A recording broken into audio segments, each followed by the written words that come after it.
see all our board members have joined us. We know that Michelle here, our new coming in board clerk, is having some technical difficulties, but hopefully she'll be able to follow along. And just announcement for those of us in for the long haul, bio break probably between 7:30 and 8. Hopefully we won't have to put anybody off too far, but sort of our usual typical practice. So here we go. This meeting of the Independent School District 535 School Board is called to order at 5:32 p.m. Tuesday, December 15th, 2020 in room 137 of the Edison Building. Present is Mr. Michael Munoz, Superintendent of Schools, and a non-voting ex officio member of the board. Also present is Ms. Wendy Edgar, the Assistant Board Clerk. Ms. Edgar, would you please call the roll? Miss Amundson. Here. Mr. Barlow. Here. Miss Marvin. Here. Miss Nathan. Here. Mr. Schlusner. Here. Chair Seelinger. Here. Miss Workman. Here. Thank you. Approval of the agenda. Superintendent. There are no changes to the agenda. Move approval. Marvin. Second, Amundson. Moved and seconded. Ms. Edgar.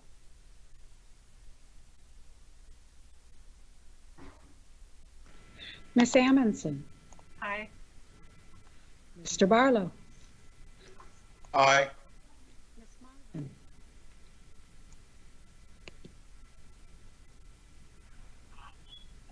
I'm next. Did she say Miss Marvin? Yes. Okay. Aye. Miss Nathan. Aye. Schlusner. Aye. Chair Seelinger. Aye. Miss Workman. Aye. Thank you. Item 3.01, recognitions. I'm going to pass this item over to Director Marvin and ask Ms. Edgar to turn on her screen. Just for a little bit. Miss Edgar, even though you don't want to, the chair just asked you to. So there you are. At this moment, Wendy, can you hear me? I can hear you just Good. fine. At this moment, Miss Seelinger is bringing you a bouquet of flowers from the school board. You, as people may know, this is your last school board meeting before you retire. And there are now generations of Rochesterites who have never known a central administration without you. Board members, Ms. Edgar, learn quickly that you don't mess with Wendy Edgar. And they learn you don't need to, because she absolutely knows what she's doing. Wendy, I have never met a person who knows more about Robert's Rules of Order, agendas, policy, paperwork, board work, committee work than you do. You juggle a dozen tasks at a time, and I have never seen you drop one.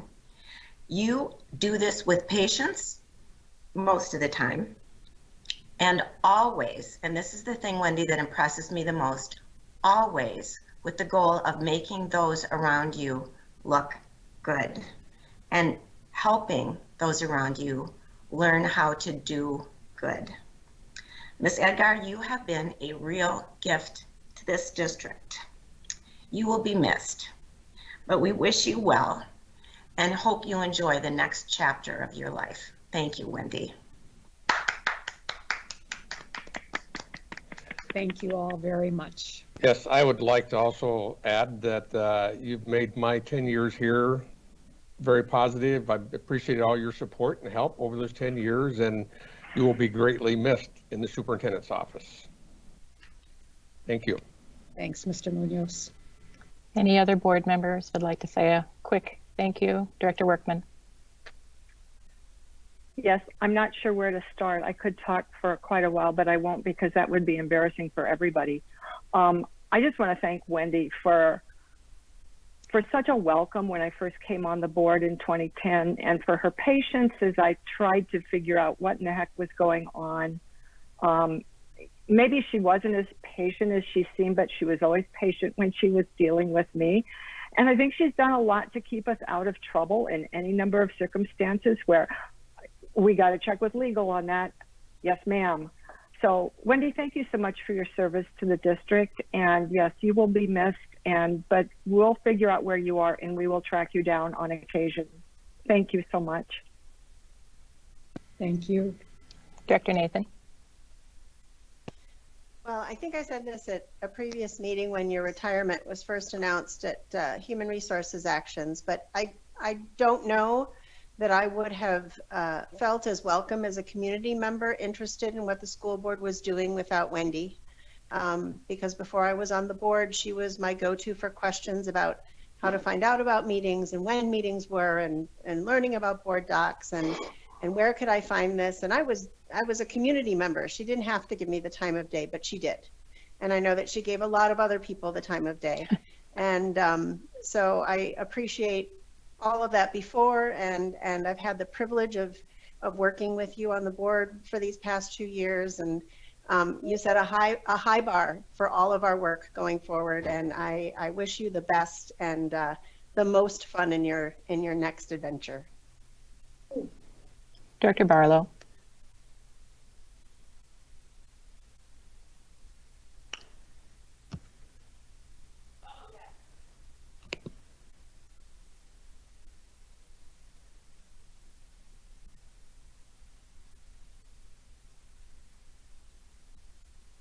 Don, your mic is off. There we go. So I'll be brief. I appreciate most regarding Wendy, her being just a down home person. The mission of it's all about the children. For her, my impression was it was not a job. It was an opportunity to serve. And she always, in my estimation, kept the children first, and then assisted us to include the superintendent second, to ensure that the goal of meeting the needs of the children always rang through. So to that end, thank you very much, Wendy. Melissa.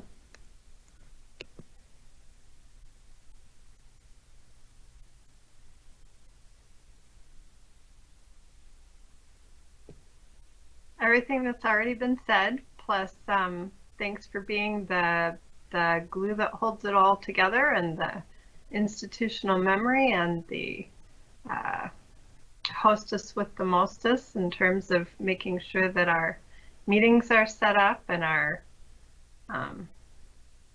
I's are dotted and T's are crossed, and your attention to detail. And there's no end to what you do behind the scenes that I'm sure most or all of us aren't even aware. So what a way to end in 2020, and looking forward to your next chapter and hoping to run into you periodically.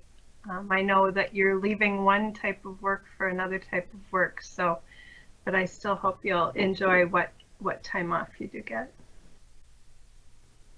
Mark. You and I've talked some already, but I'd just like to say again, looking forward to running into you at the racetrack post-COVID.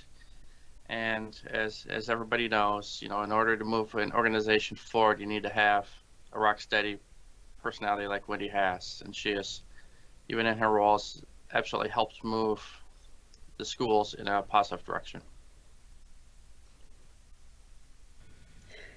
Thank you, all of you. And Wendy has kept me company here in the boardroom for these last 8 months. And so sometimes if you see me making funny faces on camera, it's probably because I've got Wendy in my sights making funny faces back at me. So Wendy, you're loved and appreciated and will be missed. Thank you.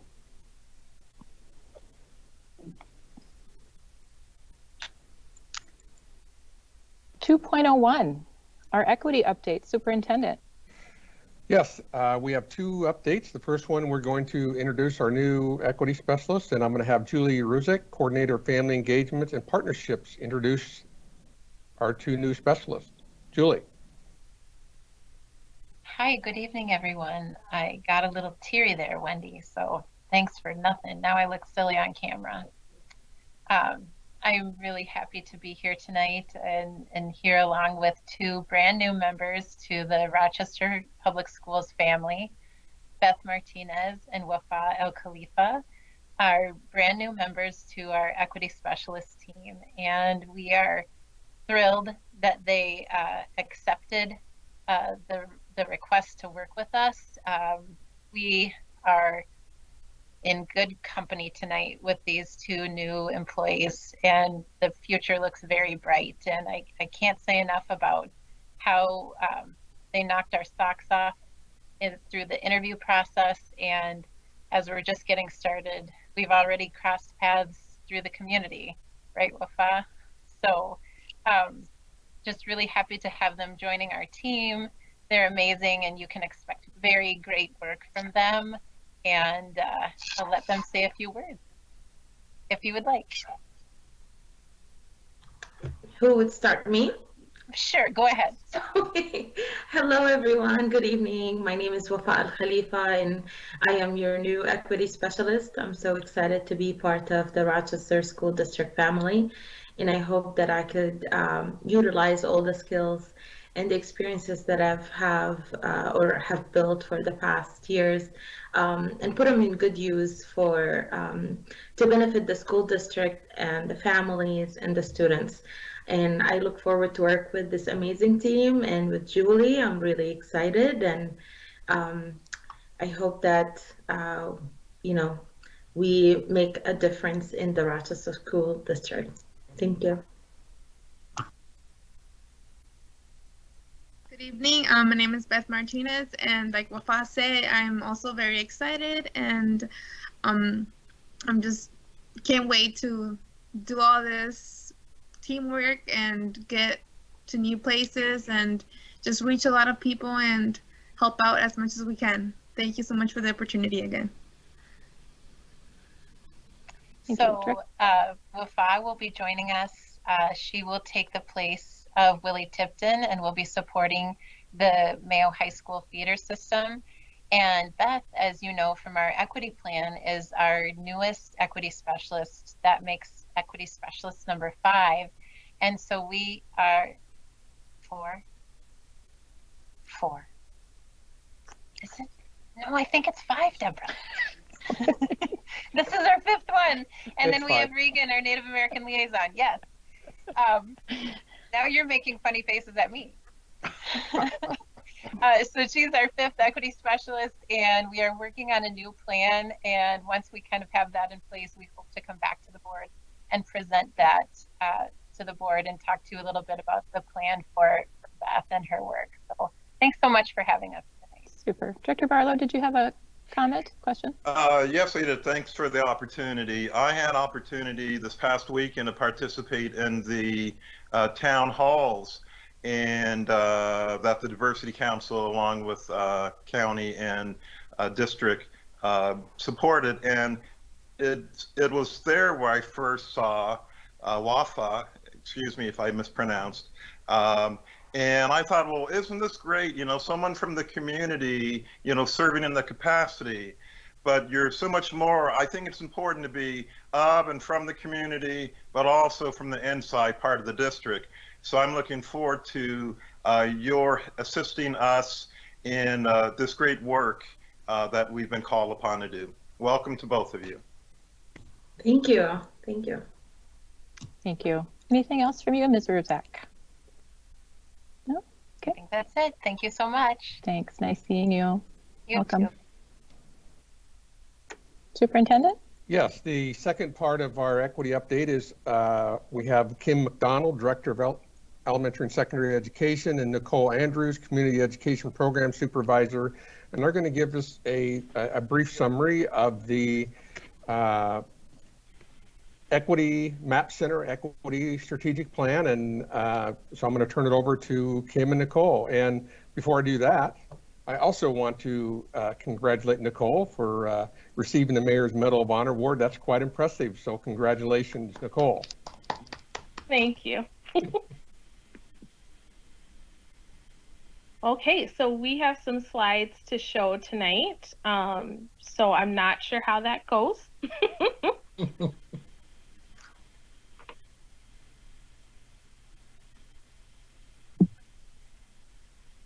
Do you have them on your computer, Nicole? Are you bringing them up? I am pulling them up right now. I apologize for the late delay on that, guys. One moment. No worries. We are patient with the technology. We are learning together. Yep. Yes. And then Kim, if you want to talk a little bit while I'm trying to figure this out. Sure. If you want to just introduce yourself and your work in the MAP Center. Yep.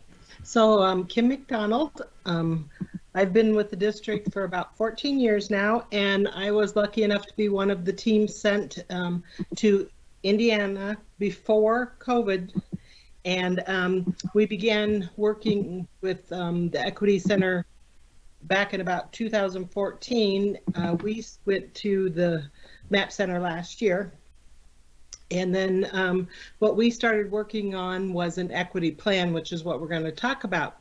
And then COVID hit and we went virtual. And so it has slowed our work slightly, but not that much. We finished our initial training, which was 4 days of training. And you want me to go ahead, Nicole, with the purpose of the equity? Okay.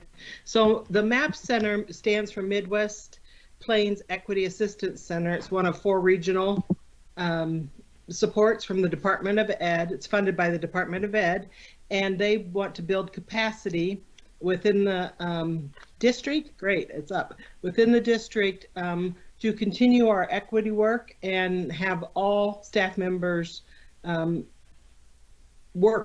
begin their journey and work towards equity for all.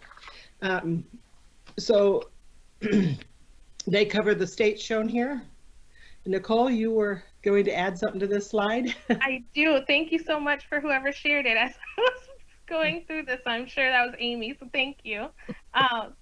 So what the Midwest and Plains Equity Center does is work with 4 different regions of the country, and we are the 3rd region, so the Midwest section of that, and they provide technical assistance training around race, sex, national origin, and religion to different districts. And so we have had a partnership with them for some time, and Kim will go over our timeline a little bit, just working through those skills, and they bring their technical assistance to us through Angie Castanego. Okay, great. We began our partnership with MAPS back in 2014 as part of the OCR agreement. We partnered with them, and during some of that work, the MAPS director, Sina Skelton, and assistant director, Tiffany Kaiser, met with the leadership and cabinet to provide professional development and guidance in that equity process. And then we started training and doing our self-assessment tool. We next went to off the lobby Runsway at that time, met with principals and worked on the equity context analysis process, or ECAP as we know it. We love our acronym, so ECAP. And then we went to Indianapolis recently, within the last year or so. And then we re-signed our MOU to continue working with the MAP Center. And we're working with our strategic planning committee right now. And it was voluntary, and we began our work because of our predictable academic and behavioral data that showed we had those large gaps and discrepancies. So we're excited to continue. All right, so on our next slide, so as Kim just stated, there was a team of 4 of us that were tasked to go to Indianapolis in March of 2020, right before everything shut down. And Kim McDonald, myself, Shavannah Talbert, and Kim Eversman were in this first group. that headed to MAPS. Unfortunately, Kim Eversman couldn't make it to Indianapolis, but she joined us virtually and we were able to connect. And what we worked on was creating an equity strategic plan. So we brought program level data around behavior, graduation rates, staff demographics, Panorama survey, free and reduced lunch, anything that would support what are the things that we need to work on within our district. We created some inequity statements based on that data. And from there, we had to prioritize statements, and we found 6 statements that we really wanted to focus on, and took those statements and wrote some SMART goals based on those statements. So specific, measurable, attainable, relevant, and timely goals, which you can imagine is a very long process. Our document is about 24 pages long of writing through these goals. We wrote some hypothesis statements as to why we think these inequities are occurring. And then from there, some if-then statements. If we do this, then we can move forward on that, looking at our barriers and our leverages around each statement, and then creating some action steps that'll address each goal. Of the 6 prioritized statements, what we wanted to work on was increasing the number of BIPOC, which would be Black, Indigenous, and People of Color, lead administrators in the district during the 2021 school year by 10%, or about 9 people. When we were getting our feedback from the MAP Center, one of the things that they said is making sure that our goal had some numbers, had some direct and specific outcomes. And so we wanted to make sure that we were aligned with that. We wanted to increase the number of historically marginalized identities. And so that would be people of color, people of differing abilities, LGBTQ, IA plus groups to our hiring committees by 20% during the 2021 school year.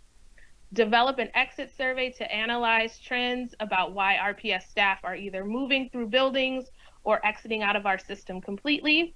And again, if we can use that with disaggregated data to identify historically marginalized groups, develop some disaggregated data that includes voices from those groups. What we're seeing is sometimes when we're getting our data, we're getting a whole piece versus broken down into those categories. Develop a matrix to analyze curriculum resources and C&I leadership and implementation matrix.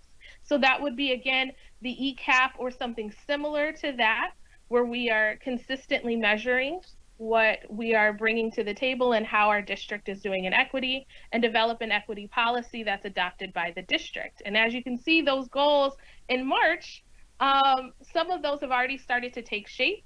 Others had to take some time, and so we know that those years that we put on there didn't include COVID. So this was our pre-COVID world. We can go to that next slide, thank you. So when we returned back to the district, the 4 of us met with Mr. Munoz to discuss the strategies and discuss our plan. From there, we received feedback both from him and from, and it says Angelina Castillo, but it's Castagno. That was my fault. But feedback from her to say, this is what we need to add into that. That was those measurable outcomes with the numbers, with specifics. For Mr. Munoz, there were some phrases in there that we needed, instead of everyone, we needed to look at all. So really expanding our terms. Then we expanded the team to include equity specialists, leaders from the Employees of Color Resource Group, and our Native American liaison. So it went from just the 4 of us to about 9 of us on a team. So that way we were getting multiple perspectives, multiple voices, and that way we can continue to grow the work. And then we implemented those recommendations into the plan that we had written. So there was a second part of our training, which were day 3 and 4. And unfortunately, due to COVID, we had to do those virtually. Mr. Munoz and Ms. Brenda Wichman joined us for those meetings as well, and reviewed the current plan. And then we expanded to include a packet on action steps, and then a communications and implementation timeline. And so as we met, we talked about who are our stakeholders that we need to reach, who are the people that need to give this message, how do we roll this message out so that across lines, people can understand what we're saying, and people can also feel connected to the work. And so when we're talking about this work, it may be high level in some spaces, and in others, it is a basic understanding and knowledge of what the equity work will look like. And so now, Kim, is this you or me? I think it's me. It's you. All right, still talking. So where we are now is our group met again, and we really started to look at what the district had going on, and we found that there was already a district strategic plan in the works. And so we decided to work together to combine our forces and see what we can come up with. Are there things that are aligned? Are there things that are similar, things that are different that we need to work together? So we have started to update the equity-oriented strategic planning guide, the monitoring and evaluation form. We are creating a document that highlights the work that we are continuing to do, and then that also will bring in that strategic plan so that those plans are aligned and together. It may look like one document, or it may look like two documents that walk alongside one another. We are going to develop a communication and marketing strategy to bring this plan to our stakeholders and then receive feedback from them and follow up. Okay, so we're continuing to do district equity work, and what we're working on right now is that strategic plan included with equity in it. We want to embed it in. That's still in process and a work that we are doing. This school board policy team was working on the equity policy led by the equity coordinator, board members, students, and MAPS equity team. And we know that you did some of the belief statements, but we have not adopted a policy yet, so that is still a work in process. And then it was decided that all three documents should align with the MAPS team, and we met with the strategic planning team to look for the similarities and the differences and merge together. And the cabinet in early 2020, in October this year, of this school year, October and November, cabinet and district leadership has worked some on this, and we have an equity coordinator who's began working on that policy. So we're excited about our new positions that we think will help us. Other district equity initiatives, we're continuing to build the capacity of multiple members of the district. It's important that everyone in the district is working on this, not just the team. We have many staff attending trainings and hopefully a lot more coming up. We have an equity partnership, a leadership equity academy from MAPS, and an inclusion and intersectionality training. District leadership completed the IDI, which is the Intercultural Development Inventory, with the Diversity Council, and then we are having one-on-one meetings with them. I've had mine, and that went really well and was very helpful to me.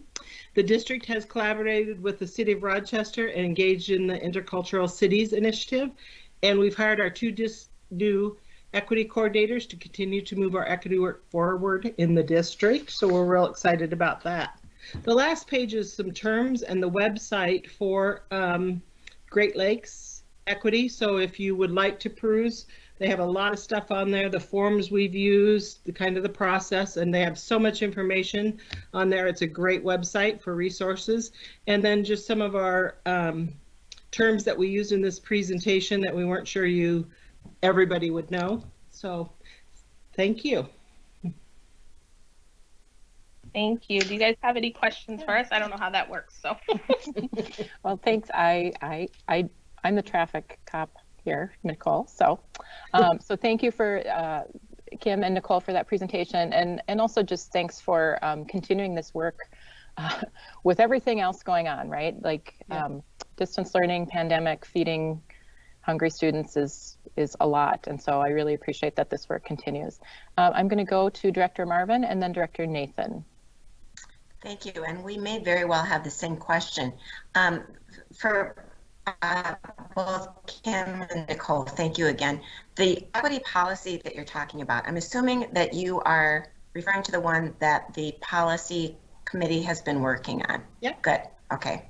And we're getting there. We've had so many people, as Director Nathan's sort of been shepherding this through, who have helped to develop it and are now giving final feedback on it. So we're getting there soon. Great. So I have less of a question, more of a comment, but thank you both, and to the rest of the people who have persevered with this, pre-COVID, through COVID, post-COVID. We talked a lot about alignment of all the pieces of the equity plan and the superintendent's evaluation tool at our last meeting, and to see us starting to use the same terms, starting to use that same alignment in multiple areas of our work, and sort of tying it across what we do. I think I also love the communications plan to the community, because I think that's a big piece. Every time we get an equity update at the board, we always say, oh, we wish everybody was watching this meeting, because we want the whole community to hear the work that's happening in our buildings. So just thank you, and very excited to see our messaging and our work go forward. Thank you. Director Barlow? Yes, I like to echo the same. It's exciting to see some fruition of discussions, and never debates, but discussions and opportunities.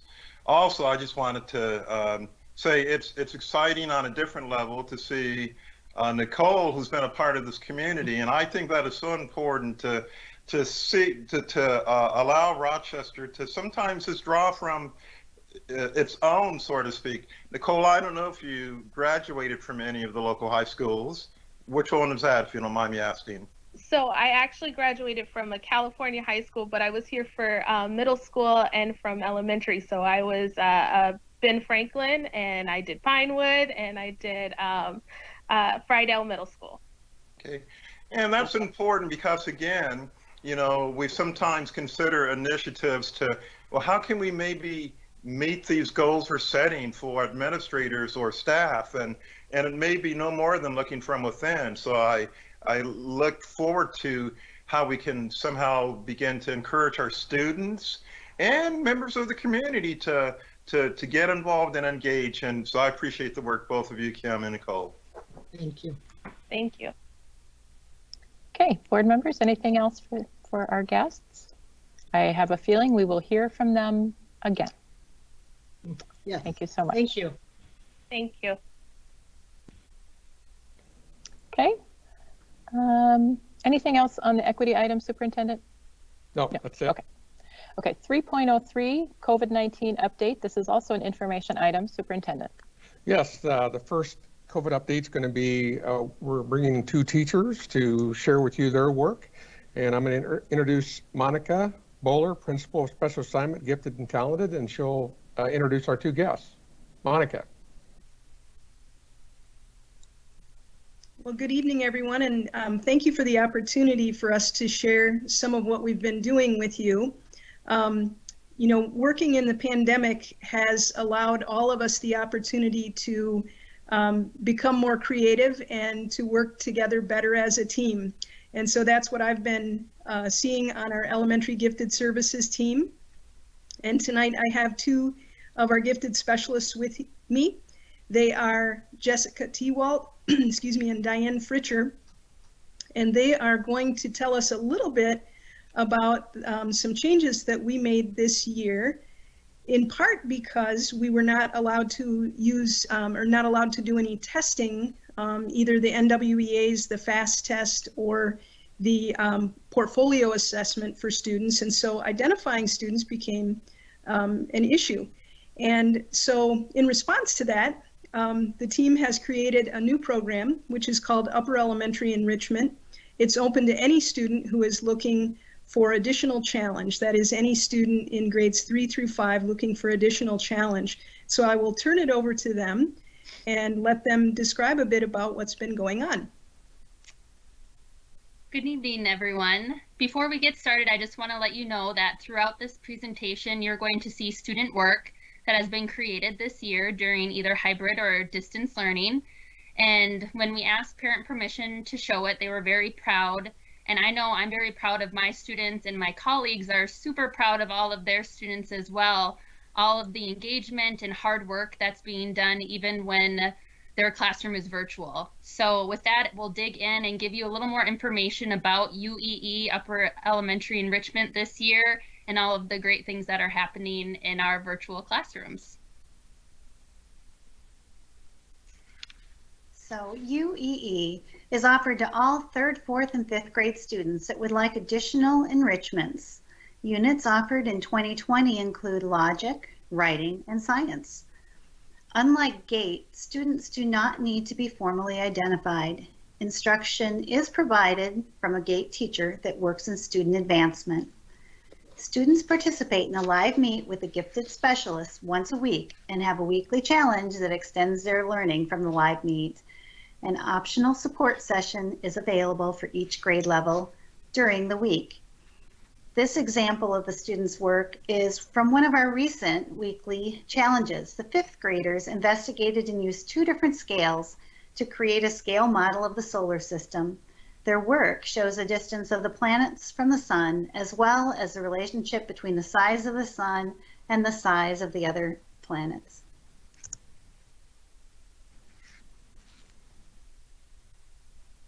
I'm going to tell you a little bit about the UEE units that we've been able to complete so far, and one of them we are currently still teaching. Our first unit was logic. Our second unit for 3rd, 4th, and 5th grade was focused on writing. And our third unit, which we are still currently teaching, was geared towards science. Now, within each of those units, each grade level was differentiated, and the lessons really worked for that specific age level. So even though each grade level was focused on logic, we had different topics that went with it. So I won't read them all, but I'll give you a few examples. So logic in 3rd grade focused on logic grids. Students spent the weeks learning strategies for solving logic grids. And then we ended the unit by having students create their own logic grid. So up in the upper right-hand corner, you can see a student's work. They created a scenario and then wrote 4 clues that would go with their logic grid, and then challenged someone within their household to solve it.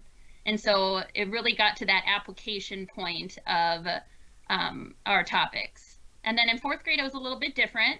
You know, some of the highlights from that unit was students creating a Japanese folding puzzle and solving it, and then also Sudoku puzzles. And in 5th grade, we also solved multiple types of logic problems, but we focused on math, visual puzzles, and even some real life logic puzzles. So why this works? Since we moved to UEE, our availability has increased due to distance learning. Here are some reasons why our availability has increased. Travel time has been eliminated. So for specialists that are going to multiple buildings, we no longer have to accommodate that travel time. Scheduling around room use for lunch, recess, and even shared rooms like sharing the media center as our classroom or an art room as our classroom is no longer an issue. We can record lessons to teach asynchronously, which we do for our 1st grade PETS lessons. We are now able to meet with students simultaneously from multiple sites. And when elementary students were in hybrid learning, UEE live meets were offered on the 3 days on which each group of students was not in school. So if students attended on Monday and Tuesdays, we would have our live meets with them either on Wednesday, Thursday, or Friday. And this allowed another opportunity for enrichment as well as social emotional connections.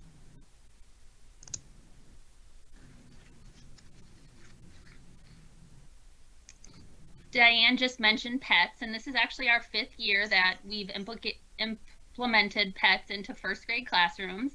And it's a talent development, and it's offered once a week. And the lessons provide opportunities for 1st graders to achieve at high levels. They encourage a growth mindset. They promote higher level thinking. Students can really get creative and use their inventive thinking skills.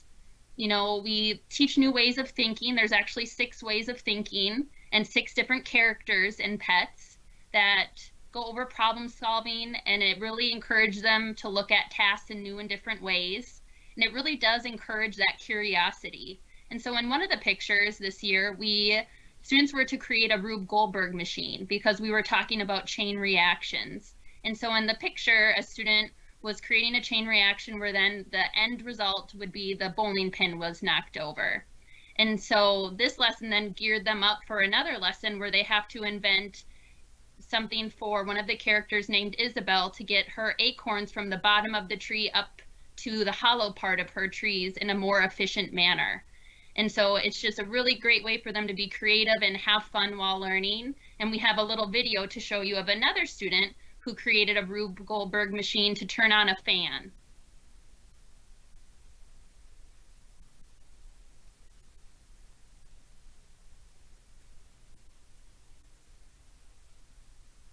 I think it might take a little time. We'll see if it'll work for us.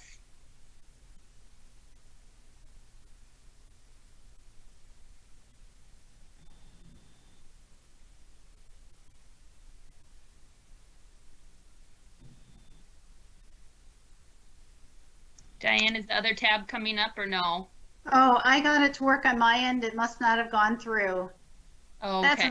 That's not unfortunate, or that's pretty unfortunate, I should say. It's a delightful video of a first grader who created her own series of things. So there was something going down the ramp that runs into the books, topples them over, and eventually in this chain reaction, it takes it to turn on the fan, and she's super excited.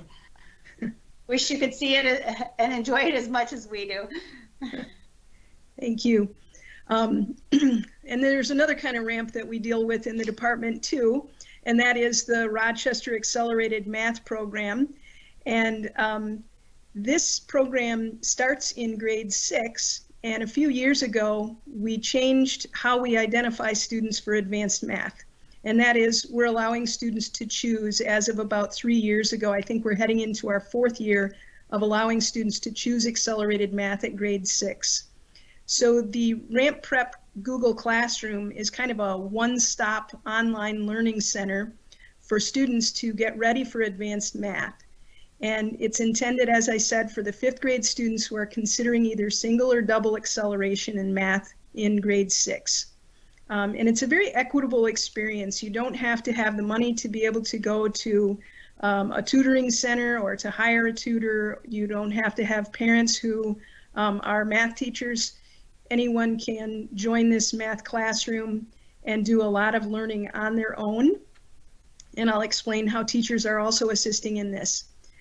Also, parents do not need to know current math strategies. The teaching of math changes over the years, and sometimes by the time students hit middle school, it can be kind of intimidating to be trying to help your child with math, and parents worry, oh no, what if I show them the wrong way?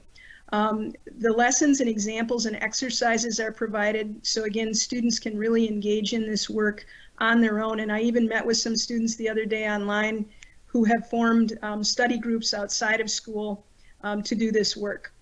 So it provides additional resources to familiarize students with content that they would otherwise miss. Students entering 6th grade and taking advanced math actually skip a year or 2 of math, and believe it or not, that student after student does well with this. The effort to create this classroom, Diane and Jessica, who are here this evening, have worked on it, and also some of our curriculum and instruction colleagues, Ann Miller and Jennifer Conan.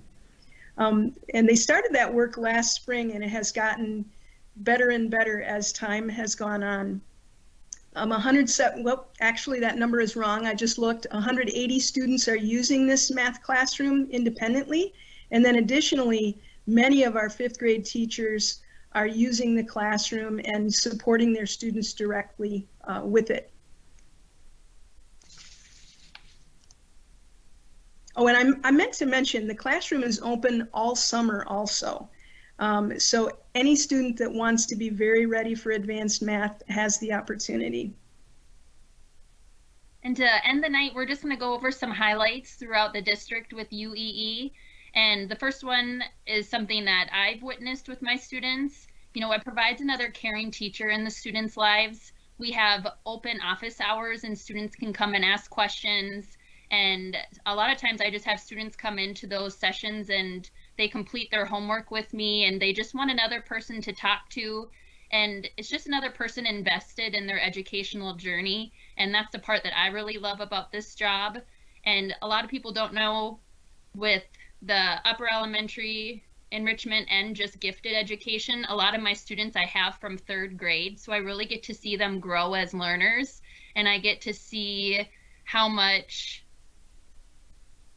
they end up, you know, moving into middle school. They still get in contact with me. And that's the part that I love. It's a little bit different than when I was in a 2nd grade teacher. It's just a different perk to the job. And I really love that part about it. And we saw amazing creativity and students demonstrating productive struggle in the 4th grade engineering and logic assignments. The task was to design a soundproof box, so soundproof that a cell phone ringing inside it could not be heard. We also discussed the engineering concept of failure point, which helps engineers determine any weak links in their projects and make the project even better. And after working on their projects, students came back to our meets excited to share their failure points in their projects, wanting to share their productive struggle and how they went about improving their projects and what they might do to even make it better the next time around after they went back and tried some more. Our 3rd graders wrote creative stories. At the end of our writing unit, students used what they learned to convey a unique point of view. Pictures like the one of that huge dog chasing the man from one perspective might look like a wave of water, a wall of water coming and them running. Regardless, the students came up with really creative and humorous stories and took all of the writing unit and pulled it together to create some amazing pieces. And then recently we just finished our fruit and vegetable election with students, where students worked on persuasive strategies like ethos, pathos, and logos, and that went right along with the presidential election. And the picture of the cat to the right, the student used ethos. She ended up using a watermark there, and she said that Fanta, who she loves oranges, is a PhD, so you have to listen to her because her oranges are going to be the healthiest fruit there is. And so the student used ethos, and they just really took on the persona of their characters and did a great job when they were presenting their final speeches. So Monica, I know you wanted to end with something. Oh, I just want to say thank you again to the board for having us this evening. We're happy to be able to share some of the ways that teachers are continuing to challenge and engage students. So thanks again. And if there are any questions, if time allows, we're happy to answer them. Thank you. It is great to hear the innovation of learning that continues. Director Nason. Well, thank you for the presentation. I can testify to the impact that these kinds of projects and these kinds of enrichments had with both of my students and both of my children in generating their creativity and I think in some cases their career choices. But I'm wondering, and it's probably too early to answer this question, but some of these innovations that we're finding about being able to record classes and make things available online, I'm assuming we're thinking about how we might be able to retain them or access them when we do go back to in-person learning. Yes, we are thinking about that.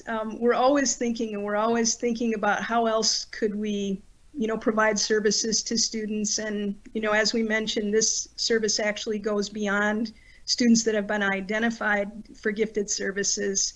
And so we've got many other students joining us. So yes, we have been thinking about that, and we're not sure yet what things might look like, but yes. Thank you. Director Barlow. Yes, excellent presentation. Just had one or two questions regarding the outside participation beyond gifted services, if you will. And so how are students and or parents made aware of these excellent opportunities. I'll have to admit, prior to your presentation this evening, I was unaware of UEE. I'm a grandparent. I'm thinking, wow, my granddaughter could, benefit from this. And I'm on the board. I don't know or didn't know. Maybe I'm telling on myself by saying I didn't know this. Maybe I should have known this. I don't know. So how can we do a better job, or what can we do to perhaps expand the outreach of service opportunity? Well, there was a flyer that was printed and handed to parents when it was, welcome back to school. Each school calls it a little differently, but kind of that meet the teacher event in the fall. And then also emails went out to parents, and teachers have been sending some information about it. So that's some of it. And Diane or Jessica, do you have anything to add? Like I did put things out in my school newsletter as well. So I'm at Sunset Terrace, so I've really made sure that it's been in our school newsletter, and then during conference time I included it again.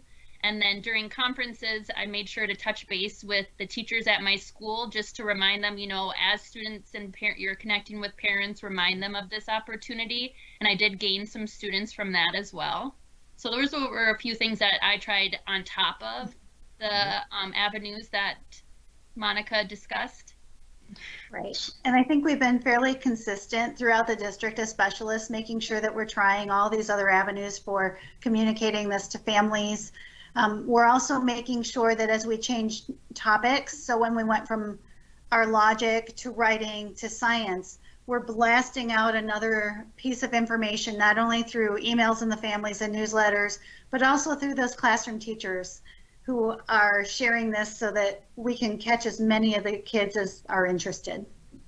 So if I may ask a follow-up, it seems like the upper elementary enrichment is not necessarily limited or capacity limited by space, staff, but are there, in terms of being realistic, are there some capacity limitations? I mean, if based on tonight's presentation, all of a sudden, and I'm sure you would like to see an onslaught of parental and student responses come in, is anyone ever denied opportunity or access? And I'm now maybe thinking about the ramp component, because that's crucial. I mean, and I appreciate hearing and knowing by 5th, 6th grade, if you don't have these things on board, then you're going to have opportunities to work harder than perhaps if you were exposed earlier. So any thoughts perhaps regarding that? And can you be more specific on your ramp question and the capacity limit while you're thinking about that? The capacity limit, I imagine someday we may hit capacity. Mm-hmm. And at this point, we have not hit capacity. We're still managing, and so we gained a little capacity when Diane or Jessica was talking about how normally we have to schedule classes that are, say, Pinewood only or Gage only or Riverside only, and now we can combine those classes. And so you might take some smaller classes and combine them, and you gain something. And so that's some of how we've been able to manage the capacity. And with regards to, I wanted to say about the communication, one thing that we've noticed happens in this time that we're living in is that parents are getting a lot of communications. And so, we recently sent out another reminder for parents to register their child, their 5th grade child, for math, because we know they're getting a lot of emails, and it's kind of overwhelming. So we do continue to try to communicate it. So the question in regards to ramp, and I'll just refer to the first bullet point on the actual ramp prep Google Classroom slide you provided. While it is intended for 5th grade students who aspire, now is this in part driven or based on a calculus of testing and or teacher recommendation, or is this really the initiative undertaken by the student, him or herself? Right. We did away with the requirement to have certain test scores, because what I was seeing was we might have a student, if we're using 3 test scores and a student is 10 points higher on one and 1 point less on another and okay on the other, they were being denied entry.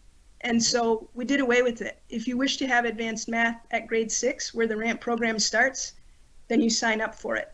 And students are signing up for it right now. Well, the deadline was technically the 14th, but we're still accepting applications, or not applications, just registrations.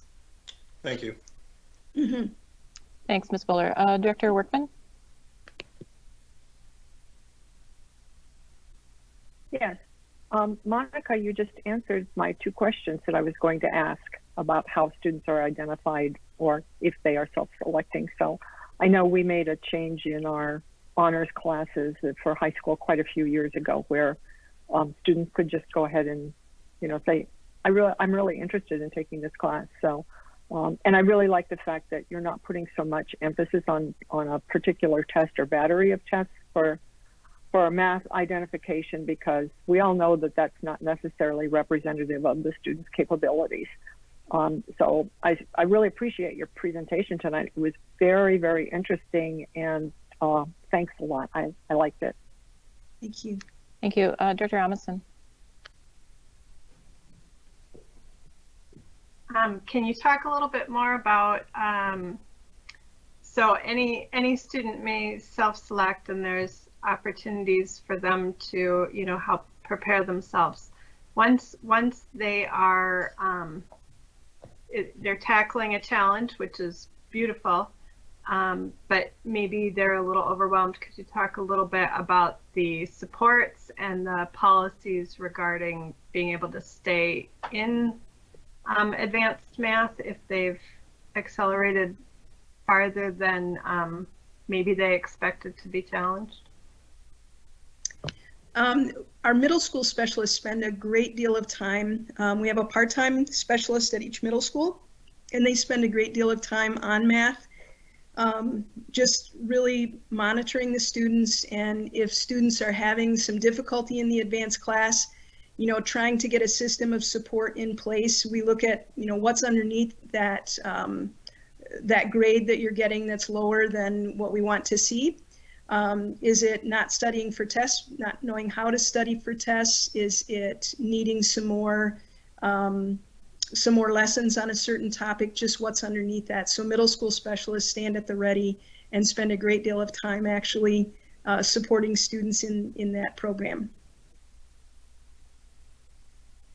And so just to follow up on that, if students aren't doing as well as maybe their parents would like them to do, if a grade is more important than the learning and the process, do they go back to a lower class? Do they stick with it? Is it a individual? You understand the type of question, just to educate people out there about we wouldn't want to give the impression that we're setting anyone up to fail. You make sure it's a successful program for everybody. We do our best to make sure that students are successful, and there are times when students, it's mutually agreed upon. We kind of have a team approach with school people and the parents and the child to say, is this a good fit for you? Are you wanting to continue? How can we help you be more successful in it? So it isn't just about the grade, it's definitely about the learning. Right. And with grading for learning, that'll show up as a better correlation now. But we do have students who choose to go back to grade level math because it isn't a good fit for them and their foundation needs more work. So yes. Go ahead, Director Barlow. Final question, and Monica just touched on what my question would have been, and that is the role that grading for learning will have upon these items. And so you've already answered. Thank you. Monica is a mind reader in her side gig, apparently. Thank you all for your presentation. And even though this presentation is on some gifted and talented programming, it is apparent that this is good for all of our students, available to all our students. And this is one of the innovations we have during COVID. So I'll turn it back to Superintendent. Yes, I'm going to turn it over to our district COVID team to give you an update on the new quarantine guidelines. Scott Sheridan, Executive Director of Operations, Heather Nestler, Executive Director of Communications, Marketing, and Technology, Jen Erke, Director of Special Education, and Leah Bancroft, Licensed School Nurse. Thank you, Superintendent. Good evening, board members. I'm going to start off tonight. Good evening. Oh, thank you. I'm going to start off tonight. The superintendent introduced what's the district COVID team. As you know, right now the four of us were in charge of overseeing the district response, but there were 2 building coordinators for each of the buildings as well that have also been providing tremendous service throughout this COVID pandemic. Prior to the district going to all DL, the district COVID team and the building coordinators, we were very busy, as we expressed the last time to the board. Since we've gone to DL, the number of in-house cases has dropped, but there's still a lot of work to do as we prepare for anticipation of eventually coming back into whatever model we hope to come back to, because we need to be prepared, have all the safeguards in place, all the data collected, so that we can provide a safe environment for our students. So to assist us with that, we utilize some of our CARES funding to hire 1 full-time person, Julie Stanton, and we also have a part-time person, Kylie Lance, as part of our district COVID team who are working with us. Julie's only been on for about a week, and Kylie's been with us for about a month and a half. They're a great support to our district COVID team. A lot of their job responsibilities are listed there in the slide. One of the other tasks that we're asking Julie to work on, and this is in the infancy stage, but one of the tasks we're asking her to work on is to start working on trying to connect with some of the families that have left since the COVID pandemic hit our district, try to re-engage with those families, provide them with supports, and try to re-engage with them to see what we can do to help them come back into our district. The other thing, what Kylie does, she usually works afternoons and weekends. She works 20 hours a week approximately, and she's responsible for contacting all of our staff members who have tested positive. And as you can see or know, we've had a significant number that have. And so as a service to them, she contacts each of them, follows up with them, and provides a very valuable resource to them and a service to them.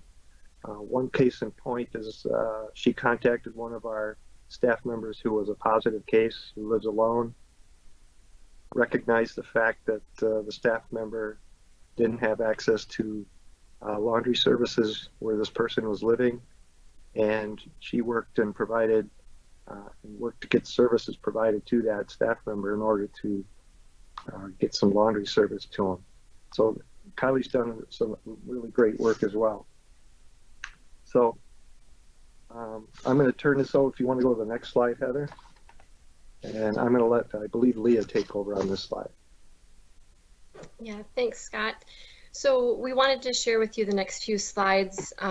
Most of you are probably aware a couple weeks ago, CDC did provide some additional guidance in terms of options to reduce quarantine timelines.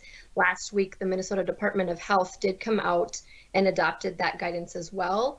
And we have begun sharing that within our teams.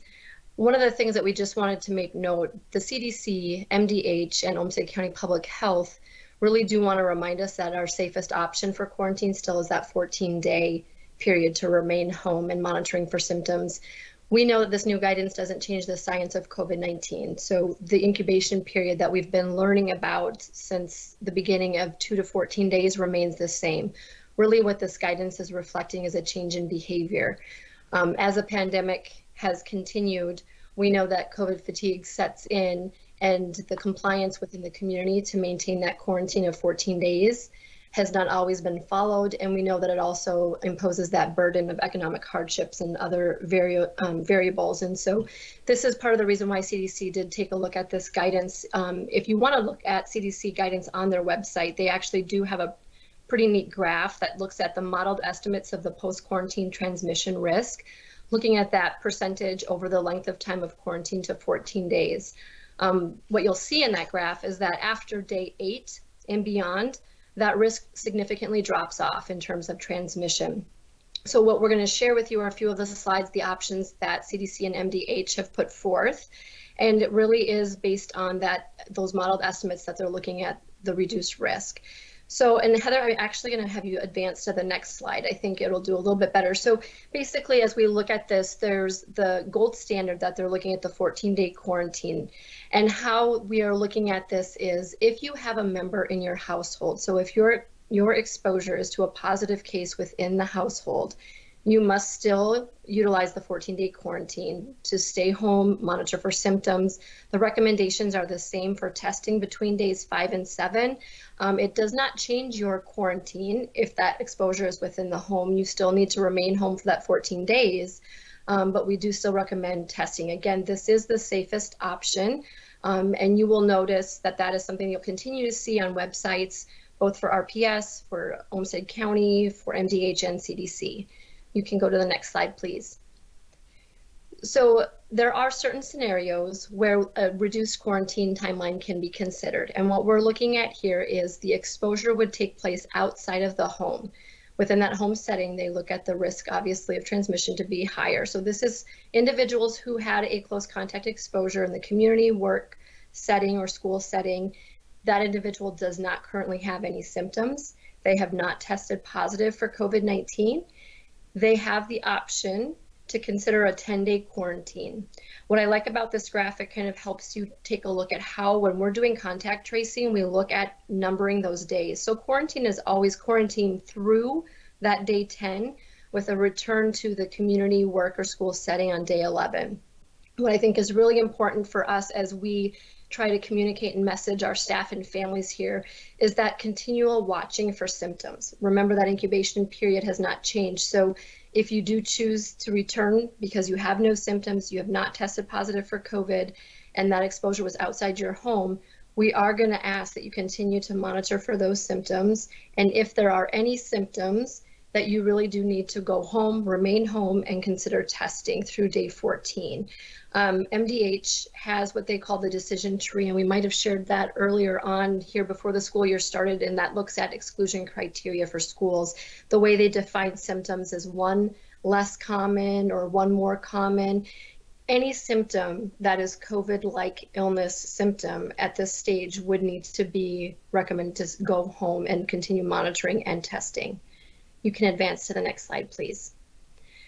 So the other option is the 7-day quarantine. And this is something, if you take a look at that graph from the CDC, they will show you with a negative test how you can have a little bit more confidence in returning if you have no symptoms. Again, if this exposure was outside of your household and you have not tested positive for COVID-19, they are saying that you can consider testing no sooner than day 5, but between day 5 or beyond, with that negative test, which must be a PCR, the molecular test, a nasal swab, saliva test.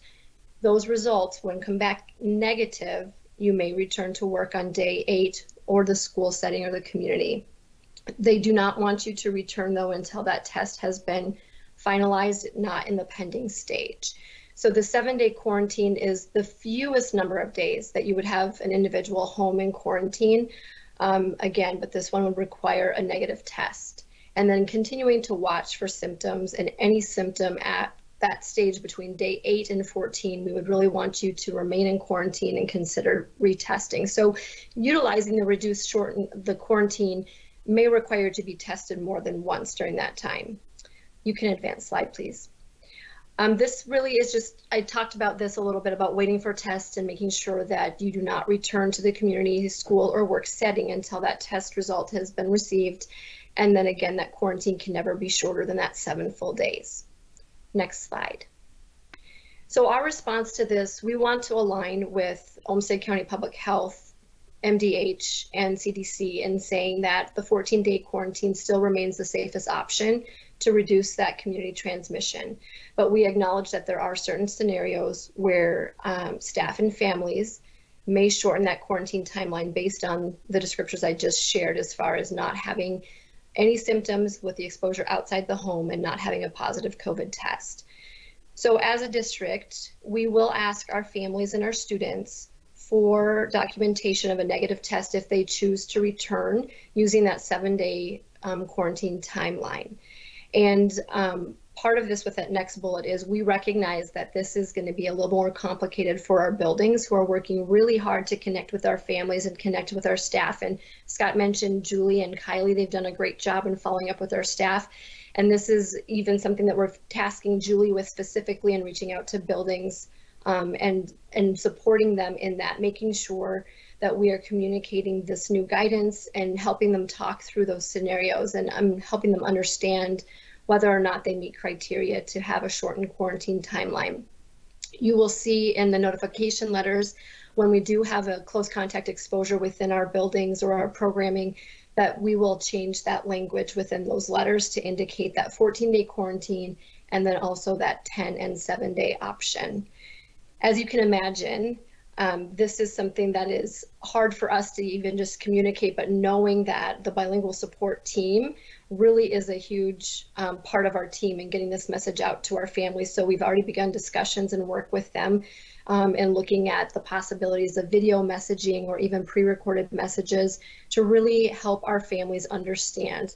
At the beginning of quarantine, you might remember that just understanding, as we've learned, isolation, quarantine, 10 days, 14 days, and now we add in the options for reduced quarantine. So there's lots of information that we can be sharing, and we want to be clear in that messaging with families and provide the support. So we really are looking at how to use staff in creative ways within our buildings, using our district COVID team, using our building COVID coordinators to communicate to our staff and family this new guidance.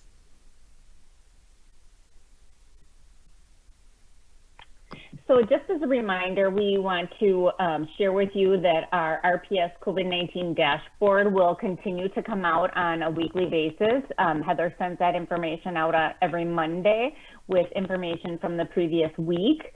As you can see, our numbers are going down, not necessarily because we have less people who are testing positive, but just because the information that we have here is only as good as what gets reported to us. Our staff are still reporting it, and we ask families to continue calling in and letting us know so that we can keep track of that. This week, we were down to 31 positive cases that were reported to us, with only 2 individuals that were in quarantine. And that continues to decrease as well because of the limited number of people we have on site. Previously, before we moved over to all distance learning, we had over 300 people within 1 week that had to quarantine based on positive cases at the school buildings. So that's definitely made a difference as we move forward. And like we said, it's not going away. We just see that we're not getting as many reports of the positive cases, and it's definitely not making an impact in terms of quarantine for people on site.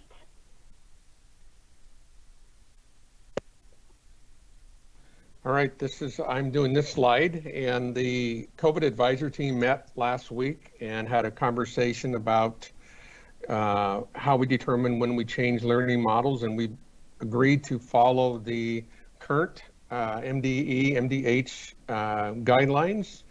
So right now, since we are over 50 for 14-day total, we are all distance learning. So moving forward, these are the ranges that we will use to determine when we switch from full distance learning to elementary hybrid and so on. Our current, if individuals look at the most current state data, 14-day data, and that's typically about 2 weeks behind. So the most current date that the state put out is on November 28th, and our rate was 94.08. If we look locally at our county, our most recent 7-day county data, which was 12/12, our rate was 85.3, so a little decline. One of the things that I want to make clear is that when we announced phase 3, we said on January 8th we would make the announcement for, do we continue with full distance learning, or do we make an adjustment in our learning model? So we're still using that January 8th as our next announcement date.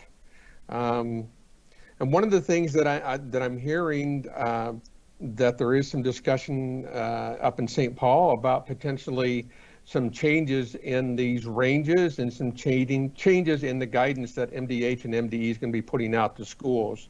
And what I've been told is that these ranges were selected way back in July. And so they are working on making some adjustments on these ranges and also some other criteria that school districts should consider when making changes. So right now, the COVID advisory team has agreed to follow the guidance from MDE to MDH. So if that guidance changes, we will make that shift to that change. One of the things that I want to talk a little bit with the school board tonight is about sports. And right now, originally we thought the governor was going to make an announcement on Monday about, is he going to extend his executive order to not allow athletics or youth sports. That now is going to be, the announcement's going to be made tomorrow. So we really don't know what that announcement's going to be. What I'm hearing, or what other superintendents are hearing, is that he's going to extend that into January, but until we get that announcement tomorrow, we're not for sure. But the COVID advisory team did have a conversation about this issue, and our recommendation is that if we are still at 50 or over, that we not open up sports if the governor does not extend his executive order. And our rationale is really, our goal is to get students back into the classroom.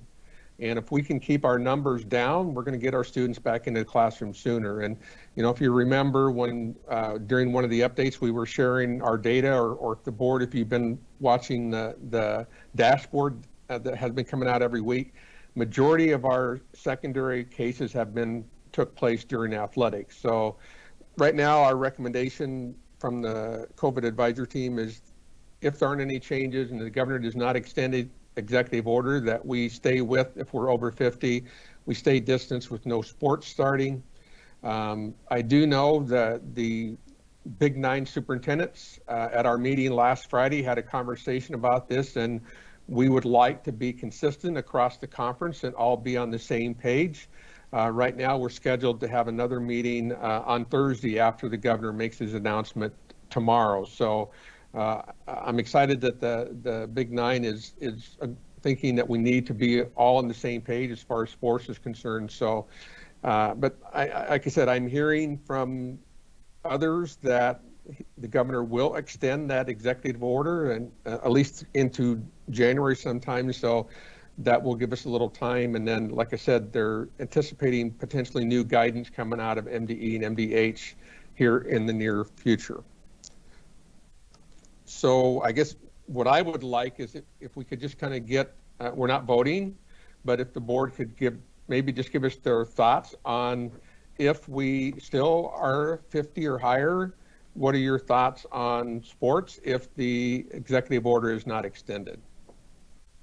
Okay, Superintendent, before we go to that, I'll open it up for any questions. Board members, did you have any questions on the quarantine information that Leah presented, just so we can kind of stay in order? I think that was really good information, Leah. And I know it's a little bit hard to wrap our heads around when it's kind of theoretical, but that's why we have our health experts when we are in those situations to kind of walk us through. But just any questions about that, board members? Director Nathan?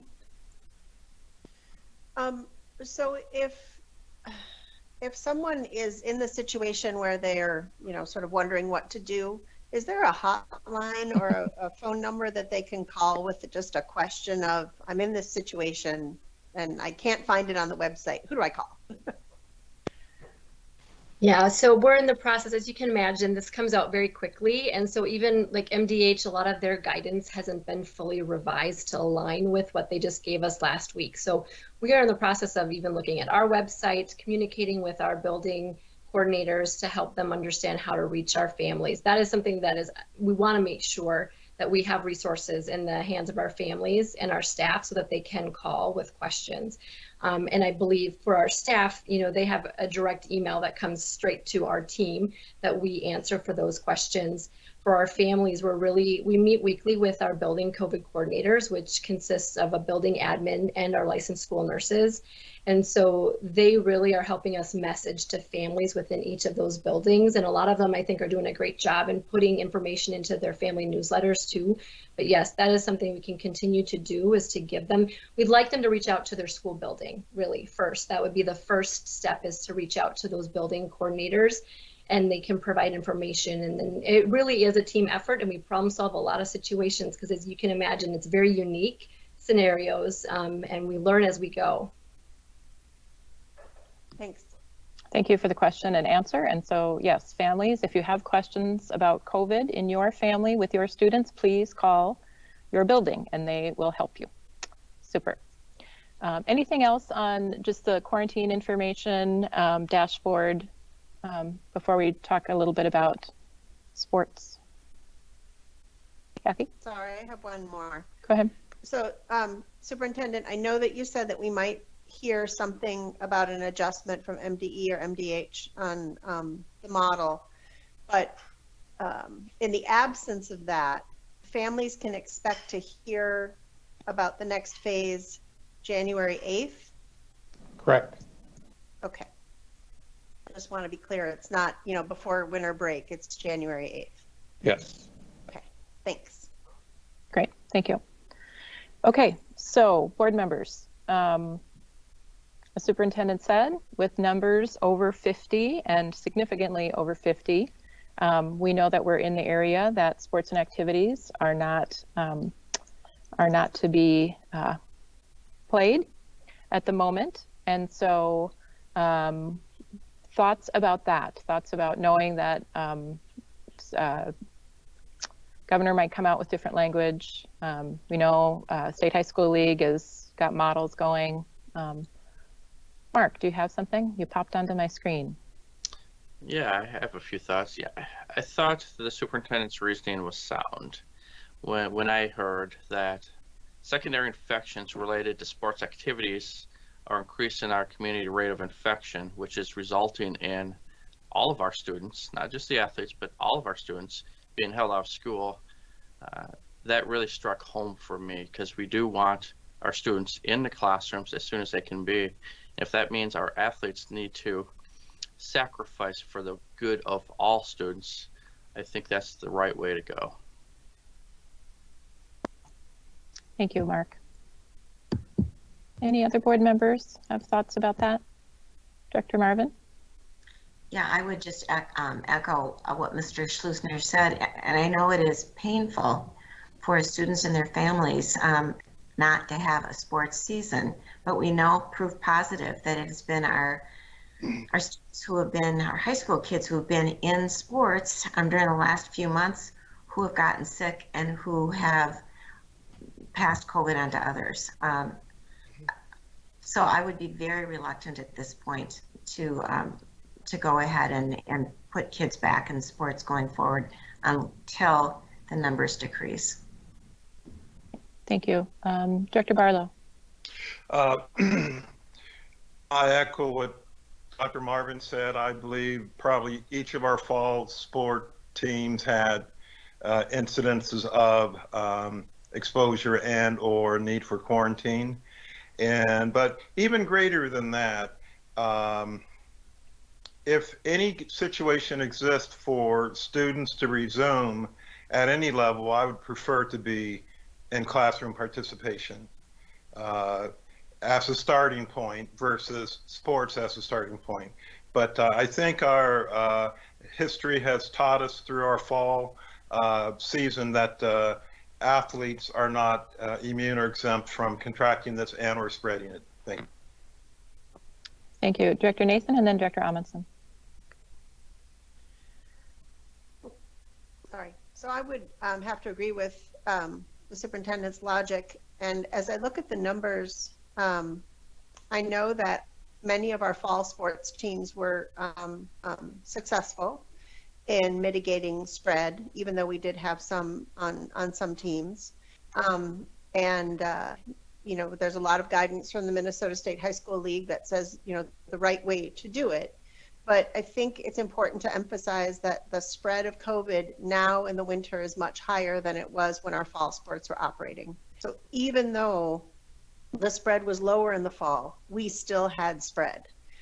So the fact that we are almost double the 14-day rate of where we would be at to not be in distance learning, I think it's almost, there's too much COVID in the air to have any method of trying to do sports safely be successful.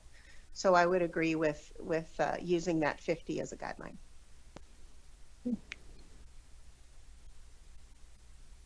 Go ahead.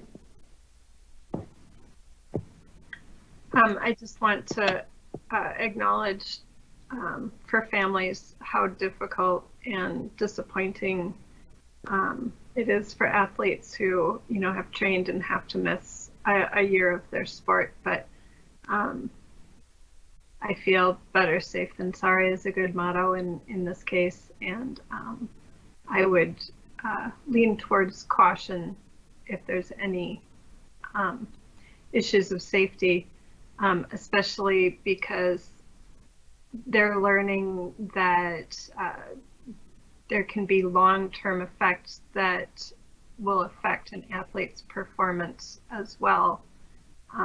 And so we're looking not only at the good of the individual's present health and the good of the community, but also it would be difficult to exchange a season of sports for a lifetime of health effects. So I express my sympathy to those who are negatively affected by a cancellation of a season, but I would remind families to keep that in mind as well. Thank you. Director Workman has got her hand up. Yes, thank you. I don't really have anything to add to anything anybody else has said, but just to affirm that I agree with what's been presented so far in their comments. But I would especially like to echo Director Amundsen's remarks about how difficult this is for students and for parents. I'd like to ask the superintendent a question that's somewhat related. I haven't been able to find an answer to this, so I'm not expecting you to really have one unless you're hearing something, you know, through the grapevine that the rest of us haven't heard. Is, do you have any idea where teachers, paraprofessionals, the adults who work in our building, do you have any idea where they are going to be in line for the vaccine? Because it seems to me the best way to get our schools open is to get at least all of our adults vaccinated as soon as possible, and then we can open our school doors, which is going to be much better for the economy. It's going to be much better for parents who are really having to struggle with this entire situation that we've been thrust into. So do you have any idea when we might hear? Yeah, I can. A couple things. First, I just want to clarify, we're not suggesting that winter sports be canceled. We're just suggesting that there may be delay before they can start until our numbers get down to where they need to be. Yeah, what we're hearing is that our educators will be on what they call the Group 1B. Group 1 is the health staff that are directly working with patients and those in long-term care facilities and workers in long care facilities. So really educators are in what they call in 1B. I really don't have an exact month when they'll get to 1B, but we know some of our educators will be at the next level, which is promising. Here locally, just in having conversation at our COVID advisory team, there's interest in working with us and determining what's the priority. And in that 1B, we're probably not going to be able to get everybody in our system vaccinated that first round, but what would be our priority. So we're fortunate that we have partners here that want to work with us in determining who those will be, but we're looking at the educators will be in that 1B category. Great, thank you. I think our last COVID advisory team meeting had a lot of good information, especially obviously discussing sports and activities, and that our goal is to bring all our students back to class. And so this is a scenario that will help us get there. We are really fortunate to be in our community where we have a large number of healthcare workers. So we know that as vaccines come online, that a lot of our community will be getting vaccinated, and that is beneficial to our entire community. Anything else, board members? Any other questions related to COVID? And if not, I will move us forward. So thank you to the COVID advisory, Ms. Bancroft, Ms. Erkey, Scott, Heather, thanks for presenting that. Anything else on COVID, Superintendent? No. Super. 3.04, above and beyond. This is an information.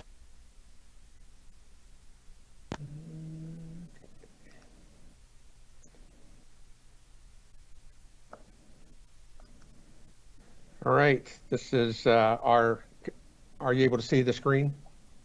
Okay, this is our December above and beyond. So these are all the individuals that were recognized for the month of December.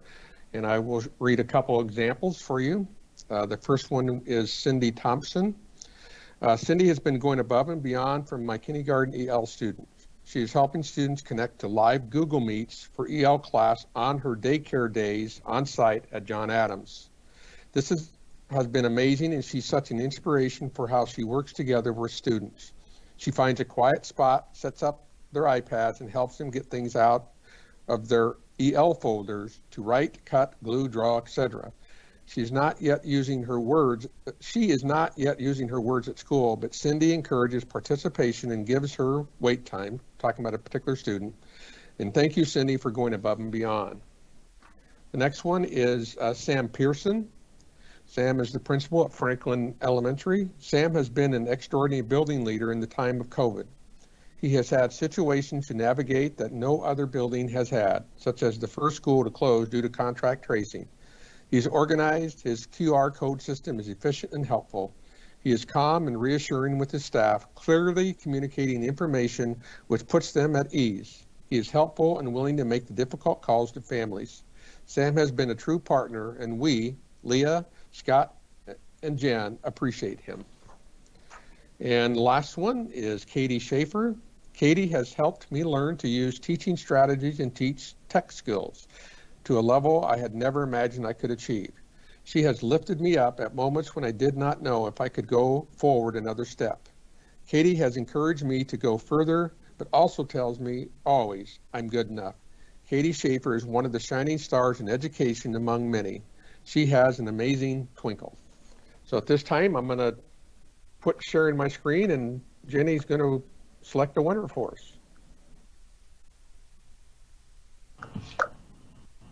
Okay, and thank you, Superintendent Munoz. And my name is Jenny Amundsen, and I'm the president of Rochester Public School Foundation.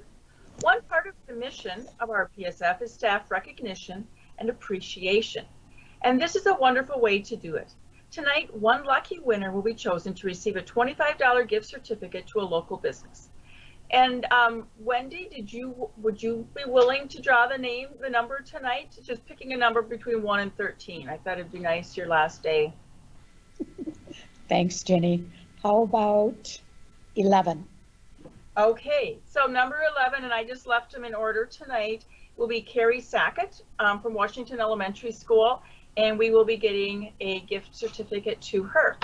I also just wanted to update a little bit from last time that we did this, and Superintendent, you picked the whole SAC team to receive our appreciation. And since that came out, I had someone, an anonymous donor, come forward to say, is there any way that we can actually give this an award to the whole SAC team? And so I want to say tonight that thanks to work from one of the main anonymous donors, but there's a few anonymous donors, and Potbellies will be providing sandwiches and a meal hopefully this coming Friday, and thank you to Potbellies because they also gave us a deal. And then also Area Council PTSA will be donating some funds for that. So all 113 SAC members will be receiving a recognition for this. And our $25 will be part of, from RPSF, will also be going towards that. Thank you. That's great, Jenny. Okay, anything else from or for RPSF? Good to see you, Jenny. Thank you. 3.05, 2020 School Board Committee Assignment Updates.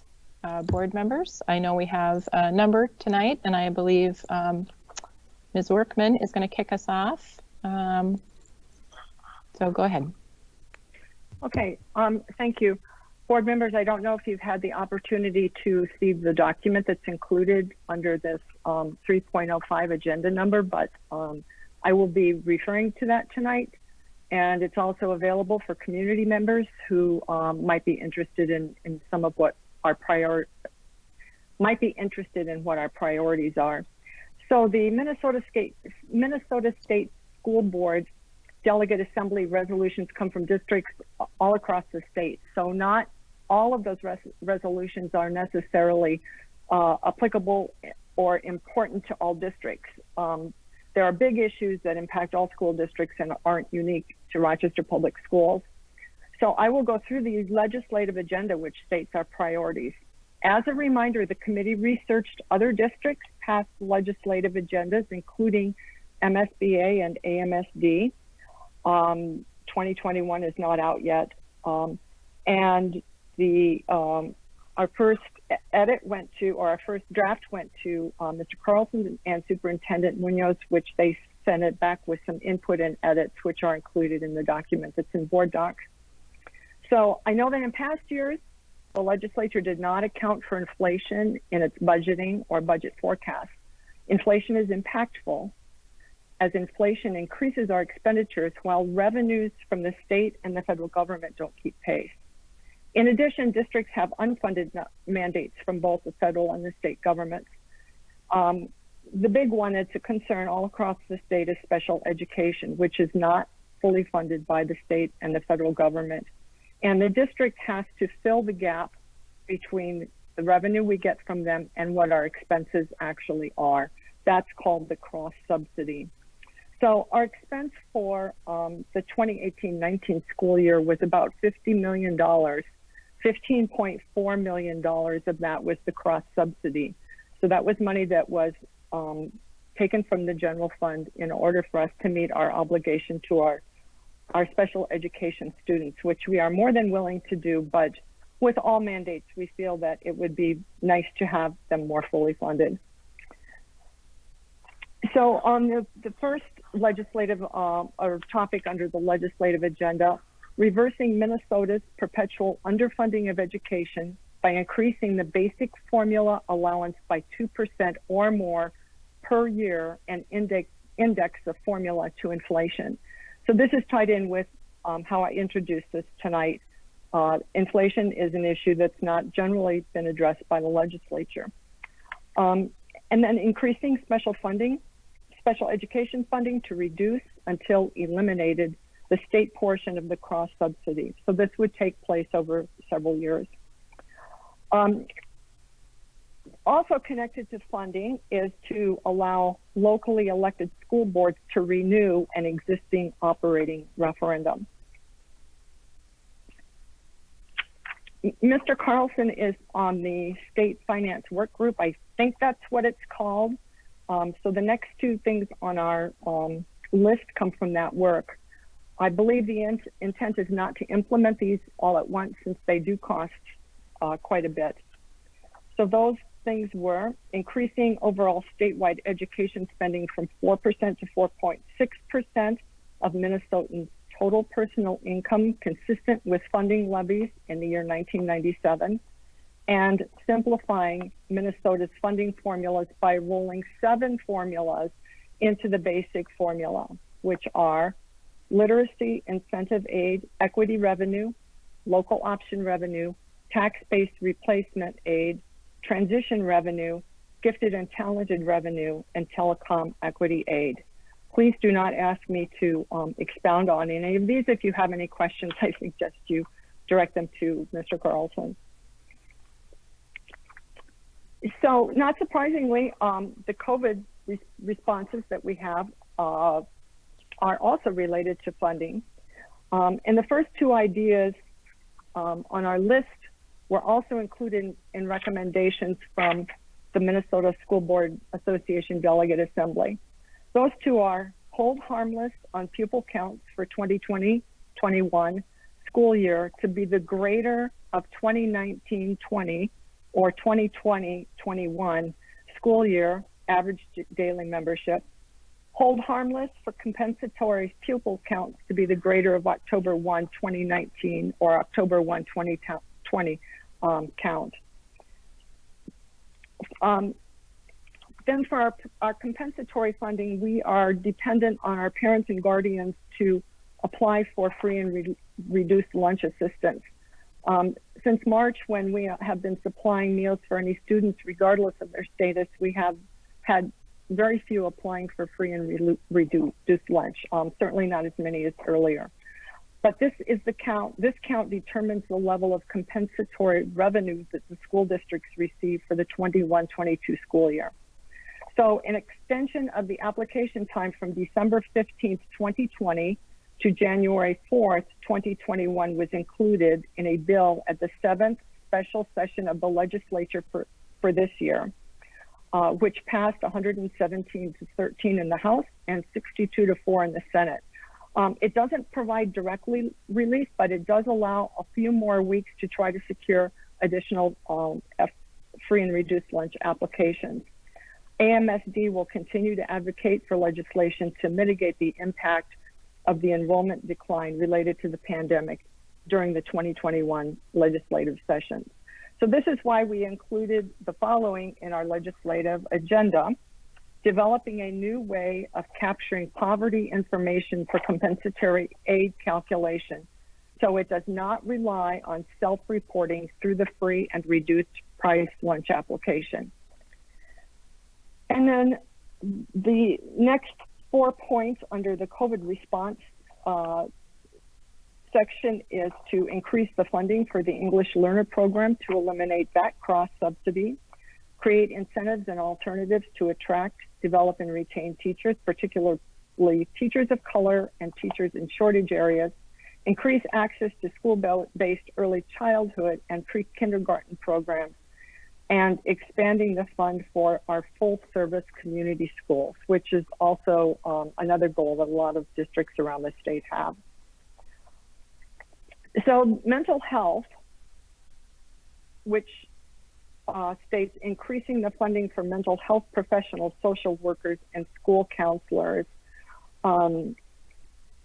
This pandemic that we are currently still in has severely impacted mental health, as well as revealing mental health issues that have not been addressed so far. So the Association of Metro School Districts, AMSD, of which we are a member, will have its legislative preview on January 8th, and they have asked us to invite our area legislators to attend this meeting. So I will be sending out the link to that, and we'll be inviting our area legislators to attend that event. And that is the end of my report.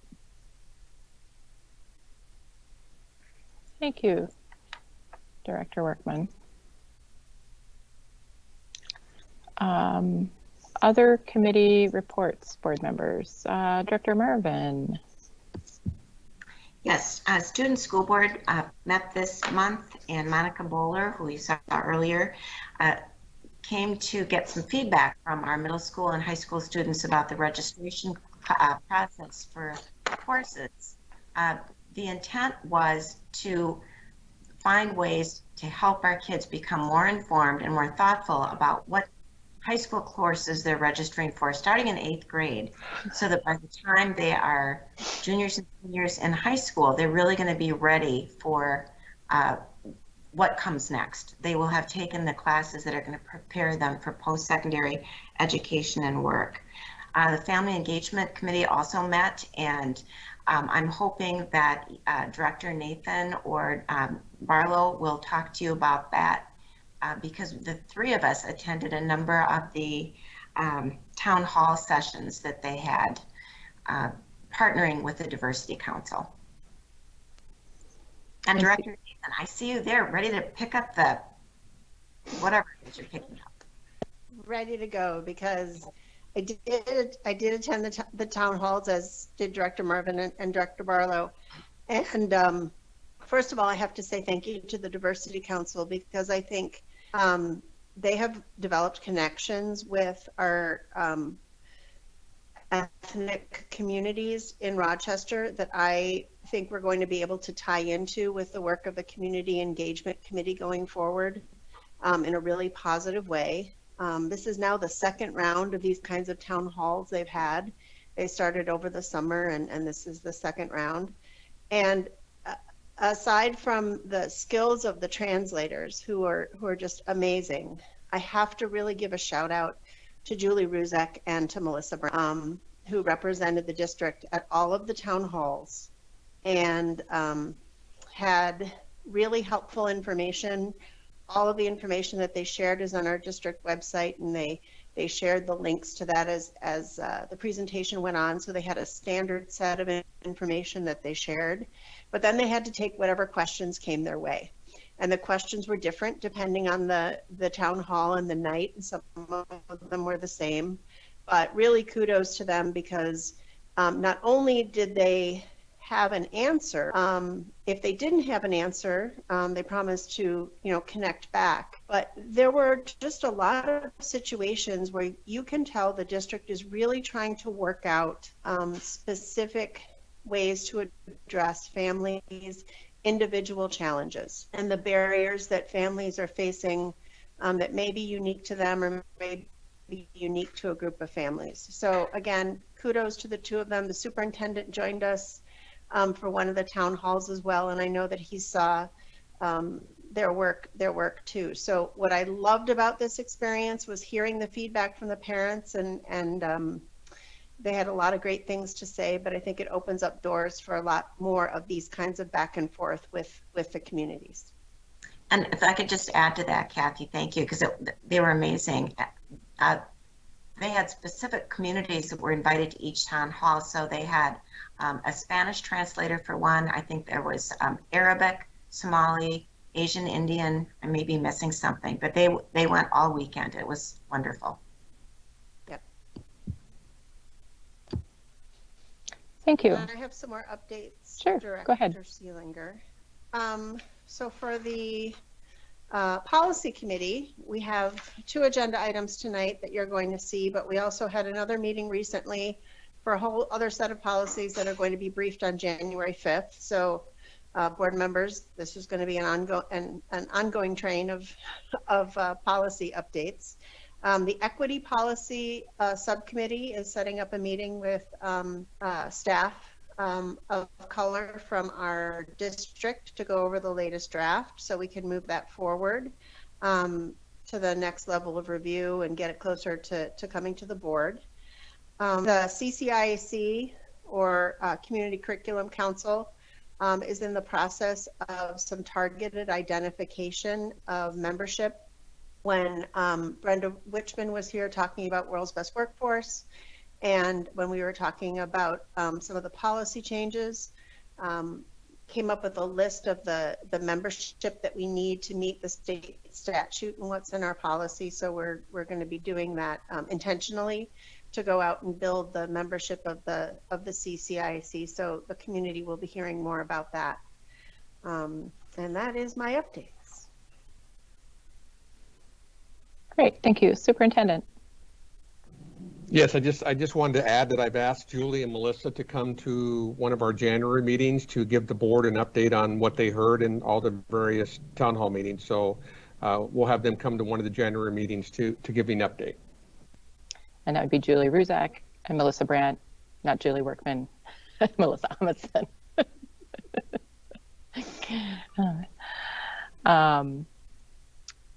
Any other committee reports, board members? I see no hands. Okay. 3.06, outgoing board member comments. This is another information item. And I have asked Director Schleusner to start off with his comments. First. Certainly. So this is last board meeting that Deborah and I are going to be at. And most people know that I'm seldom one to have many words. And I'm certainly not going to start tonight by being very verbose.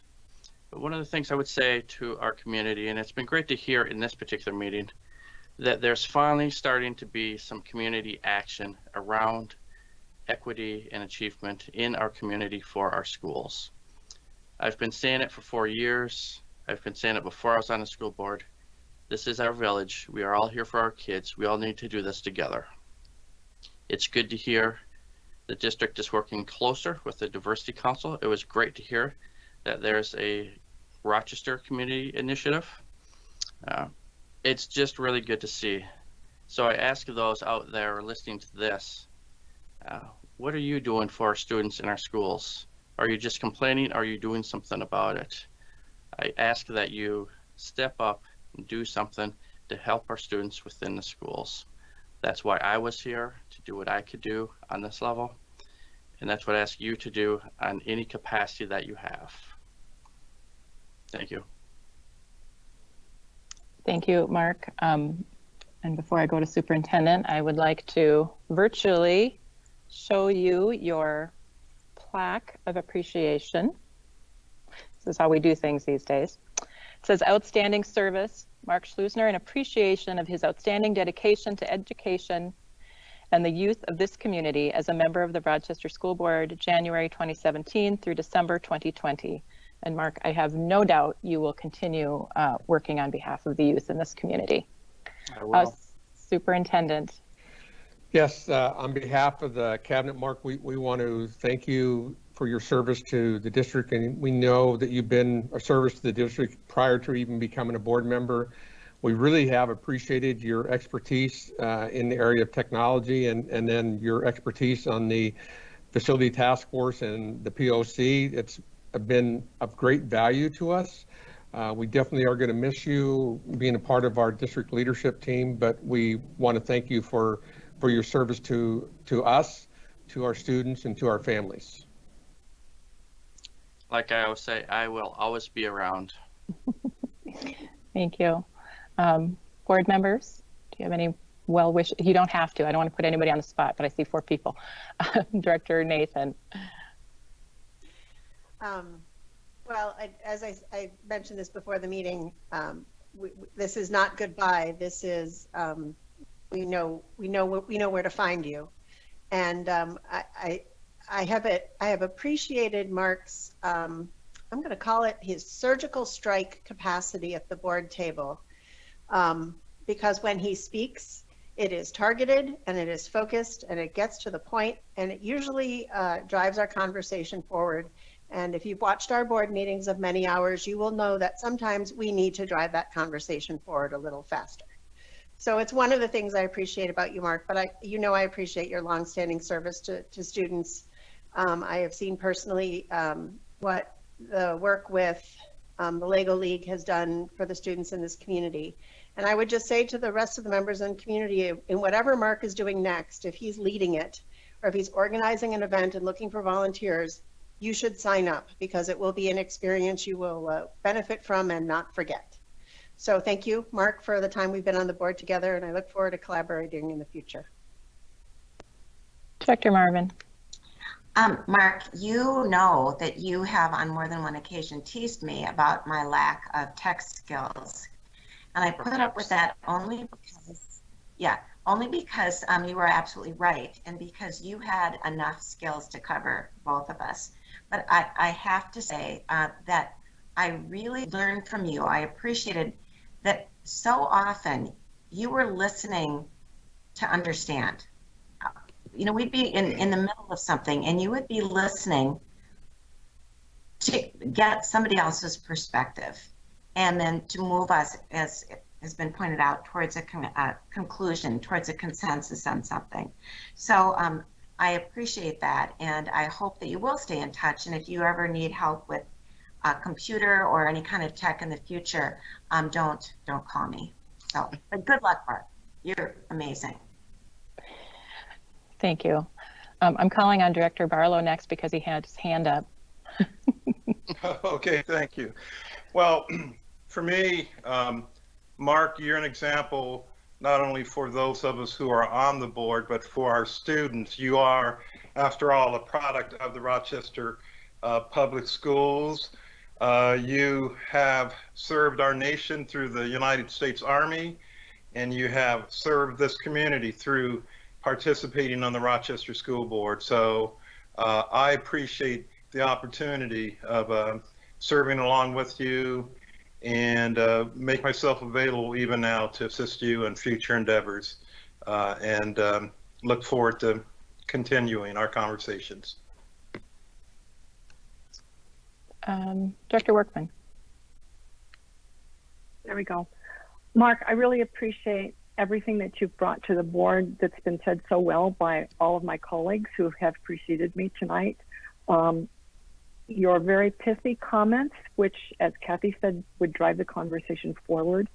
I remember one of the early times I talked to you were several years before you ran to the school for the school board, and there's another school board member who's nodding her head right now, and I were walking on the track over at Dan Abraham Center, and you joined us during your lunch hour and gave us quite a discussion about what you thought about kids, how you felt about kids, ideas for the school district. So even then, your passion was very apparent for this community, for the students, for the parents, and if you need help with anything, you know where to find me. So I look forward to future collaboration. Melissa. Well, Mark and I have worked together for the benefit of students and staff and families in the district for a long time, and I know that ending your service on the school board does not end your service and dedication for education and students and families and staff. Thank you for your years contributed. And as a reminder to folks, Melissa and I were high school graduating class members as well. Who didn't know each other very well back then compared to No, she was one of those band people, and I was one of those needed to go to work people. I think I was a bandee. I wasn't in band, but I hung out with the band. So. The connections. Thanks for all the kind words. It's appreciated. Thank you, Mark. Okay. Then there's me. I wrote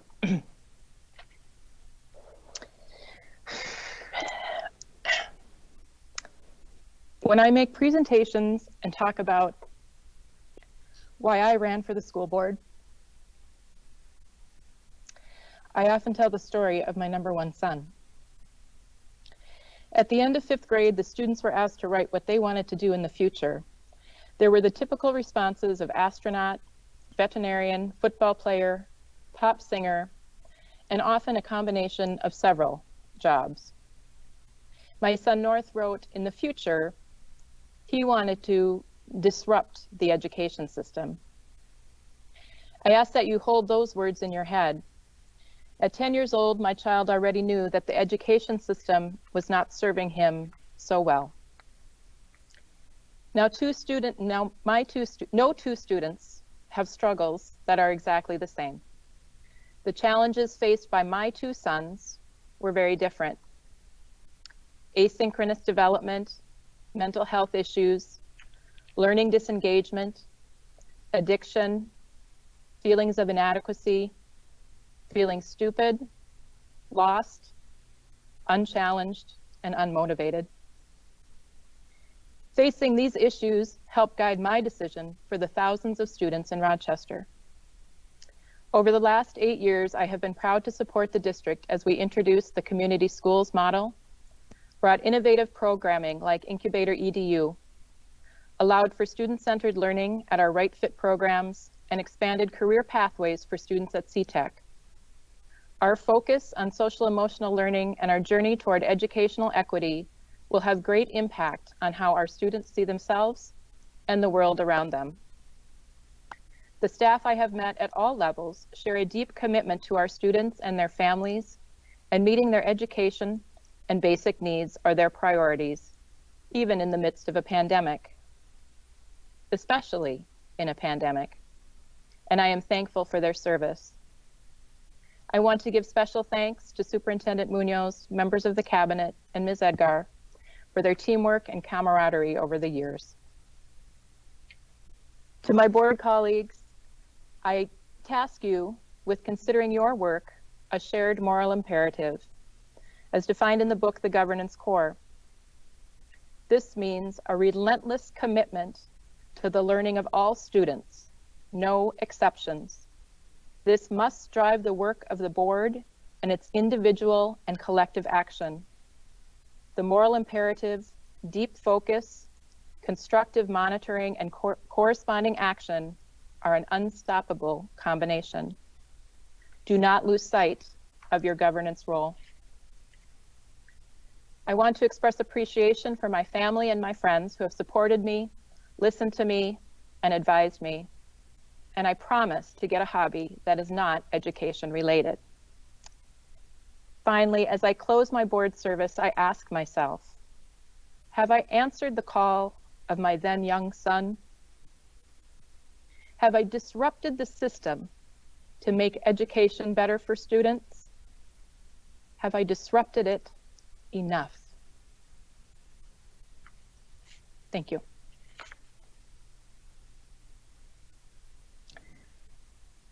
Superintendent. Yes. Wow.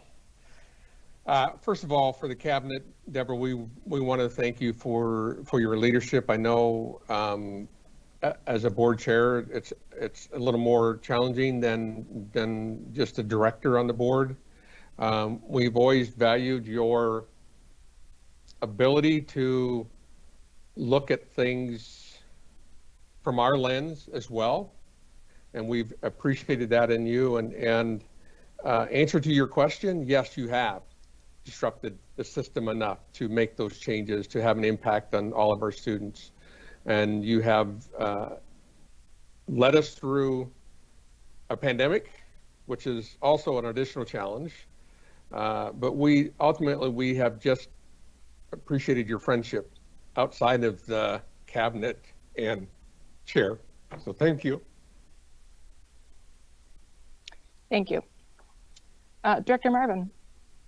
And I know this is awkward, calling on people who are going to talk about you. Let me say first, Deborah, and I mean this from the bottom of my heart, I don't believe for a minute that you're going to get a hobby that's not education related.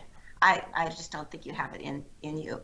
I have to say that to me, you are the epitome of that leader who understands and lives what a governance board does, the work that it does. And it's tricky, but I think you've done an incredible job with that in the 8 years. And as Mr. Munoz was just saying, we've come a long way. I mean, obviously we have a ton of work to do, but in those 8 years, you've been chair or vice chair for 4 of them. And things would not have happened if you had not been, in that leadership position. You have this uncanny ability during meetings and in between meetings to sort out really complex, often contentious issues and then get us towards some sort of a solution. I don't know how you do it because you remember what people says. I guess that's part of it. But it's an amazing gift you have. You bring a wealth of hands-on experience, especially with the volunteer work you've done forever with people new to the district and new to the country, as well as your educational background. You bring that experience to the board table, but you always, always leave your ego at the door. And as others have said, you have been an incredible board member and you will continue to be an exceptional friend. Thank you. Thank you, Jean. Kathy.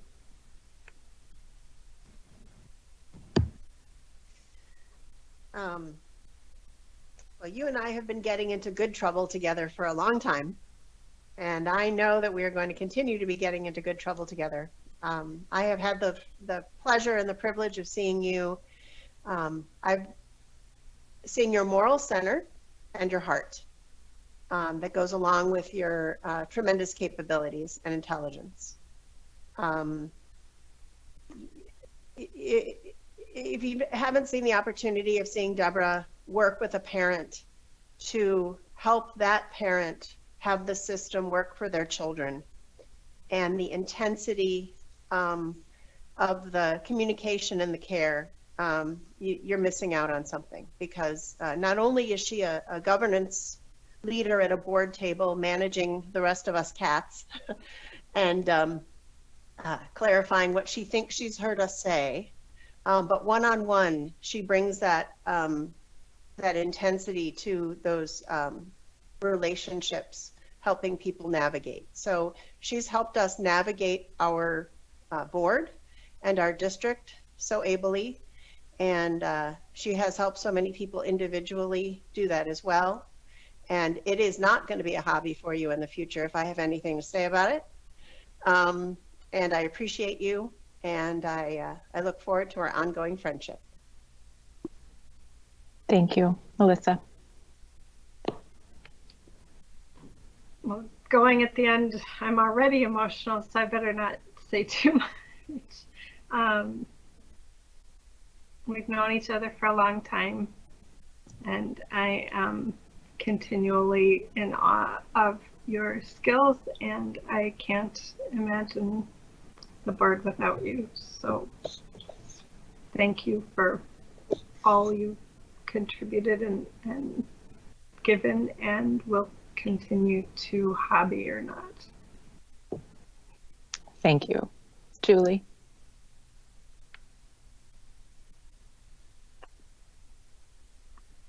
Okay, thank you. So I guess has Don said anything yet? He's got his hand up. We've got a couple more, so I'm not the dead last. So I remember the first time I met you, Deborah, 10 years ago, a little over 10 years ago, when we were all considering a run for the school board. And at the time I felt here was a woman who was so dedicated, so perseverant in her ideals and her in how she wanted every student to be successful no matter what. You gave me a lot of sanity checks over the years where I would call you and say, I don't know, what do you think? And I really respect and appreciate the candor that you always gave to me in our conversations. And I know sometimes it was hard, but you never made me feel bad that way. But as a colleague,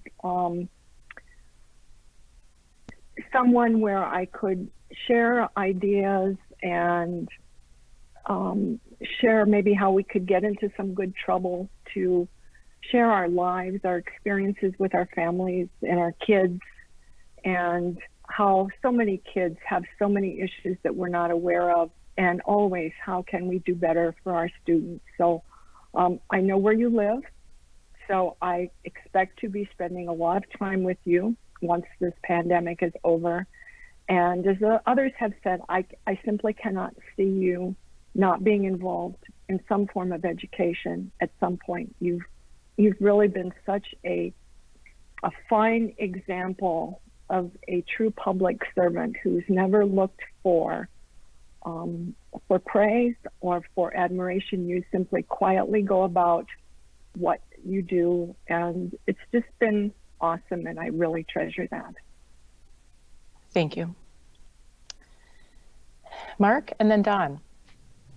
I was just going to say, if you want, I could help you pick up the hobby of gourmet cooking post-pandemic. And I have a few ideas post-school board where we can get together for making our community better together. So we have that passion. Thank you, Mark. That's very kind. Don. Deborah, I just wanted to say thank you. I know when I first joined the board, perhaps we didn't, well, how can I put it? It took us a moment or two to figure each other out. And upon having done so, I think we both saw value and respect and commitment. So I want to thank you for being authentic, for the example you have set, and for the standard that we can all aspire. I do know and have come to realize that positions and or elections do not define us or limit us. And so I just want to encourage you to, you have every reason to hold your head up high. You have served the community well.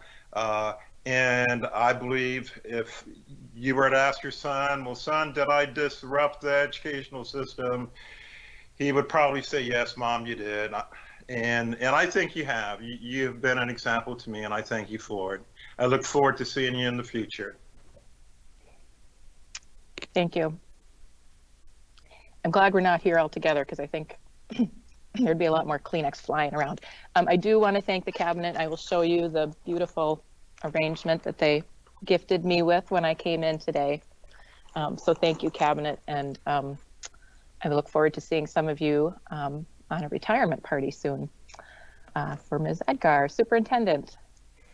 Yes, I've been trying to find it, and I can't find it, but I used to have a poster in my office when I was an elementary principal, and I don't remember all the words, but there was a quote about basically if you left the place better than when you got there, you were successful. And I will say, Mark, you and Deborah have been very successful. Our district is much better off because of the two of you. And Mark, yours is in the mail. So we knew you weren't coming in person, so we mailed something to you. So congratulations to both of you. Thank you. Okay. We do have some business this evening. And as I told us beforehand, we were going to take a break at some points, but I think I'll push us forward just a little bit, if I may, to the consent agenda. And this is an action item. Move approval. Second. Been moved and seconded to approve the consent agenda. I'm sorry, I didn't ask if anything needed to be removed for individual consideration. Hearing none. Ms. Edgar, would you please call the vote on the consent agenda? Ms. Amundson. Aye. Mr. Barlow. Aye. Ms. Marvin. Aye. Ms. Nathan. Aye. Mr. Slusner. Aye. Chair Seelinger. Aye. Ms. Workman. Aye. Retirements, Superintendent. Yes, we have two retirements. The first one is Darcy Louise Hine, early childhood family education teacher at Northrop Community Education Center. Her retirement is effective end of the day, December 23rd, 2020, and she has been with the district 17 years. The second one is in the student nutrition services, Janet Frey, cashier at John Marshall High School, retirement effective end of the day, November 18th, 2020. She's been with the district 16 years, so we thank Darcy and Janet for their service to the district. Great, thank you. 6, safe and welcoming learning environment. 6.01 is our Panorama data update This is information item, Superintendent. Yes, I'm going to turn it over to Denise Moody, Director of Student Services, and she's going to share some of the Panorama data with us tonight. Denise. Hello, thank you, board members. Thank you, Mr. Munoz. I am excited to be here to share about our most recent Panorama results. So I just want to get my screen up here. As always, my I think it's coming. Oh, I practiced this even. Hold on. I think I shared the wrong thing. Here we go. Yep, we got it. You got it? Okay. Awesome. It's not showing up on the live stream. There it is. Okay. So I am here tonight to talk about the Panorama survey results from the survey administration that we did in the fall of 2020. So Panorama is a survey platform that allows us to measure the perceptions of the social emotional wellness of our students. So similar to how our MCA scores might monitor our academic achievement, our Panorama looks at the social emotional well-being. It's a perception survey data, so it's asking students their perceptions of things along with our staff and families. So this is our fourth survey administration of Panorama district-wide, so you're going to be able to see some trend data, which is kind of exciting to be able to see the use of a survey tool over time and be able to see that.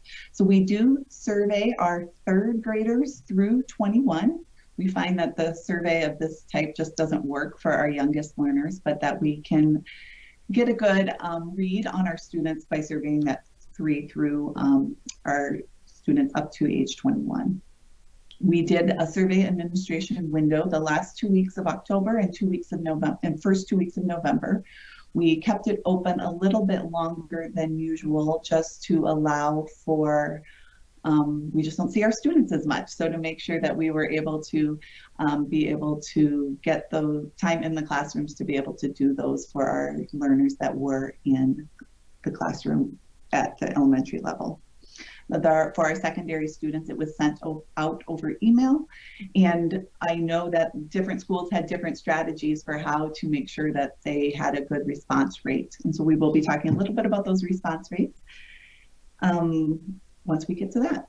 So we survey students on a variety of different topics: academic needs, learning model, problem solving, resources for support, rigorous expectations, school climate, school safety, sense of belonging, and student-teacher relationships. We are going to be highlighting a few things based on some of the direction that the board has given us in the past, really focusing on school climate, sense of belonging, and student-teacher relationships as we review the data today. We also ask students on 2 different subscales around, one is their SEL competencies. So those others, the ones on the previous slide, were about their perceptions of school. SEL competencies is about their perceptions of their own SEL skills. So we ask about students in their perception of their own skills in the areas of emotional regulation and social awareness. In the spring of 2020, we also added a new set of questions around equity and inclusion. So we had 2 subscales there: diversity and inclusion and perceptions of racism and discrimination. So that was data that we have 2 points for now. We asked those questions in the spring of 2020 and again in the fall of 2020. So that's some data that's new that I'm going to be sharing out this evening and focusing on. The equity and inclusion is only asked at the 6th through 12th grade level. That's the recommendation, and we only have questions that are validated for those ages. So we do not have that data for 3rd through 5th graders. In addition to our student survey data, we ask our staff and teachers some similar types of questions about their perceptions around school in these different subscales: educating all students, learning model, resources for support, school climate, school public health measures, self-awareness, sense of belonging, staff well-being, and student engagement. The asterisk indicates that on educating all students and student engagement, that those are only asked of our certified teaching staff. And both the learning model and school public health measures are new things that we add this fall. I am not going to be sharing much around the staff and teacher survey topics this evening. If you want me to come back and present some of that data, I am more than willing to do that. I just really feel there is so much data to be able to dig into to really be able to have a thoughtful discussion around it and not overwhelm both you and myself. We really are going to be focusing on that student data piece tonight, looking at a couple of staff responses as well. So this is kind of how I've mapped out our presentation tonight. We're going to start off with talking about who responded, what were the response rates, and who was included in the data sample that we have. We're going to then go and talk about how do students experience school, focusing on those areas of school climate, sense of belonging, and teacher-student relationships. We're then going to talk about how is the mental health of our students. This is something that I'm asked on a regular basis. I think it's on everybody's mind right now as we're worried about the mental health of our students. We're going to talk a little bit about what Panorama can and can't tell us around mental health. And then we're going to talk about what our students' perspectives of diversity and inclusion are at school. And then now that we have this data, what are our next steps? So I'm going to pause after each number here and give you a chance to ask questions if that's helpful. And then we'll be able to have some conversation at the end as well. Super. Thank you, Denise. So starting off with who responded.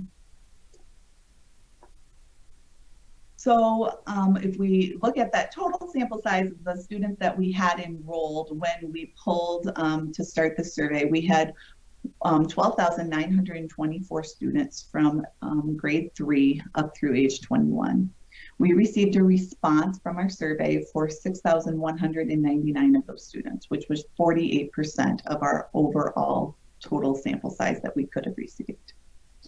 At the secondary level, we received 3,293 responses of a total possible response of students of 9,170. So we had a 36% response rate. The number in parentheses there at the end indicates what the survey response rate was the last time we administered, because as I looked at the data, that was a question I had and wanted to be prepared in case you had it too, that we last surveyed our secondary students in the spring of 2020 when we had already moved to distance learning. So we surveyed them the first 3 weeks of May. So we had a similar, the exact same response rate when we surveyed them in the spring to when we surveyed them in the fall. We did have a higher response rate when we had them in the building. At the elementary level, we received 2,906 responses of a total 3,754 for a 74% response rate.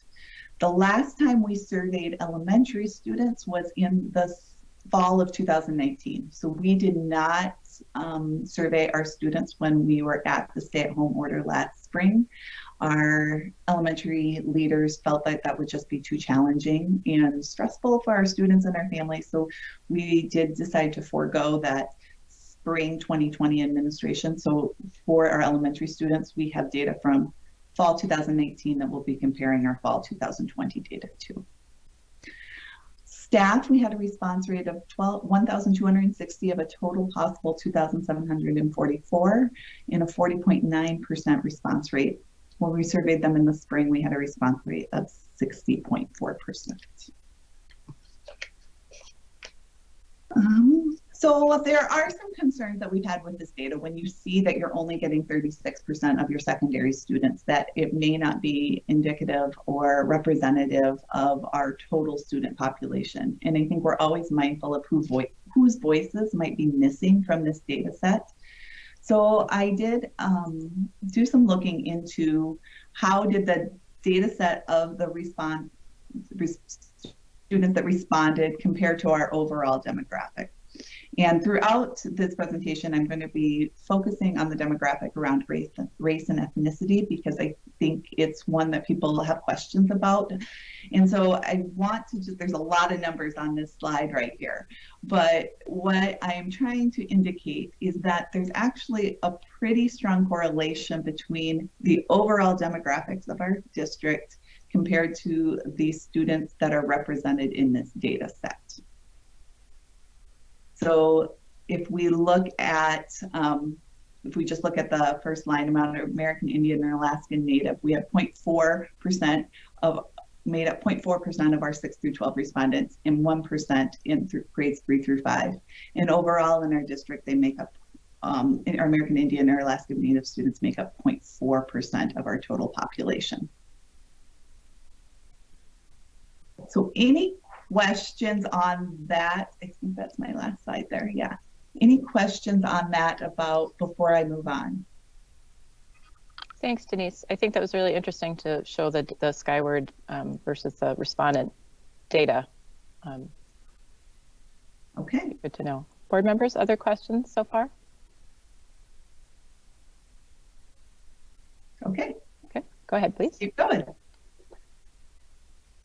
So as we dig in and we look at these survey subscales that talk about how do our students experience school, I'm focusing in on 3 different areas based on some of what the board had asked us to report out on. So we're going to be talking about school culture, sense of belonging, and teacher-student relationships. Really, how do our students experience school and how do they feel like they belong?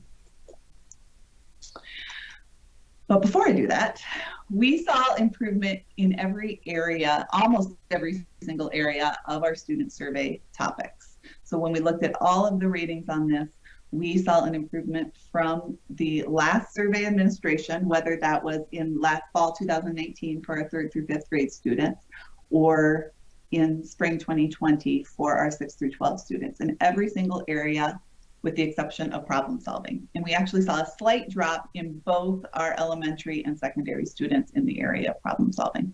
But otherwise, we saw increases in all of the areas. So I'm going to go deeper into those 3 that I mentioned. So this is the trend line that you can see around school climate. So this is elementary data. I'm going to go deeper with the elementary data because we had a better sample size that I think we can rely more on that data because we heard from more of our students than the secondary data. I'm also going to show you the secondary data, but we're going to look a little bit closer at the elementary data. So you can see the trend line that we have. So in the first administration in the spring of 2019, we were at a 57 favorable % response. So I'm going to talk a little bit about what that percentage means. Going up to 63% in the fall of 2019, and we were at 72% in fall of 2020. Just really exciting to see that going that direction. Also looking at the demographic again of race, we are seeing some variation around race, but not any large discrepancies between the demographic groups. So these are the questions that are included in that scale. And so you can see the question and the percent favorable. On every question, there are 5 answers that are possible, and they're looking at the percent favorable is reported out as the ones that are above the midpoint. So you can see that we have nice growth in all 4 questions in this subscale.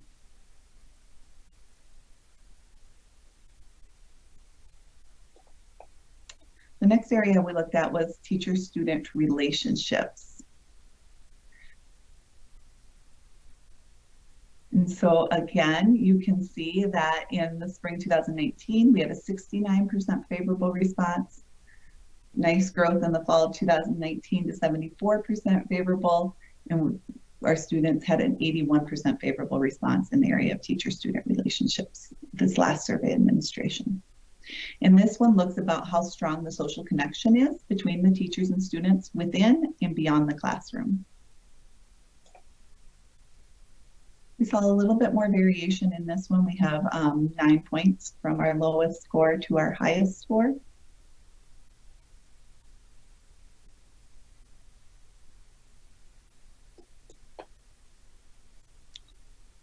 And then here you can see the questions. I think there's a little bit of a delay maybe on the screen. But this subscale also exists, or also has 4 questions. And you can see the increases that we had since fall of 2018. I like these last 2. I think that when we're thinking about our 3rd through 5th graders, this is one of the highest compliments we can give our teachers, is if you'd be excited to have your teacher again. And really excited to see that last one too, about the respect between teachers and students.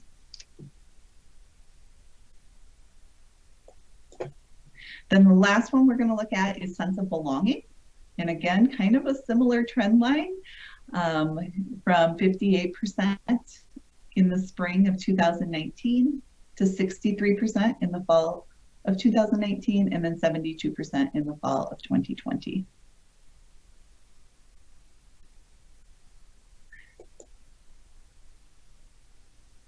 So here we had an even more larger discrepancy, with our American Indian and Alaskan Natives having the highest favorable response, and our Black or African American students at the lowest percent favorable response.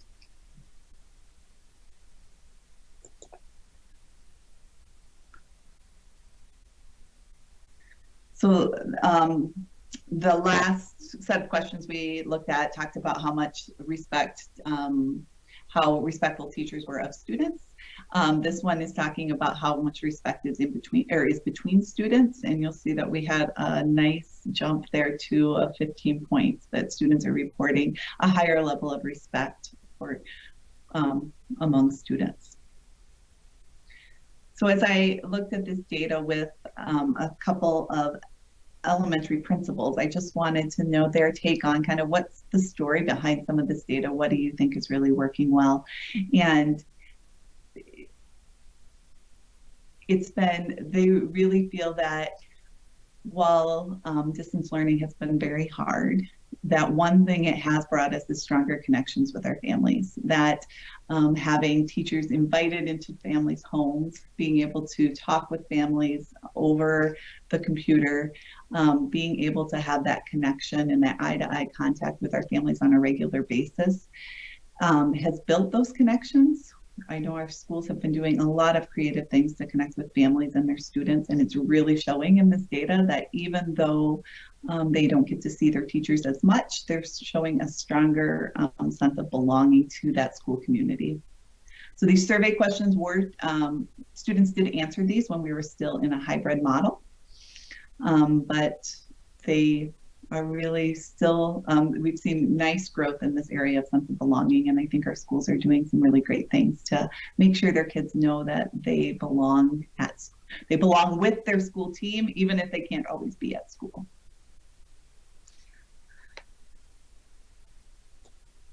So here's the secondary data. Again, I'll just show you these 3 trend lines because I think that they're really interesting as well. So we can see that at our first survey administration in spring of 2019, we were at 42% favorable response and have had a total of 12 points of growth overall for our secondary students in the area of school climate.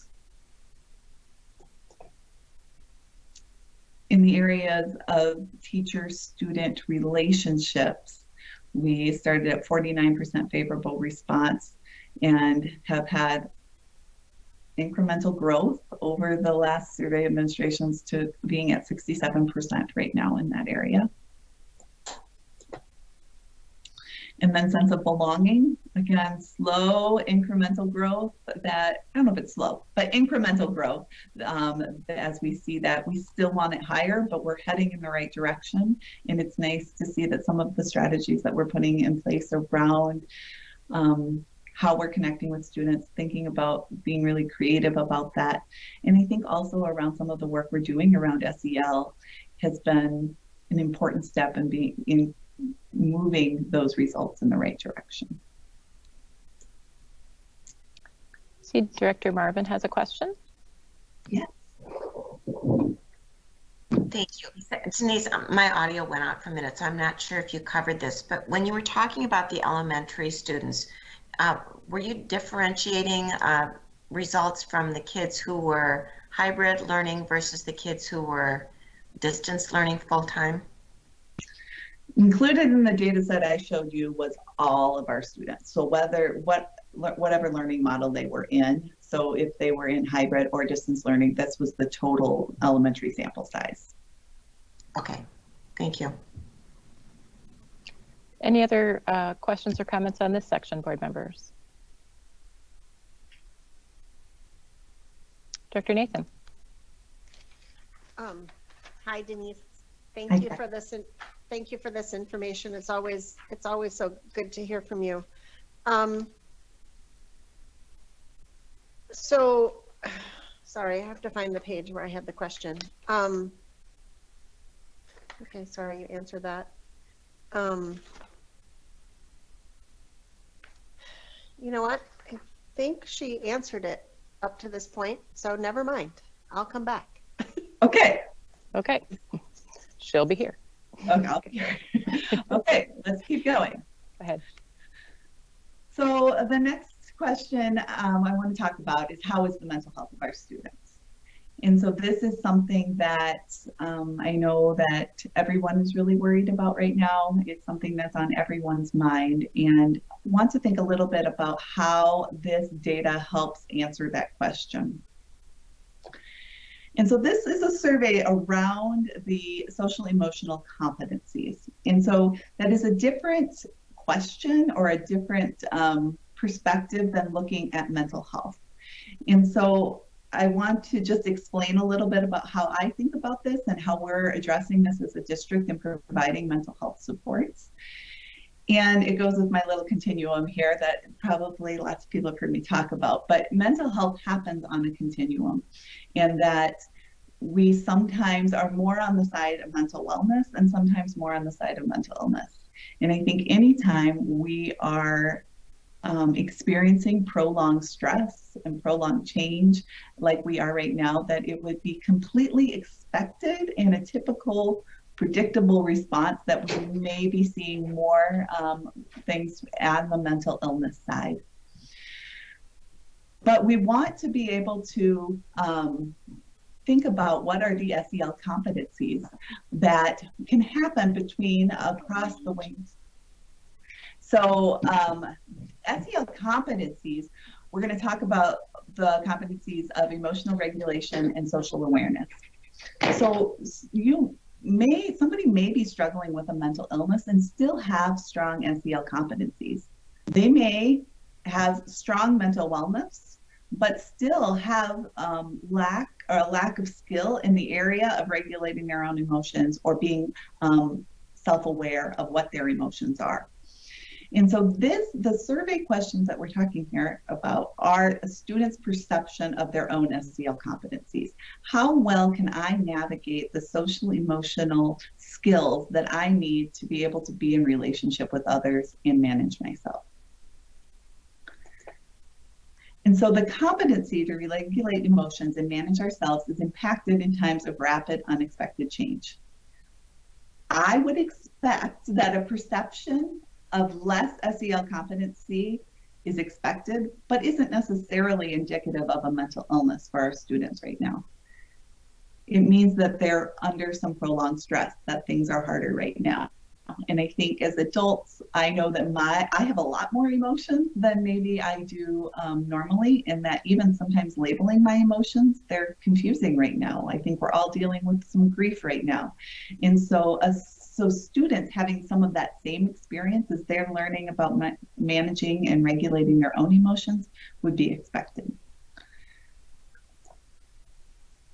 So here are, in response to the scale around emotional regulation, that is something that we ask students to rate their own perception of their ability to regulate their own emotions. We saw students stay flat to the last survey administration. So our grades 3 through 5 student were at 46% last fall. They remained at 46%. And in my mind, that is a real win with everything that is going on right now and that is kind of being thrown at our kids, I think that if I were to rate my own SEL competencies, I would rate myself lower probably than I did last fall. And so I know that maybe with all of our work around SEL that this has been maybe discouraging to some schools who have been working really hard on this, but I see this as a completely expected response, and I think is indicative of the work that we've been doing around SEL. The fact that students are rating themselves at the same level is, I think, a very positive note, and speaks to the work that we've done around SEL, that our students have the resilience and are really seeing themselves as just as capable of managing their own emotions as they were in the fall. Okay, questions on that piece? Anything there, board members? Okay, we'll push on. Pushing on. Okay, last question, or last section. What are the students' perspectives of diversity and inclusion at school? So like I said at the beginning, the first time we administered these questions were in May of 2020. It was in the first part of May 2020, the first 3 weeks, and then they were part of this survey this fall as well. So I wanted to show you the questions that we included. So there's 2 subscales. The diversity and inclusion subscale, you can see here, it really talks about diversity within a student's experience regarding race, ethnicity, and culture. If you look at the way that some of these survey questions are written, some of them are not maybe as applicable when we were in a stay-at-home order, or when students don't have as many opportunities for some very different reasons to be able to have interactions with lots of different peers or other students. Specifically, like at your school, how often do students from different races, ethnicities, or cultures hang out with each other? There are definitely some external factors that are impacting answers to that question. So I'm going to focus more on the next subscale, which is perceptions of racism and discrimination. And so these were questions that we developed with Shavana Talbert last spring, because we really wanted to know about some of the experiences of our students. And so you can see the questions that we asked here, and I'm going to dig into a few of the responses deeper here in a minute. So I wanted to go again around or explain again about the percent favorable before I moved on, because it gets a little confusing in the way that these questions are asked. So one of the questions that students were asked was, adults at my school have treated me poorly because of my race. And then they're given 5 options that are listed for answers that are listed over here in the answer distribution.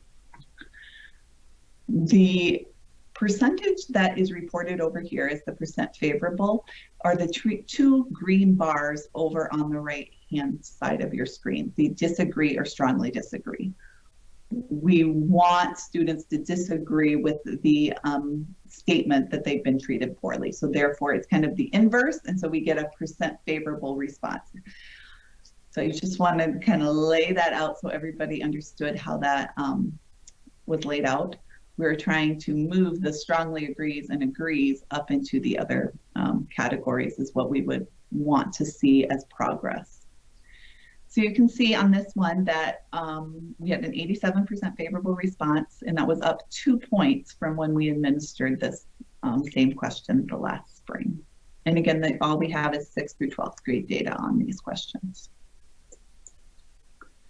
The next one is the same question, but we're asking about student-to-student interactions. And so we had an 81% favorable response, up 6 percentage points from the spring.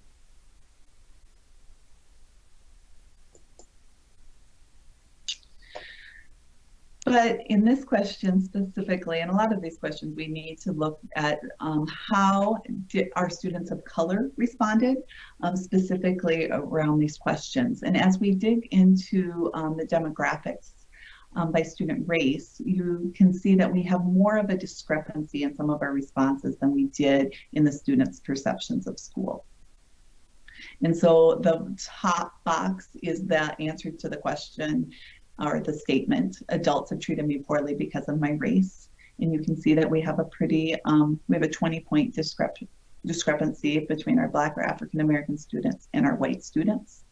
And the bottom one is in response to the answer, or the statement, excuse me, students have treated me poorly because of my race. And again, you'll see a larger discrepancy between those responses, which indicate that we definitely have some work to continue to do in this area.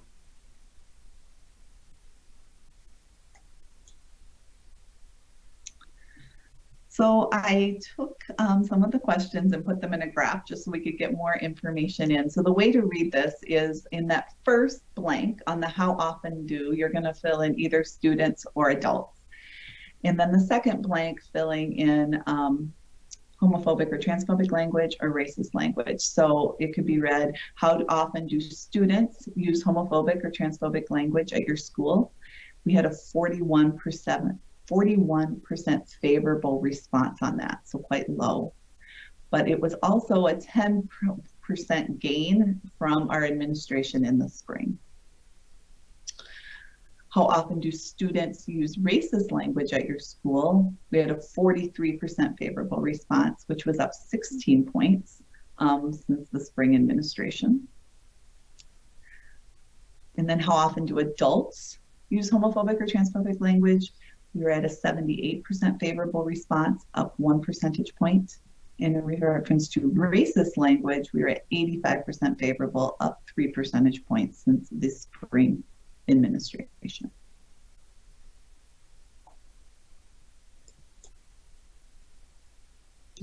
So one thing that in our equity work that we've been focusing on is really addressing issues of equity and encouraging people to speak out and to have open and honest conversations about issues of race. And so we asked both staff and students about whether or not they feel empowered to speak up when they see racism or discrimination happening at their school. And so similar question, but you can see the three groups and how they responded. So students, when asked, had a 55% favorable response, which was up 10 percentage points from the spring of 2020. Staff would be all non-REA staff. So it would be paraprofessionals, maintenance, clerical. It would also include cabinet, principals, administration. And so that group had a 63% favorable response, which was up 2 points from the spring. And then all of our REA members, our certified teachers, and our service providers are reported out in a separate group. And they had 55% favorable response, which was down 1 percentage point from the spring of 2020. So I think this is also an area where we can continue to work and encourage our staff to advocate for students and provide opportunities to have conversations about discrimination and racism.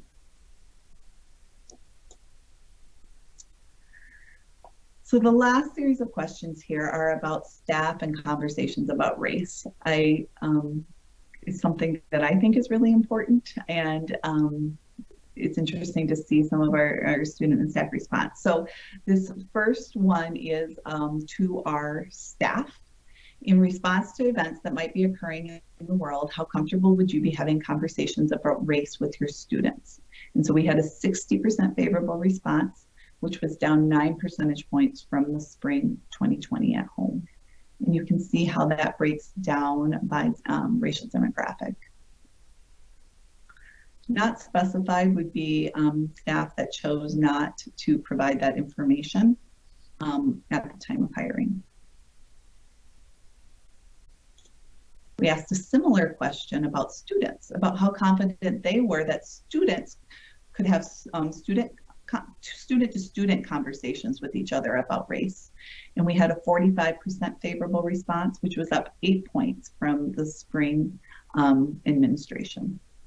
And less discrepancy across racial demographics there.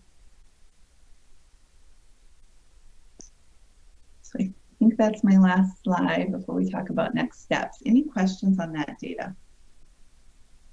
Board members, it is kind of a lot to throw at us and digest, so understand, but it looks like Director Nathan is ready to take a chance on a question or comment.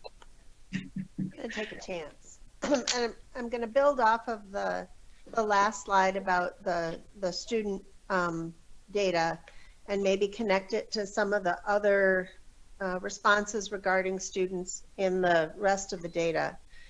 It seems like some of our lowest favorable responses had to do with student-to-student relationships.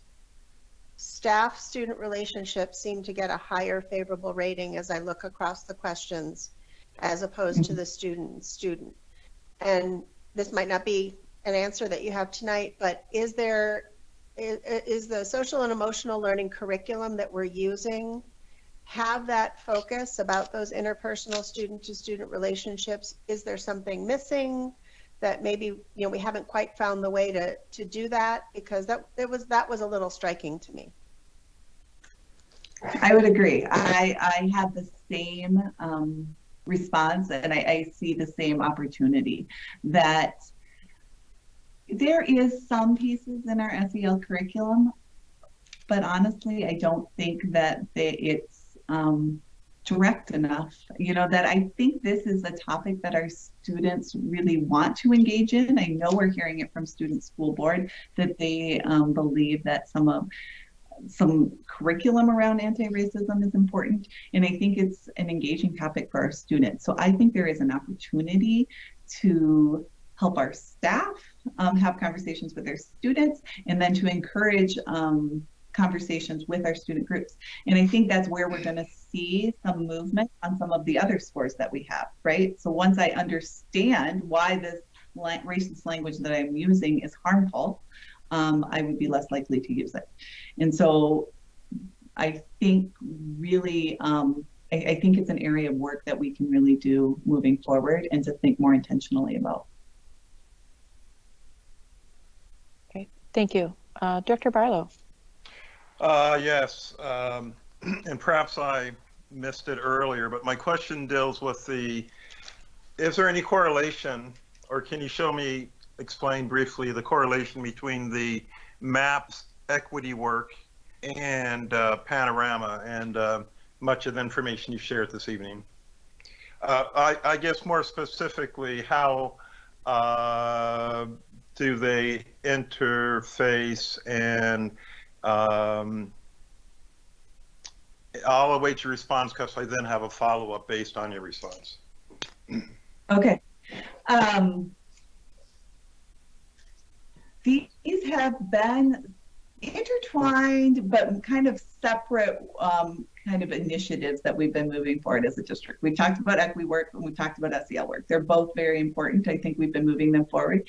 And I think our data is leading us to a point where there needs to be more intersection. That I think that we see a need to the SEL work and understanding ourselves and being self-aware and having empathy and interpersonal skills are some of the skills that we need in order to address some of the equity issues. There's certainly some things around our equity that is more systematic that we need to address as well, but I do think that there's a real opportunity to be able to work together. So we had a meeting last week with the equity specialists, really looking at the Panorama data and how they might use it in their work.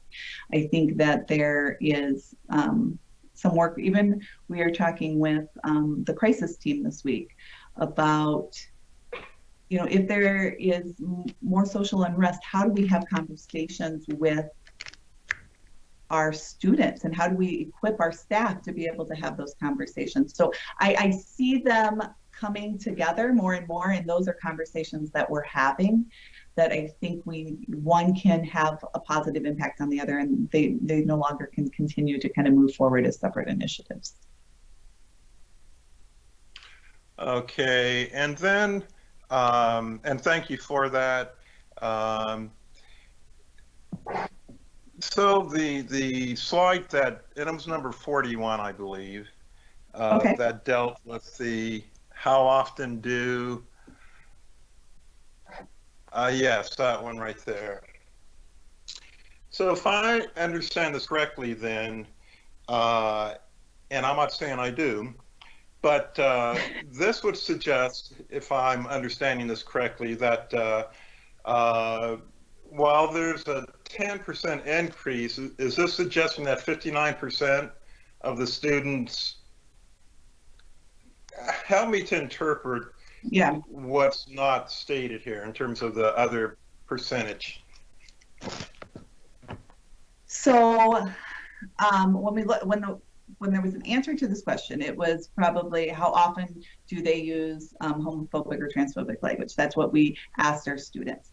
We're looking for them. There's this neutral thing that says, usually there's an answer of like, it might be like occasionally or sometimes. And then there's degrees where it goes farther. So yes, you're correct in saying that 59% of the time there is some transphobic or homophobic language that's being used that students are reporting other students are using. That is a correct interpretation.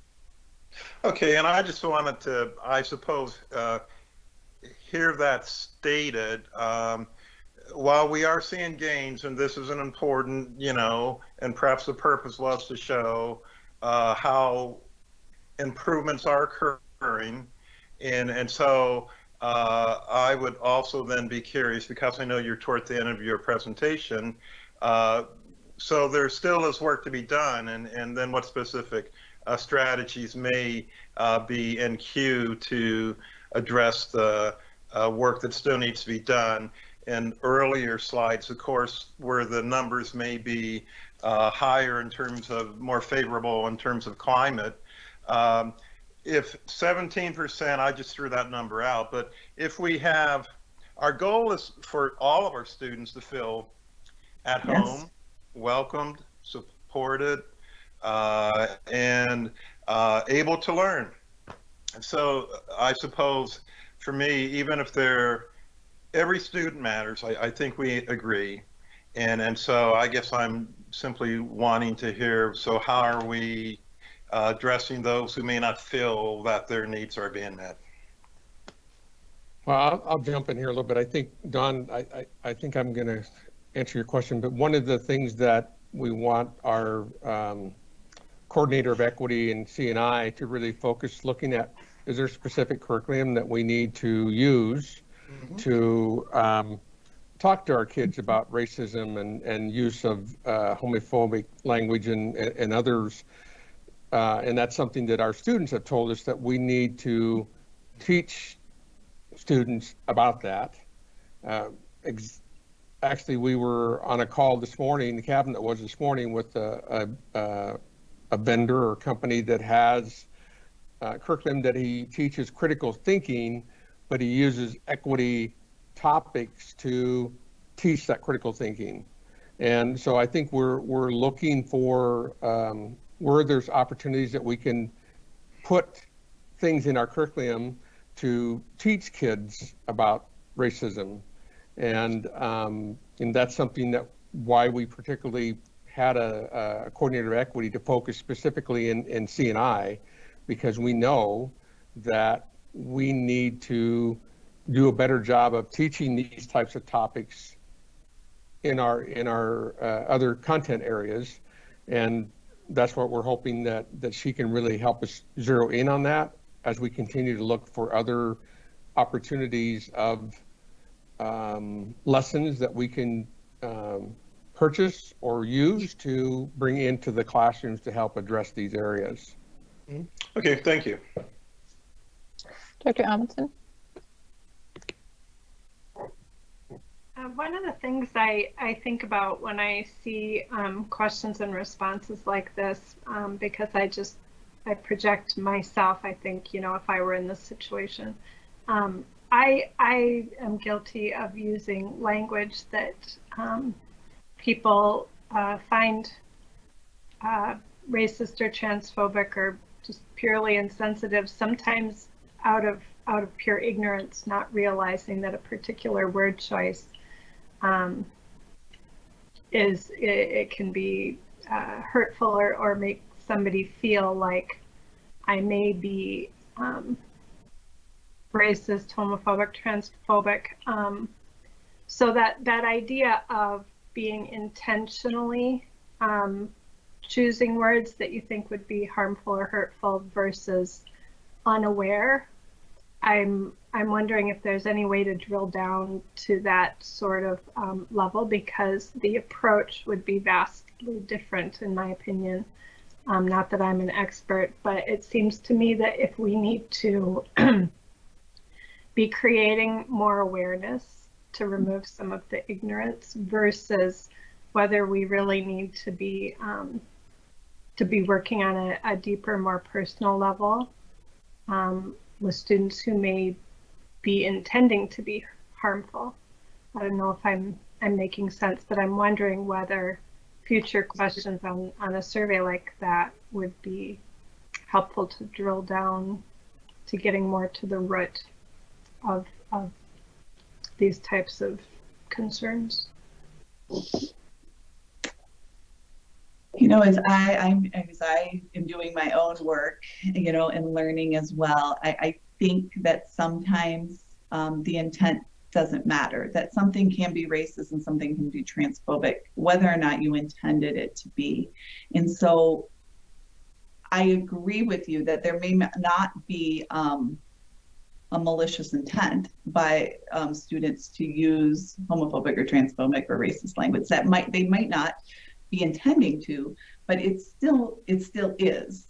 And so I think that the response is the same, in that we need to increase everyone's awareness.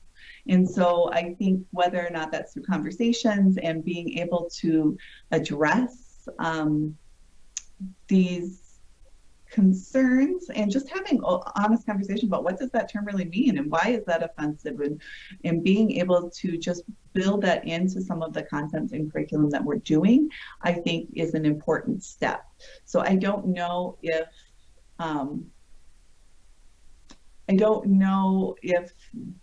the result or the response would be any different if we knew, depending on what the intent was.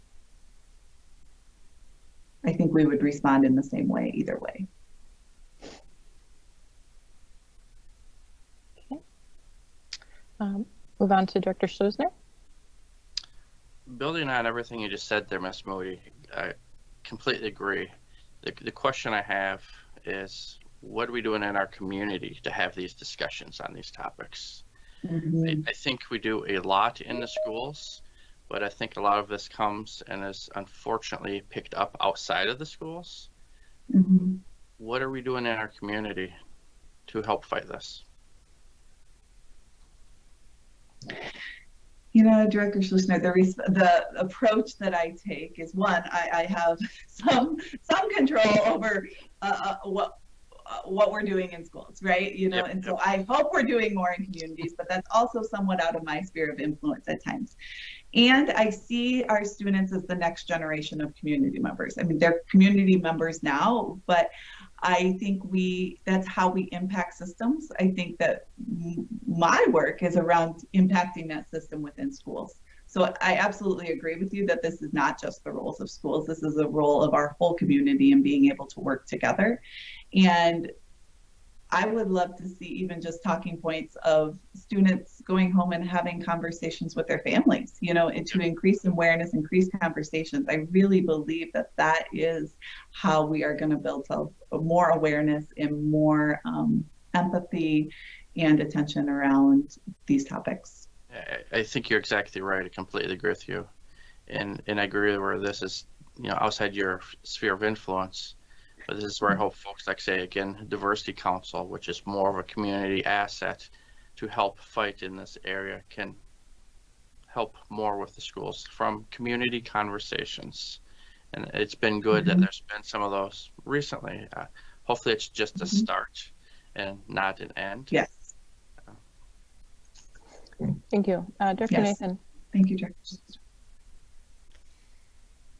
So Denise, I want to recognize that in so many of these graphs, we see this upward trend of an increased favorable responses. And I think that during a pandemic, or a before and after, a pre-post, it's really, it's just really telling of everybody who's really reaching out. And I think some of the impacts already showing of the social emotional curriculum that I know our principals and our teachers worked hard to maintain, keeping it even with the hybrid and the distance learning and the changes. But I have to build on what Director Barlow said about kind of flipping the numbers around, because as I look at the elementary numbers, there's a pretty significant portion of our students who don't feel like they belong. And same thing with our secondary students. And I know this is an anonymous survey, so you can't really go find the students who answered the question that way. So how is our system set up? How is our structure set up to, I don't know, find those students who don't feel that they belong and maybe target some interventions or some outreach to them? Let me jump in here for a minute, Denise. I can tell you this is, each building will get their building data, and that's data that they use when they create their building improvement plans. And I think I shared with you last year's evaluation that I think there was 19 out of so many schools had an SEL goal based on their Panorama data. So they may not be able to identify specific students that rated that area low, but they can see as a group of students within my school, this is where they scored. So that's an area that we as a school have to focus on. That's great, thank you. Yes, I think that in response, we've seen a lot of buildings really focusing on sense of belonging in their site goal. That's an area that has been focused. And I think that we're seeing some positive results. And so it's not that we've arrived. I'm not saying like we're at the end of the work, but it does indicate to me that we're on the right path. And so I think we need to continue to do some of the things that we're putting in place.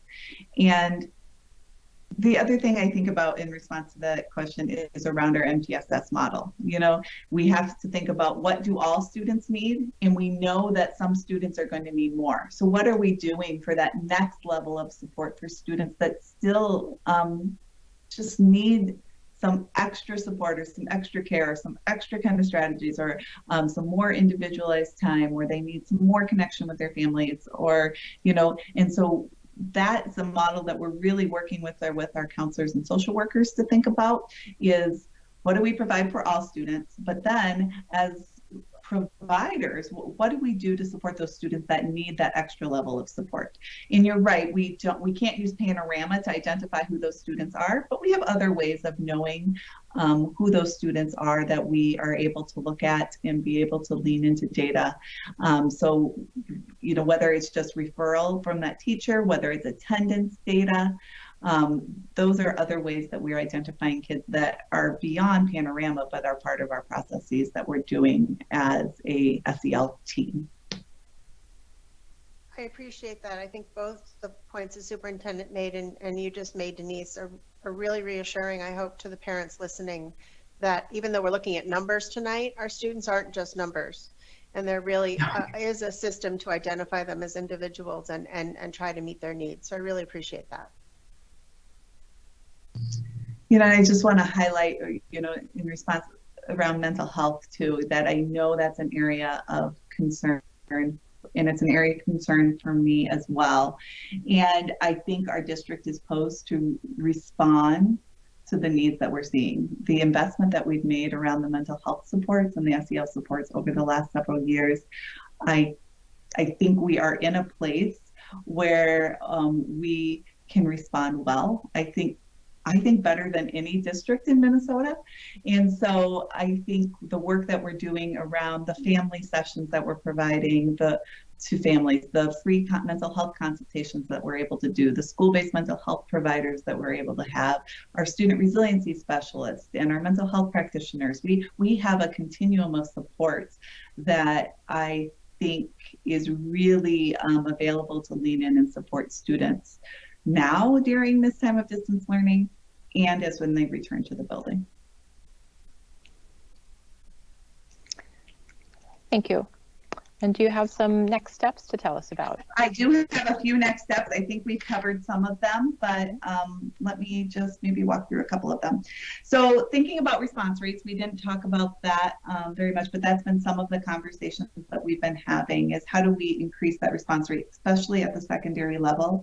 And so one idea that was generated in a conversation with our equity specialist is we maybe haven't done a great job of explaining the why to our students. So that's something that we are going to be working on the next survey administration is making sure that they understand how we're using this data, why we're collecting this data, and why it's important. We also want to think about how do we share out the results to our students. I think to fill out a survey and not get the response or understand what the responses are kind of maybe feels that you're just being used, which isn't our goal. Clearly, we want to be able to have that feedback loop to be able to explain to them how we're using this data. We're also interested in recruiting some student leaders around SEL, is that we students that we can partner with to one, think through ideas, but then also to be champions in their building around the work of SEL. Around the school climate pieces, like I said, a lot of buildings are focusing on their site schools, and I really would just encourage those buildings to stay the course. I think that the data is showing that what they're doing is having an impact. We're seeing that data point trend in the right direction. So a lot of the creative things that that buildings are doing to connect with families, I think, and students, I think, are working, and I'd like to see those continue even post-pandemic. And so I think that we don't necessarily need to continue to add one more thing. I think it's continuing to iterate and get to the point where we feel really confident in the things that we're doing, what we're doing with our SEL curriculum. As that continues to grow and students know that better and staff know that better, I think that's going to continue to be more impactful. And then around the area of mental health, I think that we have a lot of resources in our community and within our schools. And but I don't know if families already know. So that's definitely something that I'm working on with my team, is making sure that families and students know about the availability of resources and how to access those around mental health care. And then I think some of the things that we already talked about with some of that diversity and inclusion data, how Superintendent Munoz talked about thinking about the anti-racism curriculum and having those conversations with students, engaging our conversations and providing some resources to our teachers about how to have conversations with race so they can feel more confident in that, I think are some of the next steps as we move forward. So any follow-up questions for me?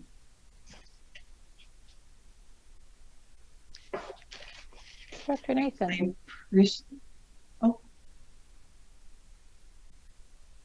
So I think we must do this around the same time every year, because I think I've asked you this question last time.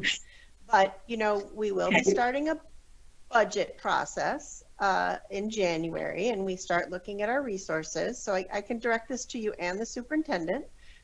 We had in our legislative agenda advocating to the state to hire more mental health professionals. But in order to keep driving this work forward and to support what we already have in place and to build on it, what do you need in the budget? Or maybe you can't tell us that till January, but think about it. No, I guess for me, what Denise shared with us tonight shows that the investment we made is paying off. And I think for me as a superintendent, my recommendation would be that we preserve those positions that were added.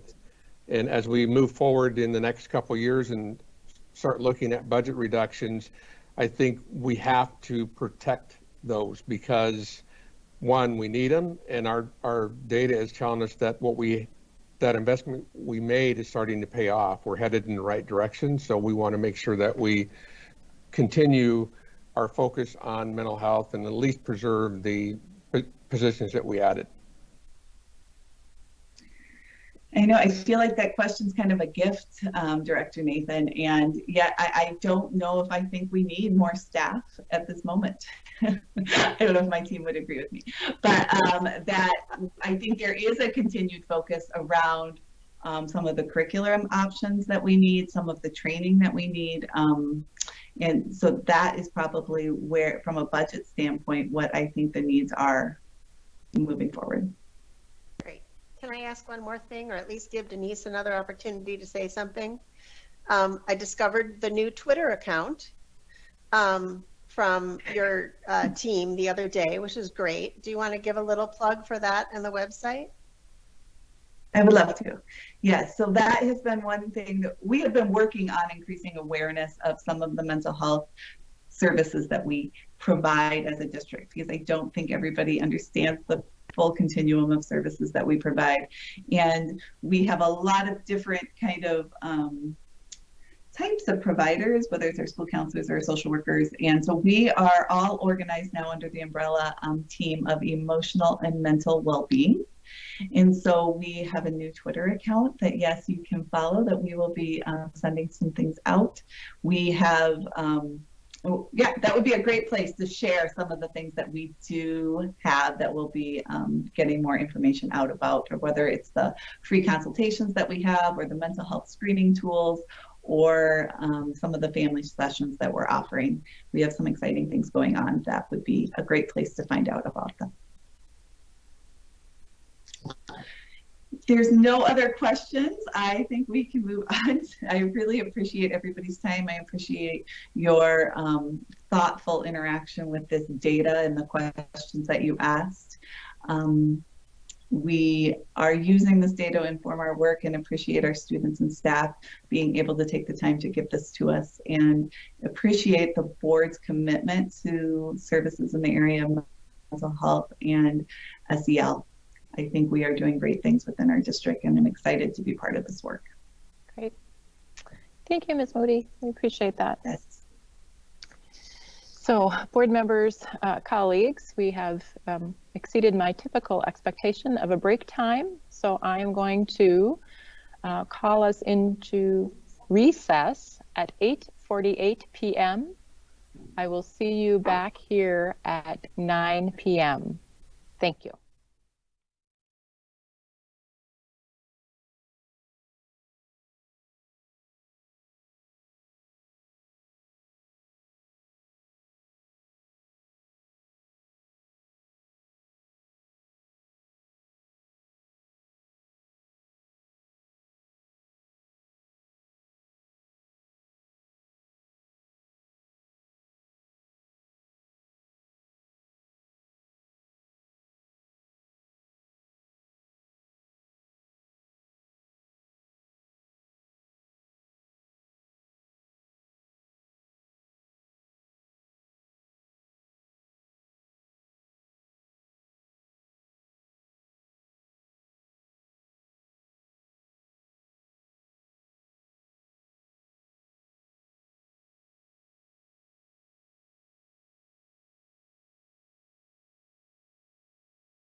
assuming everybody's back.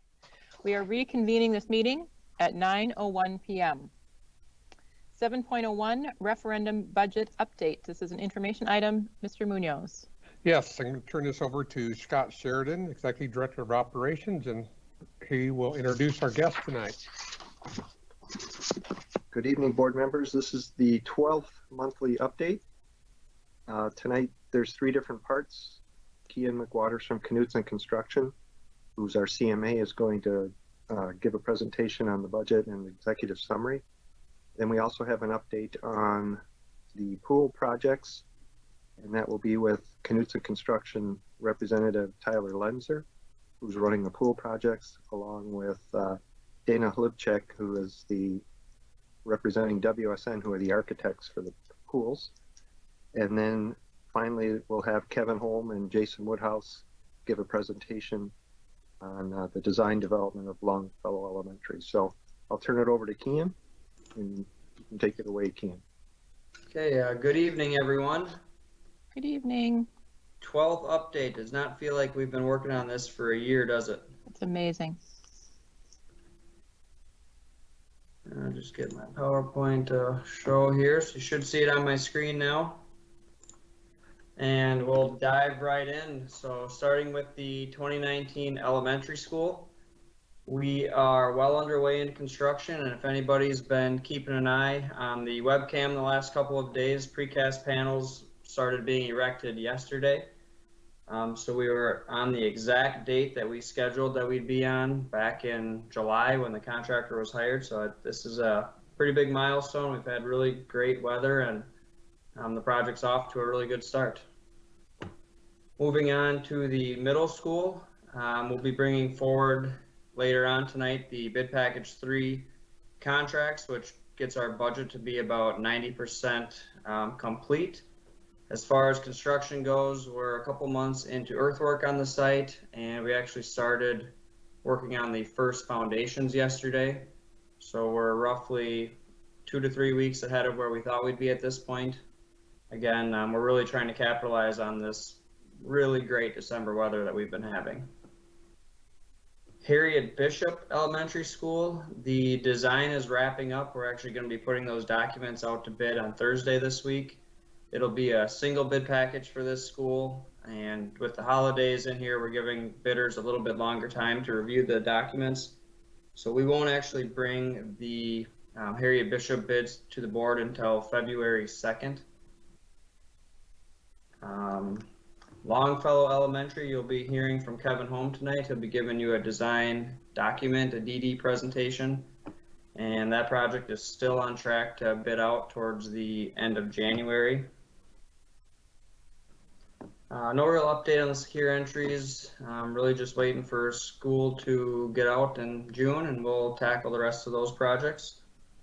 The Century Pool, as Scott alluded to, I don't want to steal Dana's thunder, but we do feel that we're at a point here where we can pick up design where it was left off last spring and hopefully move into bidding late spring and starting construction early summer. The Mayo Pool and the middle school pools would follow directly in suit with the Century Pool, but that's going to be our focus out of the gate. Moving into the dashboard where we're tracking the budget. The 2019 elementary, I did update that from last month. So that is, I'll say 99% firm on where the budget sits. There's a couple small items that we're still evaluating that may adjust this a little bit, but we're very confident in where we sit right here. The middle school, so this is, if you're looking at the budget that was turned in for our next item on the agenda for approving of bids, this is actually a little bit higher than what's shown on that sheet, and that's because I'm carrying a couple allowances that we may or may not need. But all in all, we're still sitting about $4 million under what the approved referendum amount was for the middle school. So that's a really, really great spot for us to be, especially going to help out some of the other jobs where we're slightly over. Longfellow Elementary, $34 million. That is about $300,000 over the approved referendum amount. We're still in the DD phase. So if you remember back to where the middle school was and the first elementary school, we were sitting slightly over at that point as well. We are carrying about $500,000 of contingency in that, so we need to still be responsible and make good decisions here, but I think we're in a pretty good spot for where we sit in design. And then Harriet Bishop, 32.2 million. That's about $180,000 over the referendum approval amount. We do have a contingency of about 350,000, so I think we're in a good spot. It does go out to bid next week, so or Thursday. So we're not going to be making changes to the budget, but we do have that estimated contingency that I think will still come in right where we need to be. The pool project, so I've updated this. I hadn't changed this since last spring. I've updated based on where the first two schools came back, so the middle school and the first elementary school. I've increased it, and this is reflecting the latest design that we have from WSN. So I think all in all, you know, if we follow this page all the way down to the bottom, we're sitting at a total budget of $180,247,718, putting us of $690,000 under budget. And I just want to point out that we do still carrying about $1.7 million overall in contingency on this. So budget-wise, schedule-wise, we're in a really good spot. I don't foresee that changing. I'll got a couple pictures I'll share with you quickly. This is at the elementary school site and just showing some underground piping.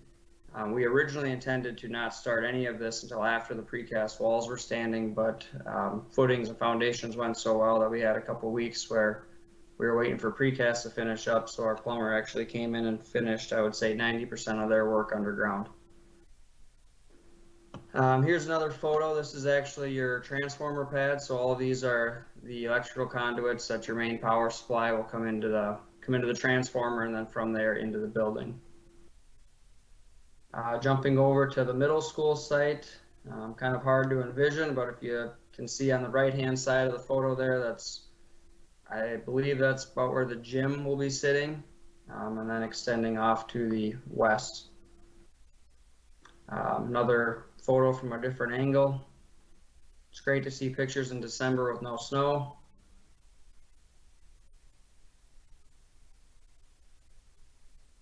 Okay, with that, I will open it up to questions. Board members, any questions on the schedule or budget for Mr. McWaters? He covers it very well for us, so. Director Schleusner. I don't have any questions, but being this my last meeting and this was one of my committee assignments, I would just like to make the statement that I think Kian has done an outstanding job, and he does his project management extremely well, and our community should be extremely happy that Knutson is who we went with for our CMA. They do great work. Thanks, Mark. That's nice, Mark.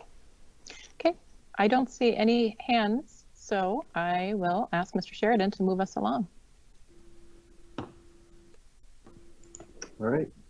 Thank you, Chair Seelingard. Dana, is this your first time here at a board meeting? I'd just like to introduce him. I really have a trouble pronouncing his last name, and I apologize, Dana. But Dana Halibachek, I believe is how it's pronounced, Dana. Correct me if I'm wrong, please. That is very good. Yes, that's correct. Close? We'll go with that. Okay. All right. Well, thank you. So we'll turn it over to you, Dana. Okay. I'll share my screen here. Sure.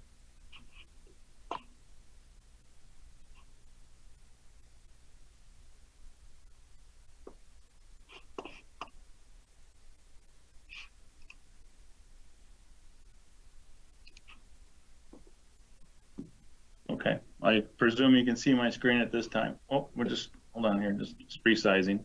Yep. It's an action shot of that person swimming. All right, there we go. All right, thank you for your patience. At this point, I'm going to give you a kind of an update on where we're at as far as the process, the design process. on the project. I'm not going to share with you any drawings. I can share with you if you ask for it, or if you need to see it. But at this point, what I really want to do is give you an update on the design process and how we got to where we are right now. Please feel free to speak up if you have any questions. Oops. This is the design team, or the consultant design team that I'm working with. I'm in the bottom left corner there. The lead designer is Mike England. He's out of our Baxter office. Keiko Leach is the lead mechanical electrical engineer, as well as Tom Schaefer, who's our pool consultant. Other folks on our team is the Canusa Construction, the RPS facilities folks, who I won't name off, as well as the athletic directors, Mark and Jeff Weasley. Mark Weasley and Jeff Whitney. Century High School, we looked at 8 different locations around the school. And when we looked, as far as locating the addition for the pool expansion, when we looked at that, we looked at utilities, parking, security, public access, and also how does the addition impact us in the future as we expand the school or expand additional classrooms or parking facilities or anything. So we looked at multiple locations around the school, and we wanted to make sure that where we located it, we were looking ahead to the future as well as planning for what we have for the current facility. Mayo High School, this has multiple complications due to the age of the school, the depth of the existing swimming pool, and just a kind of a quick update on this, we were planning to deepen the pool to allow for diving. And when we do that, we have to bring it up to codes for electrical, as well as the height of the ceilings when you incorporate diving boards. And then as well as the mechanical system, the air quality is very poor. When we met with our user groups, the top item, or the most mentioned topic is with Mayo High School, was the quality of the air, and how it just didn't recycle. It didn't get enough fresh air in that pool, and it's noticed throughout the school, around the core of the school anyway. So upgrading the mechanical system as well as the pool equipment itself is a priority with the Mayo project. The middle schools, we looked at 3 of them: Willow Creek, John Adams, and Kellogg. All 3 of these will be decommissioning the existing swimming pool, as well as converting those spaces into future multi-use or multi-purpose spaces. Those multi-use spaces haven't been defined, whether they've been classrooms or gymnasiums. Those haven't been defined, and they're not a part of this project. At this point, we're only looking at decommissioning the swimming pools. Some of the challenges that we ran into with this was the schedules. How do we incorporate the practice lanes at Willow Creek, as well as John Adams and Kellogg, while we're decommissioning or taking down the Mayo High School pool, because the Mayo School is used for the pool there at Mayo is used for practices and as well as meets. So there's some scheduling issues that we need to work with, as well as the HVAC equipment. Willow Creek is a real difficult one, where that HVAC system was upgraded to accommodate the swimming pool, and when you pull the swimming pool and you pull the chlorine out of the air, you have to replace it with the new HVAC system. So there's some real challenges there with converting the pool system, HVAC and ERVs, to a classroom or a gymnasium setting. There's some real challenges there, and we haven't dug into that too far as we were stopped in April with these projects. But we're excited to re-kick these off again. So what I want to do at this point now is kind of walk through the design schedule and the folks that we met with, and when we started and when we stopped. So our very first meeting, our kickoff meeting, was last January 31st. This was an internal meeting with the WIDSET team, the U.S. Aquatics, Obernill Engineers, Canusa Construction, as well as the RPS facilities team, and that also included school staff, which again is the athletic directors, Mark Queasley and Jeff Whitney. The second meeting was a user group meeting, and the second one was February 3rd, or actually it was the first user group meeting. It was scheduled on February 3rd, and that was a listening session. This was open to the public. We hadn't done any design work at this time. It was open to the public, and we put together some preliminary designs ahead of this meeting, more of a talking point, but this was a listening session with the community. And the swimming community we invited were the parents, the coaches, players, the swimmers, And from that meeting, then we were able to set and identify some goals within the swim community and what they wanted to see for a premier fast pool, as the term was. Following that meeting on February 12th, we went and met again. So some of these meetings that I'm showing you, they're the facility team meetings, and then there are the user group meetings. And I just want to get them all in there, just to kind of show you the process that we went through, who are the folks we met with, and just to show you how we gathered some of this information. I don't want to go through everything. I don't want to go through all the minutes at this point. But the first facility meeting following that user group meeting, again, was back with our core group of RPS facilities, the Century and Mayo, as well as Knutson and Widseth. And at that point, we set our agenda for the next user group meeting and then moved forward with our design presentations and identified additional challenges. The next user group meeting, which was identified as user group meeting number 1, now we started talking to the Mayo, Century, and the special education or adaptive programs and the middle school coaches and the folks that are within the public school system. And this was important because this meeting where we thought we were going to talk about, do we want 10 lanes or 8 lanes or 6 lanes, really evolved into a discussion of how do we accommodate our adaptive programs and how do we get these kids in the swimming pool? Do we use a lift or do we use a ramp? And how do we get them, in the locker rooms and get them in a comfortable situation where if they're in a wheelchair, then they can use these facilities. So it was a great conversation. It didn't go where we thought it would, but it was a great conversation. And then it helped us define some of our next goals for the project as we move through it. Came back to a facility meeting on February 27th. Again, we just recapped our last user group meeting. We presented revised designs based off of, now we've had 2 user group meetings with the public and then with the schools. So we revised our drawings again. We reviewed soil tests, and as well as looked at code implications with expanding the Century pool, as well as the Mayo, modifying the Mayo facility, and then the middle schools as well. User group meeting number 2, which was March 3rd. Now we went back to the swim community. We gathered the information they said they wanted us to listen to the first time, the first user group meeting with the school and the staff. We started to redefine or define our expansion project or our new swimming pool at Century High School, and we presented it back to them on March 3rd. And at this point, we started looking at, what is the definition of a a fast pool, and then we also looked at similar pools that were built in the Twin Cities area in Albert Lee and Lakeville.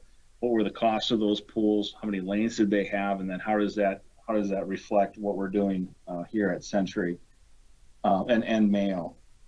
With that, we really at this March 3rd meeting, we really started dialing in on the dollars that were available for our project, and kind of had a come to Jesus moment with our swim community saying, listen, we don't have $20 million for a new pool.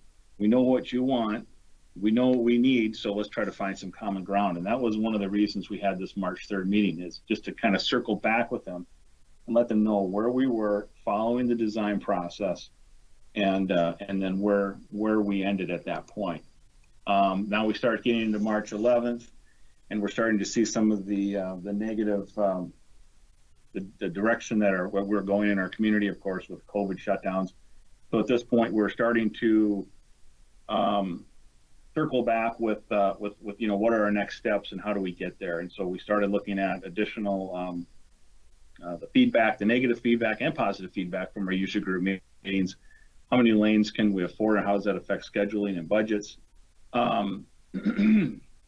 And then we also started looking at a closer look at the Mayo High School and the middle school facility assessment reports. Once we complete our facility assessment reports, then we started to identify our budgets that were required for those projects, and then the scheduling as well. I'll get to the schedule in just a second here. But the March 11th facility meeting, now we've really started to, we've taken all the information from our teachers, our coaches, the swim community. We started to dial this in on a tighter project design and coordination. On March 4th, we had the opportunity to do a presentation to Superintendent Munoz, although it was over a phone, and we hadn't quite figured out our teleconferencing abilities at that point. He was just able to listen to me as I presented. So it was more of a me talking, and he wasn't able to give a whole lot of feedback at the time. But it was a presentation to Superintendent Munoz to get him updated on where we were with the budgets, with the schedules, and the complete design presentation up to that point.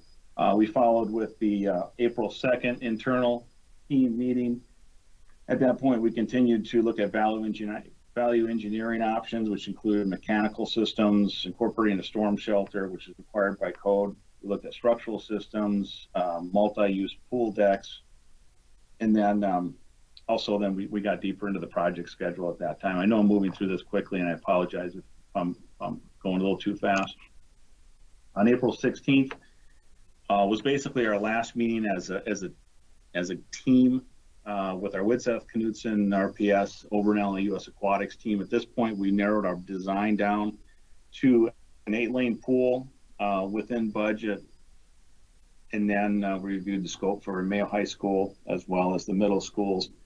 At this meeting on April 16th, we paused the projects. We paused the projects for a couple reasons. One of them was budgetary reasons, that we wanted to make sure these funds were available. Following or pending the bidding of the middle schools or the new schools that were being built that are happening right now. And Knudsen and Kian and Tyler can fill you in a little more on where we're at with that. But the goal of this last meeting was to identify a final plan or design for Century High School, identify our final budget, and then just basically hit pause in the projects until November, December of 2020, which is where we're at right now. Is there any questions as far as the design process goes? If not, I'll just jump right into schedule. I can't see if there's any hands going up, so I apologize. You're fine. There's no hands raised, so why don't you go ahead with the project schedule? Wonderful. Okay, so right now we're planning to design and build or design and move through construction documents with the 3 projects running consecutively, starting with the Century High School pre-design and schematic design, and then finishing construction documents on June 1 of 2021. I mean, this is an anticipated schedule with me restarting my team on January 1st. From there, we would move into the Mayo High School construction documents, last until September 21st, and then construction documents with the middle schools, decommissioning the middle school projects from September 1st to December 1st. This would keep my team as far as designers, engineers, architects, working succinctly for the next, be the next 12 months through these projects as they move from design into construction administration then as well. And that's the end of what I have to share with you. So if there's any questions, I'd be happy to answer that. Sure. Director Nathan.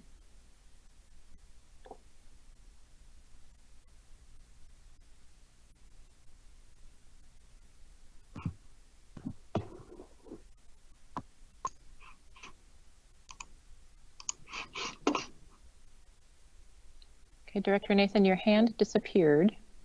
So I am going to go to. Yeah. Oh, sorry, I'm muted. Okay, go ahead. Sorry. I was asking how this compares to how we've brought the design documents to the board on the buildings, and I understand it's not a building, but as I look at the schedule, will it happen the same way or different? Will the board see a final design before it goes out to bid, or is it, well, that's my first question. My second question is, you had a lot of community involvement up to this point of the pool design, and I'm wondering if going forward, is there going to be additional community involvement from those people who have participated before the spring, or is that component of the project schedule completed? Okay, so 2 questions. Design in front of the board. Yes, at this point, although I show a pre-design starting January 1st, we've completed that pre-design and almost through schematic design process, working with the facilities team, as well as a select number of board members from the school board. But that design hasn't been presented to you yet, because at this point we just wanted to get our design concept or make sure we can do 8 lanes for the budget that we have. We got to that point on April 16th and hit pause. So there hasn't been a formal presentation to the school board. Yes, we will do that. And I need to know, I guess that would be some input that I would like from you as far as when does that happen, if it happens in the schematic design development, or in the Kathy, I can jump in here. I imagine we would be presenting at the same intervals that we did for the new school. So you would see it probably 2 times for sure before it actually goes out to bid. Okay. And then as far as additional information to the community, yes, absolutely. We're not done presenting this to the community, neither the school or neither the swim community nor the coaches and the school community. We had a pause, but you know the reasons why, COVID and other reasons. When we restart the process, our first meeting that we're going to have outside of our facility meeting is going to be with the swim community to say, listen, this is where we ended back in April. This is where we're at with our budget. This is our schedule, as you can see right in front of you. This is our schedule moving forward. And this is the building that we have for Century High School, or the expansion to Century High School at this time.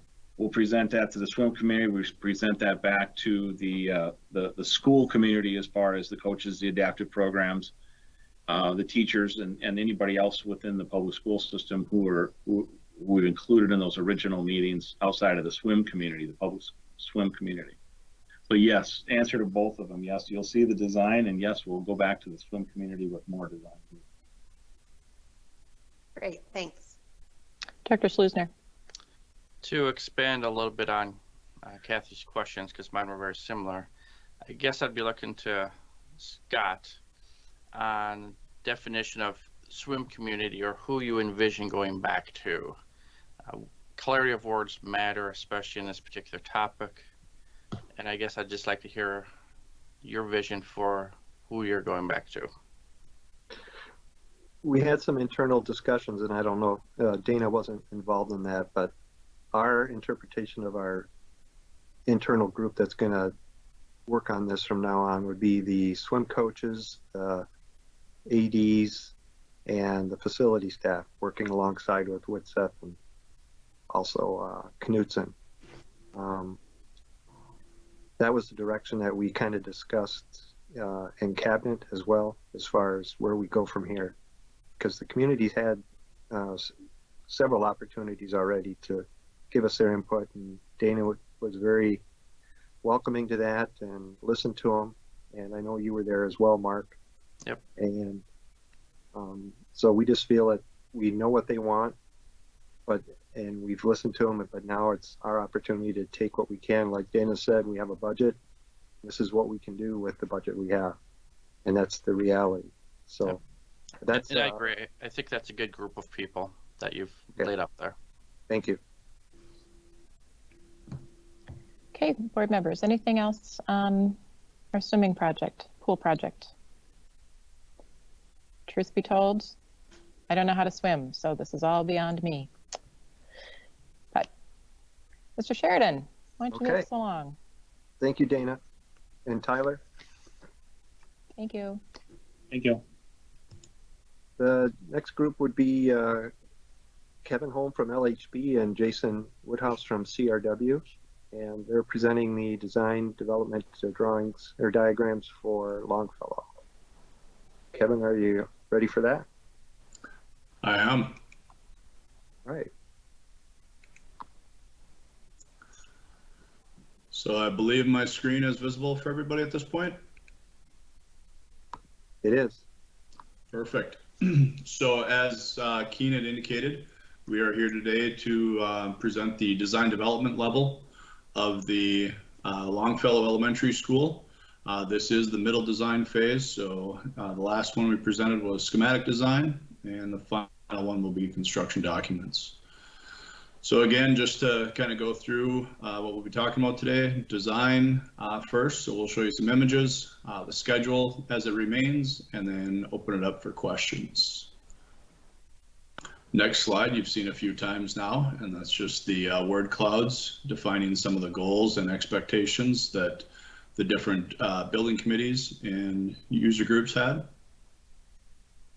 And that brings us right into the site plan.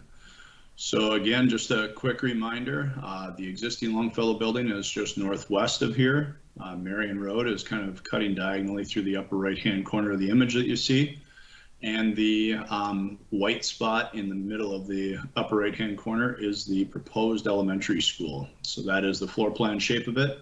Bus entry is still proposed coming in off of Marion Drive and looping around to the south side of the building, as well as the parent pickup and drop off, which is on the east side, southeast side of the building, and entering off of 20th to the south. This project, we are still waiting for the final traffic report, and part of that issue was just because of COVID changing the traffic patterns. The consultant had to work with both the county, because Marion Road is a county road, and the city to define a baseline to go from for the traffic report. So that level has been established, and they are in the process of completing it as we speak. Next image is just kind of a blow-up image of it. And again, one of the things that we're trying to achieve is a pedestrian crossing across Marion Road to make sure that we have good walkability for the high population to the east. And then obviously we will have walkability to the population to the northwest and south and southwest. The two blue shaded areas in this plan are the playgrounds. Again, we broke it up by age groups. So the primary grades and then the upper grades 3, 4, 5 are on letter H. The dash line indicates the actual school property line. However, there will be an agreement that allows the school district and the students to use the fields to the west as part of the agreement with the Parks and Rec. That agreement has not been finalized yet. It has been approved by both yourselves and the park board. The final verbiage was waiting on some of the last elements that have kind of come through in the last week or so. So we will be able to get that information to John soon so that he can complete that process. The next image that you see here is first floor. You can see the detail level has changed quite a bit. This does show all of the furniture in the classrooms, the cafeteria, the media center. So again, just to orientate you, the brown portion at the very bottom middle of the building is the main office area. So the area just to the right of that is the main parent entry, pickup, drop off. That's your secure entry and access to the administration area. If you were to enter the building at that point, the green area directly to the right is kindergarten on first floor and likely 5th grade on second floor. And the reason I say likely is because there's a lot of similarities in the different pods. And so you will be able to adjust and change the grade levels as you see fit, with the exception of kindergarten because of the larger and different classroom types. If you continue straight up that corridor to the north or straight up the page, you walk directly into the group learn space of what would be the first grade classrooms with all of their support spaces. And then the northwest or upper left-hand corner is the second grade wing. Again, like all of the other elementary buildings, they do have the bathroom groupings, and 6 of the 8 stalls would be gender neutral. The other 2 stalls by code still do need to be designated as boy and girl stalls. And those happen to be the handicap stalls as well. If we continue to go around the building, the gray area on the left-hand side is basically the service or back of house. So building receiving some of the main mechanical rooms and some of the storage for the building. The orange area there is the cafeteria, or excuse me, the kitchen, which serves the cafeteria directly to the right. And then if you go to the bottom or the south part of the cafeteria, that is the bus entry. So if you are a student coming or going to the bus, you basically walk through that cafeteria area. That would also be the area where students would go in the mornings as well. The pink area directly to the east of that is actually the music space and the art space. So again, as was requested with all the design pieces, all of the major public spaces are on main floor, the gym being blue, the media center being the mustard color just to the right of the blue, the music spaces to the south, and of course the cafeteria. If we go up one floor, excuse me, we have the 3 education pods again, with the special education spaces directly included within those spaces, group learn, and other support values. At this level, the gym and the cafeteria are 2-story volumes, and so those are shown there, as well as the media center having a portion of it as a 2-story, which you'll see in some of the images here soon.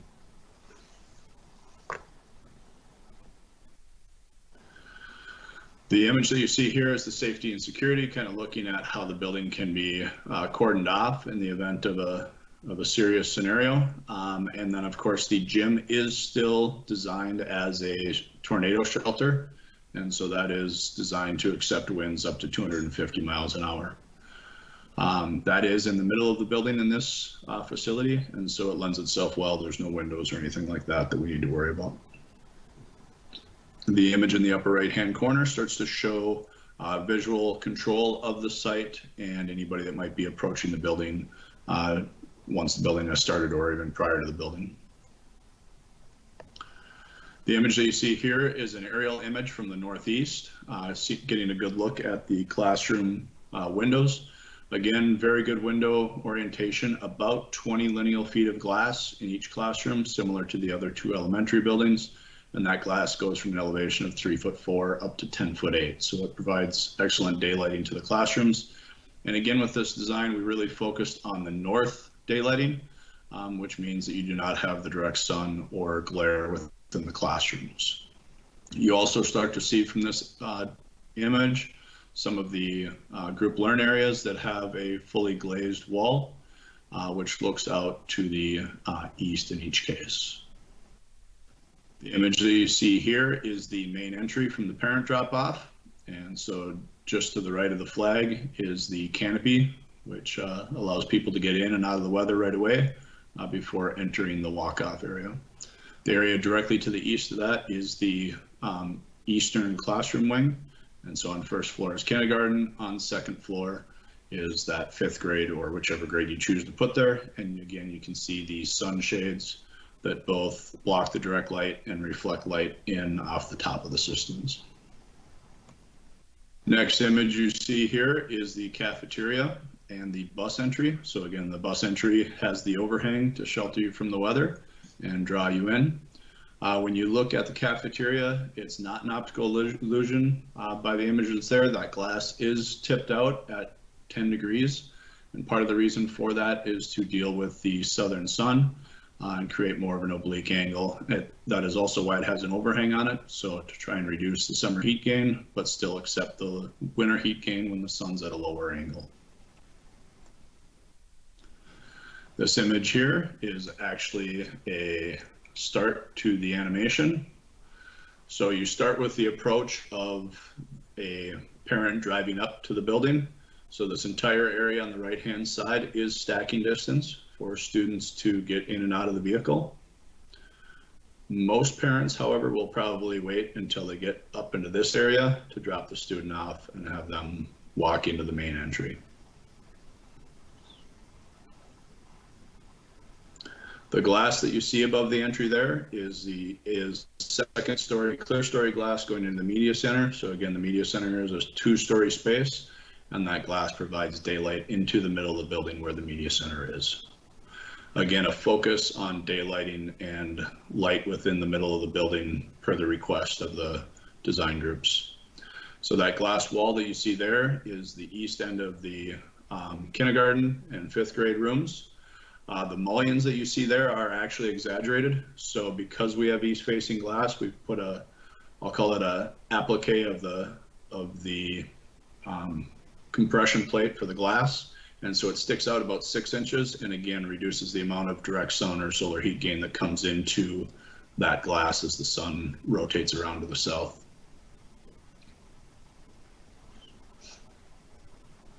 There you can see that wonderful yellow bus coming in on the north entry. Again, full separation of parent pickup drop off and bus pickup and drop off. Here you can start to see the service area. Again, the service vehicles do not enter the bus loop in order to do deliveries and come and go. Therefore, the bus loop can act as a hard surface play area. Here you see what the playgrounds might look like with the Gaga pits, and then kind of an overall view. If you also noticed in the cafeteria, there is glass on 3 sides of the cafeteria to make sure that is well lit from a daylight perspective. So the image that you see here would be the image that you would first encounter as you walk in from the bus entry. The colors here are still a little bit subdued, so there will be a little bit more variation and activity. And of course, the children will definitely add that. The stair that you see at the far end is one of the access points up to 2nd floor. So if you are on 2nd floor in either the northwest wing or the central wing, you're able to come directly down the stairs to the food service area, which is on the left, or to the gymnasium. And then you would have just a short walk to get to the media center or music and art. This next image is from the top of those stairs looking down into the cafeteria. So from this side, you can see the large south-facing wall, as well as the clear story on the east side. And then there's a small section of that on the west side as well. So again, a very well-lit cafeteria area. This image is the media center. So if you were to walk in the media center, this is the image that you would see. You can see a couple of glass walls at the back. Those are operable partitions so that both the classroom of the media center and the makerspace of the media center can open up to each other and or to the media center itself. If we go back to those rooms and look back, you can see the daylighting and the south-facing glass. Again, it has that 10-degree slope to it to reduce the amount of solar heat gain that we're going to gather. And then just a small amount of glass to the west there. This is an example of a group learn space. So you can see the education or teaching wall on the left-hand side, and then you can see the hallway that connects the classrooms. You also start to see that glass that starts at 4'8". So you have some visual privacy if you're sitting at a table and learning with the students. It reduces that distraction factor, but of course a teacher walking by is able to see exactly what's happening within that room and have total passive observation control. This image is if you're at the opposite corner looking back out. So here you can see the glazing that looks out to the east and to the north of each one of those group learn spaces.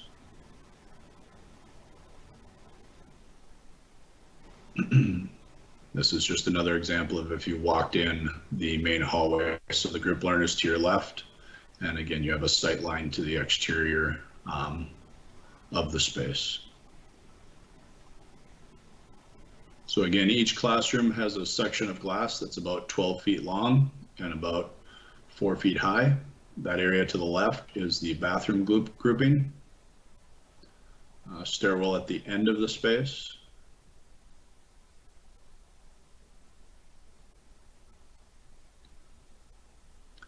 And then one of the things that we were able to achieve, we had talked a little bit about the full animation or the ability for folks to do a virtual tour of the buildings. And we were able to generate those models and get them to your facilities group.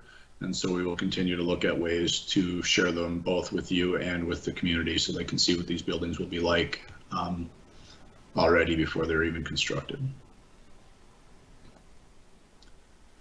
So the schedule that you see on the screen is looking at a February bid, so coming up quick, with a March board approval of bids, and then an April start because there is no school at this site, so we'll be able to start as soon as the frost has left or started to leave. And then of course, because of the 45-15 schedule, we are scheduling a June completion and turnover to the district. And with that, I will open it up to questions. Thank you, Mr. Holm. Dr. Marvin. Quick question, and Kevin, I'm echoing. I'm not sure if this is your area or somebody else's, but as this project gets closer to fruition, will staff have input in terms of the kind of furniture they want, the desks, tables, partitions, that type of thing, or has that already been decided? So we created or generated a furniture committee and those conversations happened for all 4 buildings already.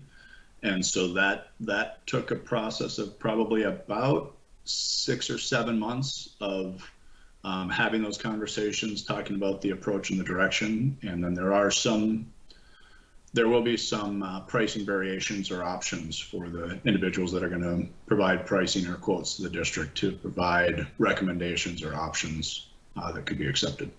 Excellent. Thank you. You bet. Director Nathan? So Kevin, I know that you said that the front entry overhang was to manage the sun, but did you intentionally make it look like the existing overhang at Longfellow? Because it's a nice touch to bring some of the, I mean, since they're transferring from their old school to their new school, it's kind of a nice carryover. Yeah, I wouldn't say that it was intentional, but we do try and make sure that we have that sequence of exterior to interior entry. So now you're making me want to go back and take a second or third look at the existing Longfellow and see how we did. Mr. Slusner. A couple of things. I hope people picked up on a couple of Kevin's notes of the school was designed for operational efficiencies in the area of heat retention and cooling. Again, an extremely important note, as later tonight we started to talk about budget stuff. Kevin and folks did an outstanding job taking operational efficiencies into account. And again, since it's my last meeting, I would like to do another shout out to Kevin and Jason from, Kevin from LHB and Jason from CRW, outstanding architects, do a great job listening to all concerns, focusing on efficiencies and modern architectural techniques to do outstanding buildings for our district. They've been great. Thanks, Mark. Yes. Okay. Anything else, board members? Well, we're always pleased to see you and hear the updates. And so I'm not seeing any other questions come forward. So I think that your folks are off the hook. Till next time. All right. Thank you. Thank you, Kevin. Thank you, board. Yep. Thank you, Mr. Sheridan.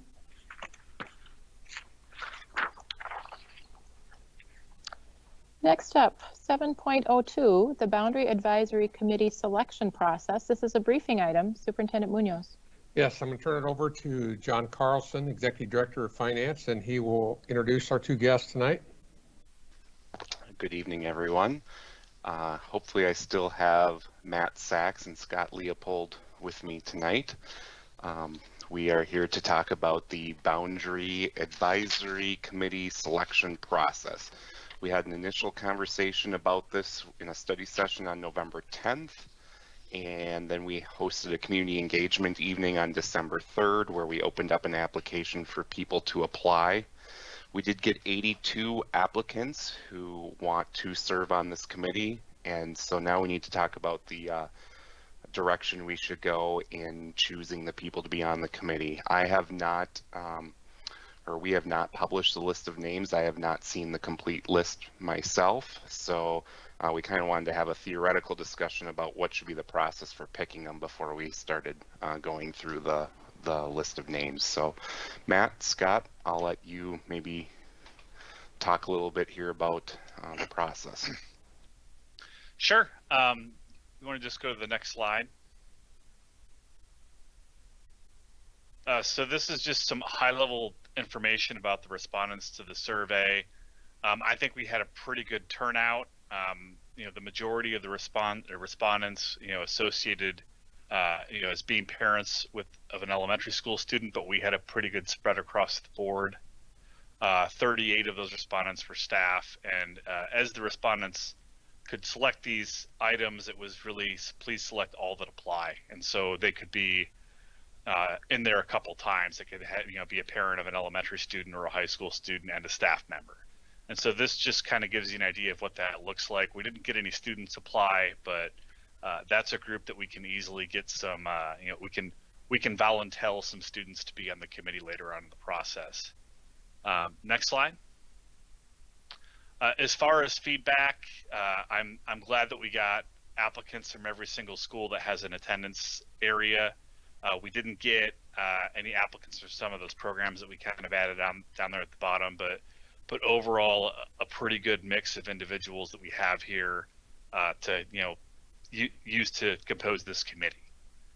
And as we look at this, the one thing that I want to add is that this is going to be an objective district-wide viewing committee. This is not going to be a committee where we're asking people to advocate for their own schools or personal agendas or anything. And we're going to ensure that at the beginning of every meeting, we continue to reiterate that and make sure that people are aware of those roles and responsibilities. And as long as we keep communicating that, my experience tells me that these groups are pretty good at self-policing as we start to talk about these things. And so with that, I'm happy to answer any other questions you might have. So you want to add anything, John? Yeah, I would just say that I would recommend, and I think Scott would too, is that we maybe direct the superintendent to pick the committee from here. There is a school board policy that does say the superintendent will bring to the board a recommendation.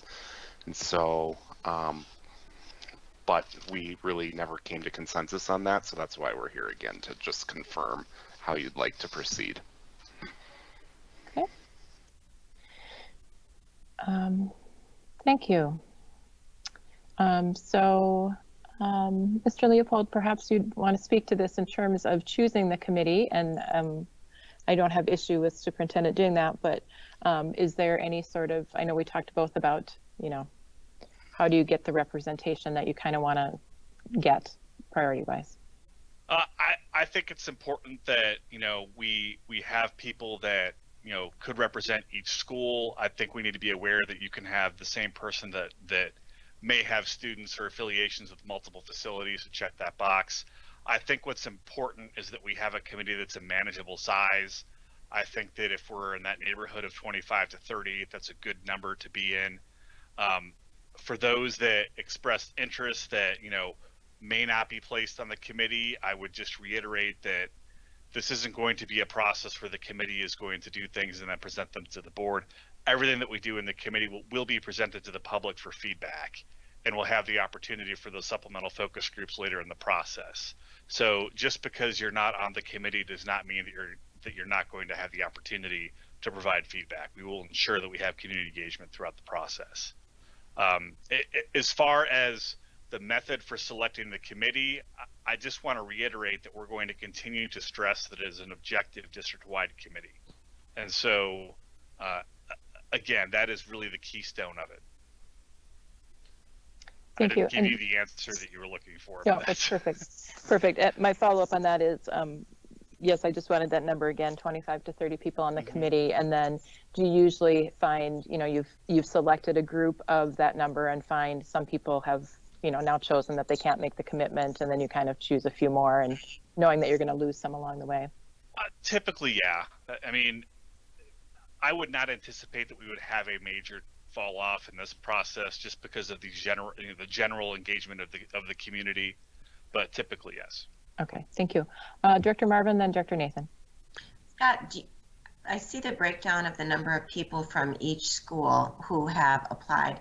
Do you have that group somehow so that these 6 are from this school and these 10 are from this school, or can you? Yes. Okay. We have the individual response information. Okay, so my knee-jerk reaction would be to begin by choosing one from each school site. Okay. And I'm sort of ambivalent about whether you do that or if the superintendent does it. It seems to me that you do it. The superintendent would be totally objective too, but I'm just wondering if the optics would be outside agency just picking one name from each site.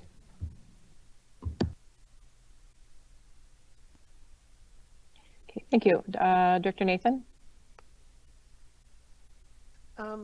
So Jean, thanks for leading into that, because I was also thinking in terms of defining representation, not just for have we ticked all the boxes, but to communicate to the community how we have made it a district-wide objective committee. So I do like the idea of choosing one from each school site to begin with, and then looking at the demographics, maybe of those people who are chosen. I assume in the survey we didn't ask anything about people's race or ethnic background. We did not.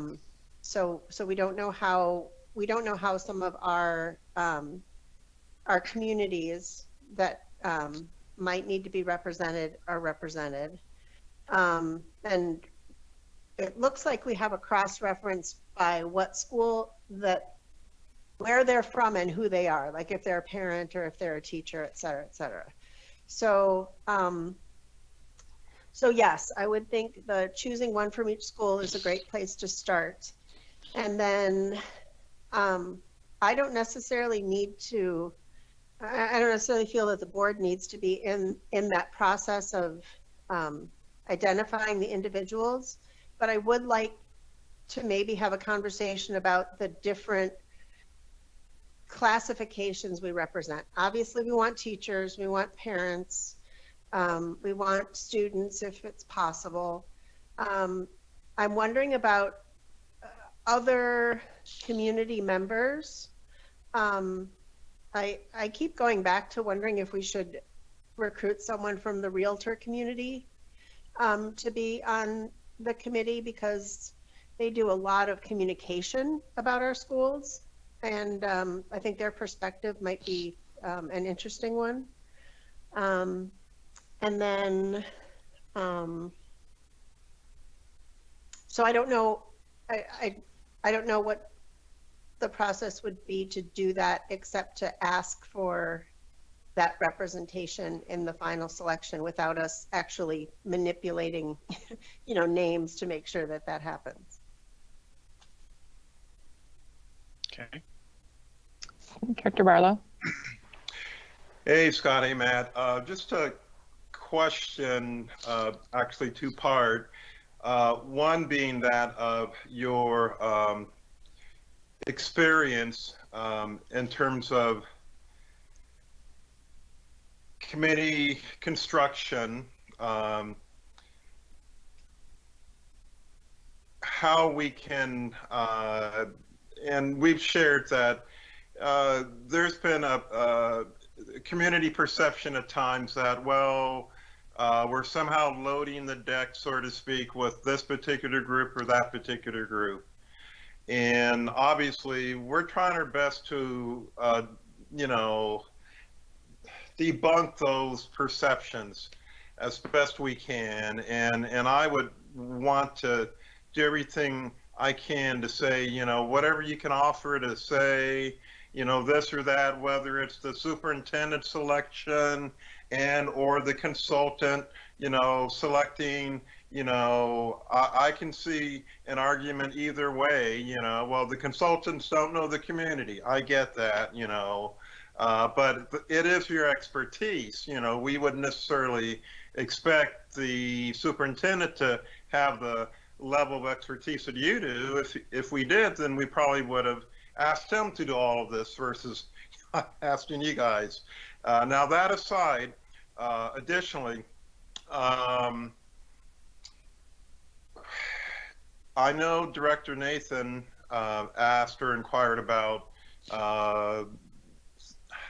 to what degree you mine down in terms of ethnic or racial considerations. I will say that there were 5 community town halls which occurred this past week, and some of the ethnic language groups did raise the question of this.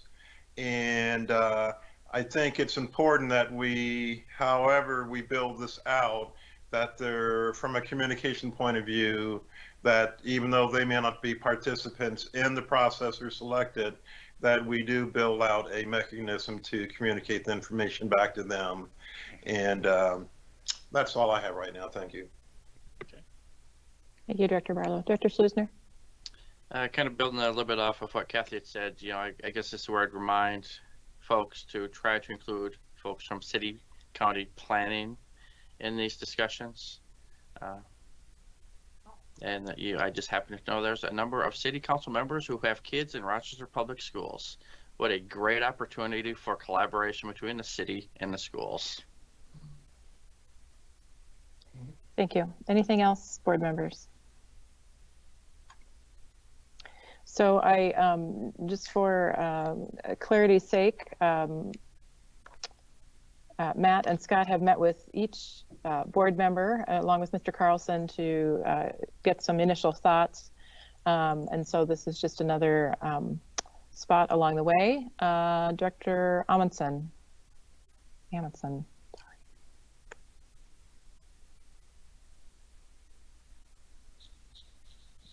Oh, you're on mute. That's probably for the best. I was making a bad joke. I'm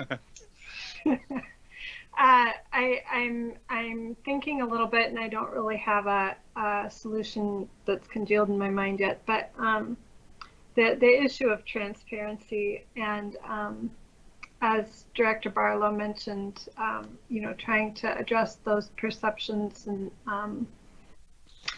I'm wondering if, you know, having a school board member present for the selection, not necessarily, you know, giving input, but if that would reassure our community that we're doing our best to have a transparent process while at the same time protecting anonymity, if that's still what we're trying to do, is keep the names out of the public. I think personally, I think that is part of the transparency issue, that people feel like if we don't disclose names, that there must be something fishy going on.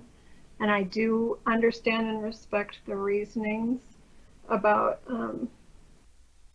you know, public pressure and people being hesitant to have people call them up and harass them about the decisions. But I'm trying to come up with some additional ways that we can be transparent without being transparent, but two different kinds of transparency. Okay. So, here's my summary. As I was starting to say, our consultants have met with each of us, and so they have a little bit of feedback. On this particular item, we're talking about the creation of a committee, and this committee is going to work over the next 6 months. Matt and Scott, shake your head, right? I certainly appreciate my colleagues' concerns for the makeup of the committee and the transparency in selecting that committee. But I'm just going to go on record saying, you know, I think we have to do some of that work as well. And we've hired these consultants to lead us through this process, and that's what they're going to do. And so if there is community discussion or pushback or accusations, I say, well, we put our faith and trust in our consultants and move forward from there. They are the ones who have experience in this area. And I think the more individual board members start suggesting different people, different types of people, different ways of doing things, I think that continues to undermine and prolong the process. So, anything else, board members? Director Nathan. So can I ask a question about the structure of the agenda item? So the agenda item talks about the selection of the Boundary Advisory Committee, but the resolution talks about the final recommendations on the boundary recommendations. And are we going to talk about that piece of it at all? Because there's a little discrepancy in my mind about what we had talked about with the consultants in the presentation from last time about board communication and options and things like that. I'm trying to understand how the two pieces are connected, why the resolution is about the recommendations and not about the committee. John, did you want to address that?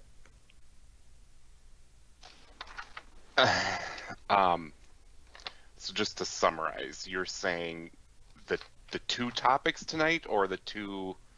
I might need that restated, I think, Kathy. Sorry, the two that are in this agenda item. So the agenda item is about the Boundary Advisory Committee selection process, but the resolution is about the final recommendation on the boundaries?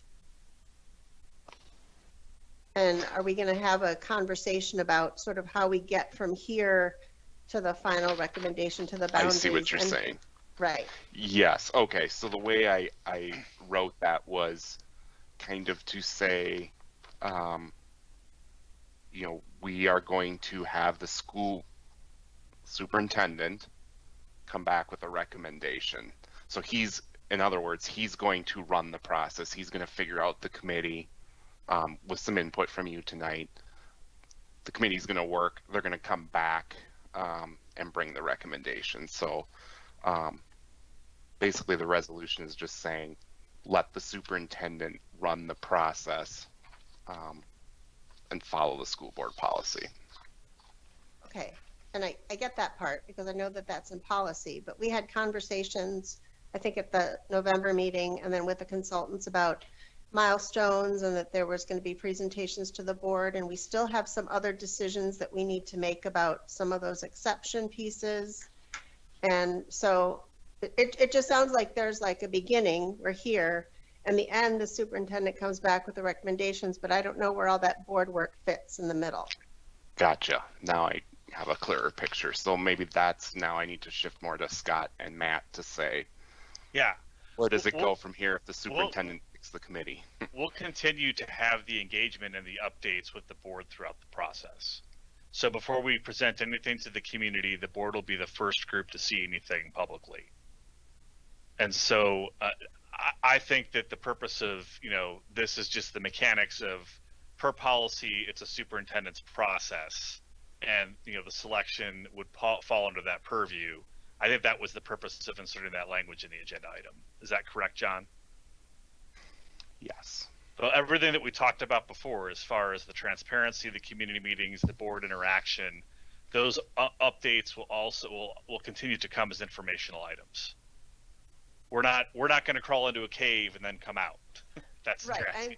I understand that, but I also thought that there were some other board decisions that weren't informational items that we were going to need to make along the way, like could a student stay for their final year, or, you know, there's the guidelines that we're talking about tonight in the next agenda item, but I thought there were some other pieces where you were going to have to come back to us to get some either direction or approval. Sure, and I think that the implementation could be considered kind of an ancillary item to the process. As far as drawing the lines and everything, the implementation is almost a separate item. That's kind of how I thought it in my mind too, is that we're more talking about where do the lines go, but as part of you voting on a final option, you're also at that time kind of making the final decisions on grandfathering and those types of things, and that's more at the end of the process for that type of question. Like what is the implementation? Now we've decided on the lines, what's the enactment of the lines? How does that go? Okay. I think that helps. I mean, we're having the only reason why I'm hesitant is that we're having the conversation about some of those interim decisions in the next agenda item. Sure. Right. So, right. Superintendent. Yes, thank you. I guess based on what I heard, I guess my recommendation would be to let the consultants select the committee members. And I think leading into the last part of this discussion was, I think one of the things in the next agenda item is to, I call them giving the committee tools to accomplish those guiding principles. For example, let's say the board lands on the guiding principle that they want the schools to be representative of our student population. Well, in order to do that, they may say, well, we need to move this program over to this building to balance out the diversity of that particular school. So we're not tonight asking you to, in the next agenda item, asking you to, yep, it's a done deal. we want you to move those programs because they may not need to move them to accomplish what you want them to accomplish. But what we need to do is to give them tools. So as they are trying to accomplish your guiding principles, they know they can do those things if they need to, versus coming to the very end and say, hey, it's May, here's our boundaries, and we moved a couple programs around to get these boundaries, and then the board says, no, we don't want you to move that program. So then they would have to go all the way back to the drawing board again. So it's just more giving them, like I said, a tool to accomplish your guiding principles that the board will have to approve. It doesn't mean, we have to be really clear tonight that it doesn't mean those things are going to happen, because we don't want our community to walk away from this meeting thinking, oh my gosh, these programs are all going to move. No, none of them may move. They may not need to move them to accomplish what you want them to accomplish, but they need to know before they start the process that that's an option if they need to use it. Does that make sense? Yeah, it'll make sense. It'll make more sense later. Okay. When we get to the next agenda item. Thank you, Superintendent. Director Marvin? Yeah, to Ms. Nathan's point, I'm fine with directing either the superintendent or Scott and Matt to make the decision about who's on the committee.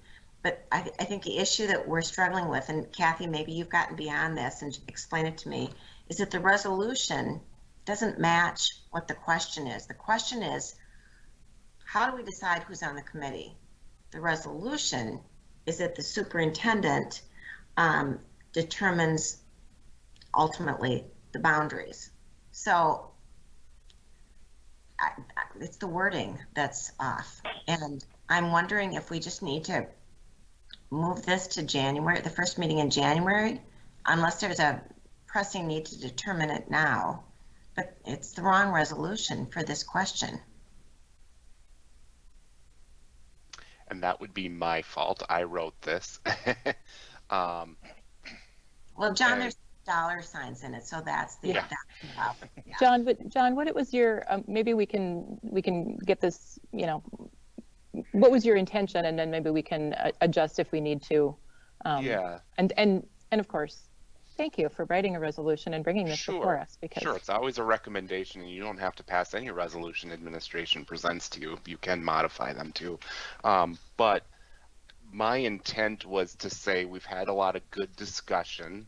We kind of left it unresolved as to how we were going to do the committee selection, and I was probably merging policy into a resolution and just saying maybe we should follow policy 503.0 to let the superintendent run the process, which is including selecting the committee. So select the committee, work at the project, bring you a recommendation. At that point, you have, you vote it up, you vote it down, you modify it, whatever. But so it was maybe not as clear as I intended it to be. I apologize for that. it's okay. Director Workman. Yes, I'm hearing a number of things. I'm hearing that we hired these consultants and they should determine the process and they should select the committee. Then I heard Mike chime in and say the consultants should, I don't remember what Mike said. It was either the consultants could choose the committee members or the process, one of those two things. As Jean and others have said, the resolution doesn't fit anything to do with exactly what we're talking about tonight. So since this is a briefing item, I recommend that if it could come back to us sometime in January with maybe a couple of different components to it that we could address individually, that would be helpful for me, because right now I have no idea how to give direction to anyone on any of this. I know that I think it was at the Facilities Task Force Committee, one of those committees that where the community member felt that the process wasn't transparent enough. And I think that needs to be addressed somehow. And if it means that there needs to be a school board member, even not necessarily even participating in any discussion, but just being there, if that would be helpful, then that's what we should do. But It's 10:15. I will pull a Chair Seelinger right now. It's 10:15 at night, and I do not in any way feel capable of making a decision on this if we were to move it to action. So that's where I am. Thank you, Director Nathan.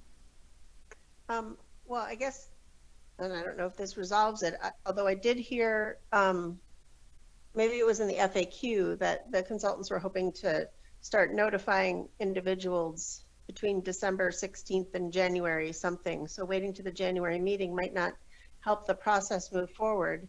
But I guess my question is, do we need a resolution? Can we give direction to the superintendent? Can we make a decision about the choice of the Boundary Advisory Committee without a resolution? And John, I agree. There is a piece in policy about what the superintendent does with the boundaries and recommends them to the board for approval. Don't have a problem with that. I just don't know if it belongs here or at a later time. Maybe we can defer back to Scott and Matt. Do boards usually have any sort of resolution on setting up the committee, or is it just a consensus of the board that you take care of that process? I would say it's a nod. You know, this that's what we usually see. Okay, so let's do this, board members. I think that our Scott and Matt have heard our feedback and interest in the committee. I think they will take that under advisement. And so can we just do I see your hand, just a second, with the superintendent, you know, perhaps just kind of do a consensus nod if we feel comfortable giving, releasing the committee off to the consultants at this point. Superintendent, did you want to say something? Yeah, I guess I think we really don't need a resolution for the selection of the committee. I think we've heard enough from the board that the board would feel more comfortable if we let the consultants select the members. I'm fine with that. I will say something I wouldn't support would be, I really believe the transparency part is that those individuals were upset that they were not public meetings. And I don't think you want to put these people through making these meetings public, because people will try to influence them to influence the process. And I just don't think you want to put volunteers through something like that. So you're still going to have people who are going to probably say it wasn't transparent, even though they're going to follow the same process we did with the task force, that they meet. We had 4 community, I don't remember what we called them, community meetings where the task force reported to the community, this is where we're at, and we took feedback. So I think the consultant said at the last meeting that they do not recommend people knowing who these committee members are on, because they'll get pressured and influenced, or try to be influenced on what's happening in the process. Okay, thank you.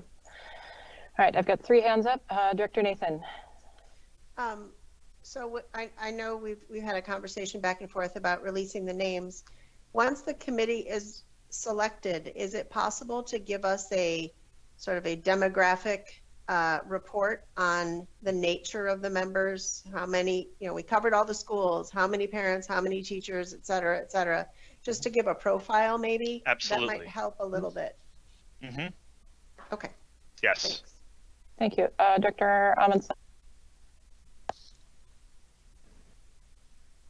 Just to respond to what the superintendent said about transparency, and to clarify, no, it was not just that the meetings weren't public. There were concerns that I heard about how people were selected and whether they were handpicked to answer in a preconceived way. And I am not at all saying that that's what I think happened, and I don't want anyone to think that I am reinforcing any kind of accusations, but the point is that those perceptions exist and they don't help us with our work. And so if there can be some answer to the transparency, and I actually think that having the consultants do it independently, because they presumably don't know the names of the individuals, and if there's a reassurance that it's absolutely objective and not based on the names or the backgrounds of the people, I think that would be going in the right direction. Because I can't imagine how the community could then have doubts about the truthfulness of the process. But then again, I'm not one of the people who is making that kind of accusation. All I'm doing is trying to do what I think my job is, which is to represent the concerns and the viewpoints of the community. Director Workman. Yes, Director Amundsen said pretty much what I was going to say, but I would just like to reinforce the fact that we are hiring these consultants to do a specific job. And I think in order to maintain transparency and objectivity, that we should go ahead and let them determine the process, give us the information, the demographic information that Director Nathan suggested, and then we can move on with it so that it doesn't appear to be at all tainted. Once again, not saying that the previous process was at all tainted, but there were some misperceptions in the community, I think, that were harmful. So I'd like to avoid that, and by putting it all on you guys, I think we can do that. Then you can talk to all the people who are angry. So I'm kind of kidding on that last one, but not really. The joys of being a consultant. Yes, well. Okay, so as I said, I'm hearing some support for sort of setting aside this resolution and just going forward with a thumbs up, head nod. Yep, we got some consensus. Scott and Matt, go forth and do what we need you to do. You are very respectful of listening to us. I see two, Marvin thumb, Nathan thumb, Barlow thumb. I've heard a Julie thumb. Okay, I'm seeing all kinds. Yeah, great. Lots of thumbs. You're getting lots of thumbs up. You may never get that many thumbs up from this board again, but all right. So I am just going to move us forward. Thank you for your patience. To 703, boundary and programmatic considerations, Superintendent. Yes, Mr. John Carlson, Executive Director of Finance, will brief us on this agenda item. John? All right. Thank you again. On this item, we wanted to talk to you about the community and how they responded to the survey that was open after the first community engagement event. We asked the community to rank the top 4 priorities to them that should be considered. We want to share those 4 with you, but we also want to share you all of the results just in case you would like to maybe add a 5th or a 6th idea in there and help us have direction as we go forward. On this one, we don't necessarily have a resolution either.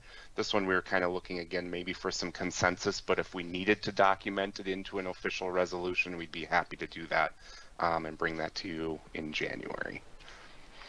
I'm going to move this forward here, and then Scott will tell us about what the community selected as they did this survey.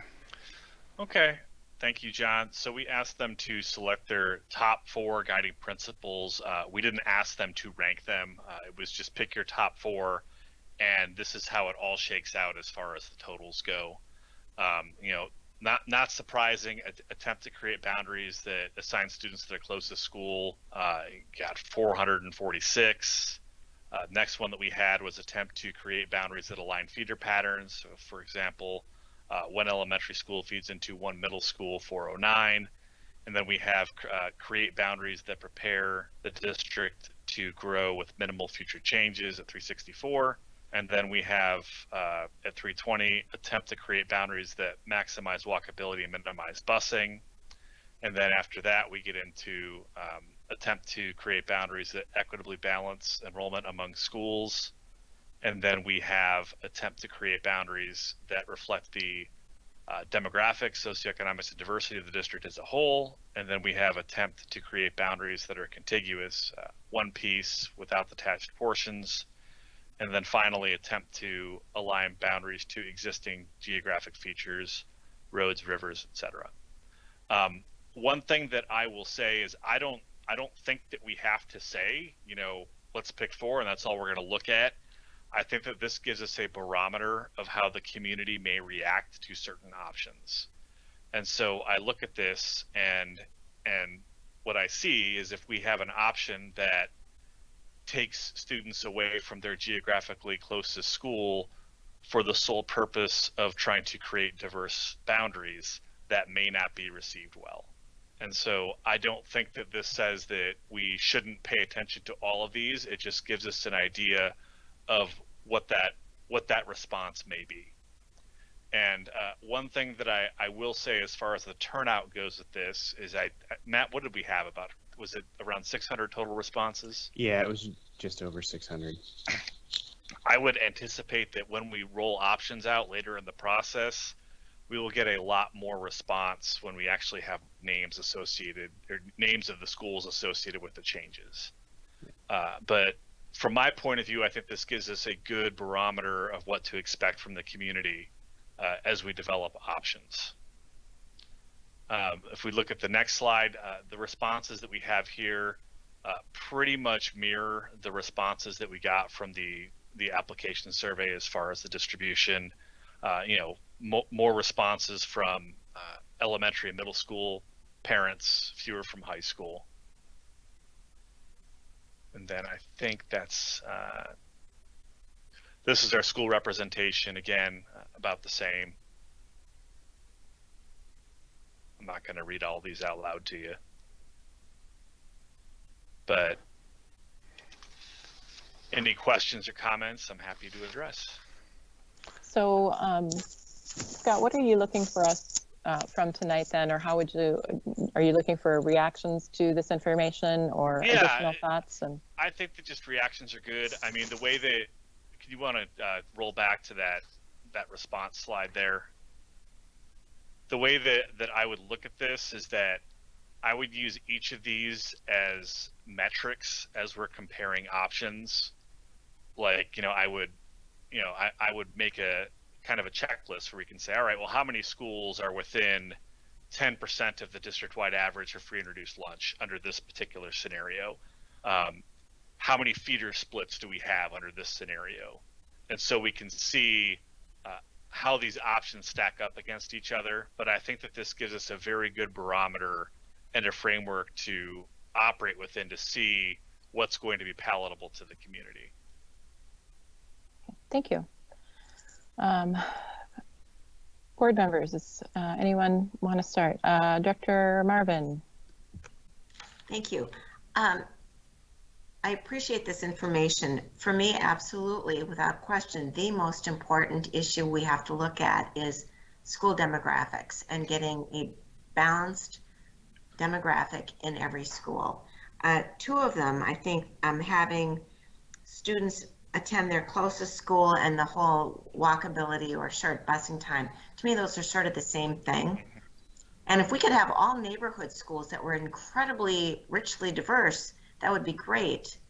But that brings me, I'm all over the place here, to another one about try to minimize future boundary adjustments. We can't tell people where to build, where to live, whatever.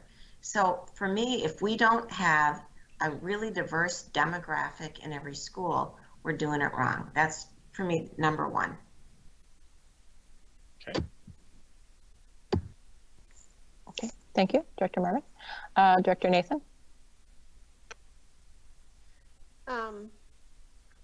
Okay, so I guess my first question is, for each of these guidelines, it sounds like there's data that you can generate throughout the process to see how we're doing along the way as you develop the options. Mm-hmm. So, you know, like you said, the, you know, how many students are assigned to their closest school under this scenario versus this scenario?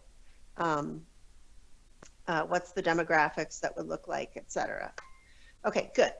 So my second question is sort of building on what Director Marvin said, which is that our goal should be a diverse school. And I guess, remind me if you said this before, that we cannot draw boundaries based on race and ethnic groups, but we could based on socioeconomic status. That is correct. So my question is, under what measure of, what is going to be our measure of diversity? Is it going to be reflective of the spread of diversity as a whole in our community?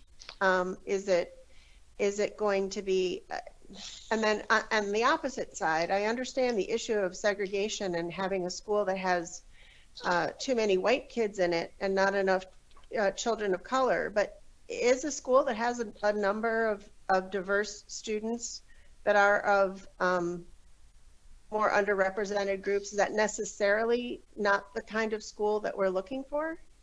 If that's where the geographic areas settle themselves to be? I can tell you that, I mean, we're going to have scenarios that adhere to these guidelines differently. Like, we'll have a option that moves more schools closer to the district-wide free and reduced lunch average, and I can promise you it is not going to have students. It is not going to have the greatest number of students going to their closest school. Those are just two things that are kind of diametrically opposed, and so I can promise you right now there's not going to be a perfect option. But we're going to have to look at these things differently, and we're going to have different scenarios that we share with the community that address that align with these differently. Does that answer your question?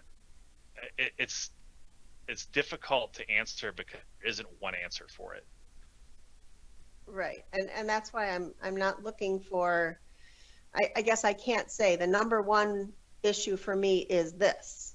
Because I don't think one can rule the day, because I think we have to look at the relative impact on, maybe the point I'm saying is that I would like to look on the relative impact of our communities that are more marginalized. I would like to look at the relative impact on our students of color or students of low socioeconomic status and minimize any negative impacts on them of the boundaries, not necessarily creating a school that looks like everybody but sends them across town. Understood. Yeah. You don't want the onus of creating diversity placed on the families that have the most adversity. Yes. Okay. Correct. Okay, I'm going to keep moving down my show of hands here. Director Amundsen.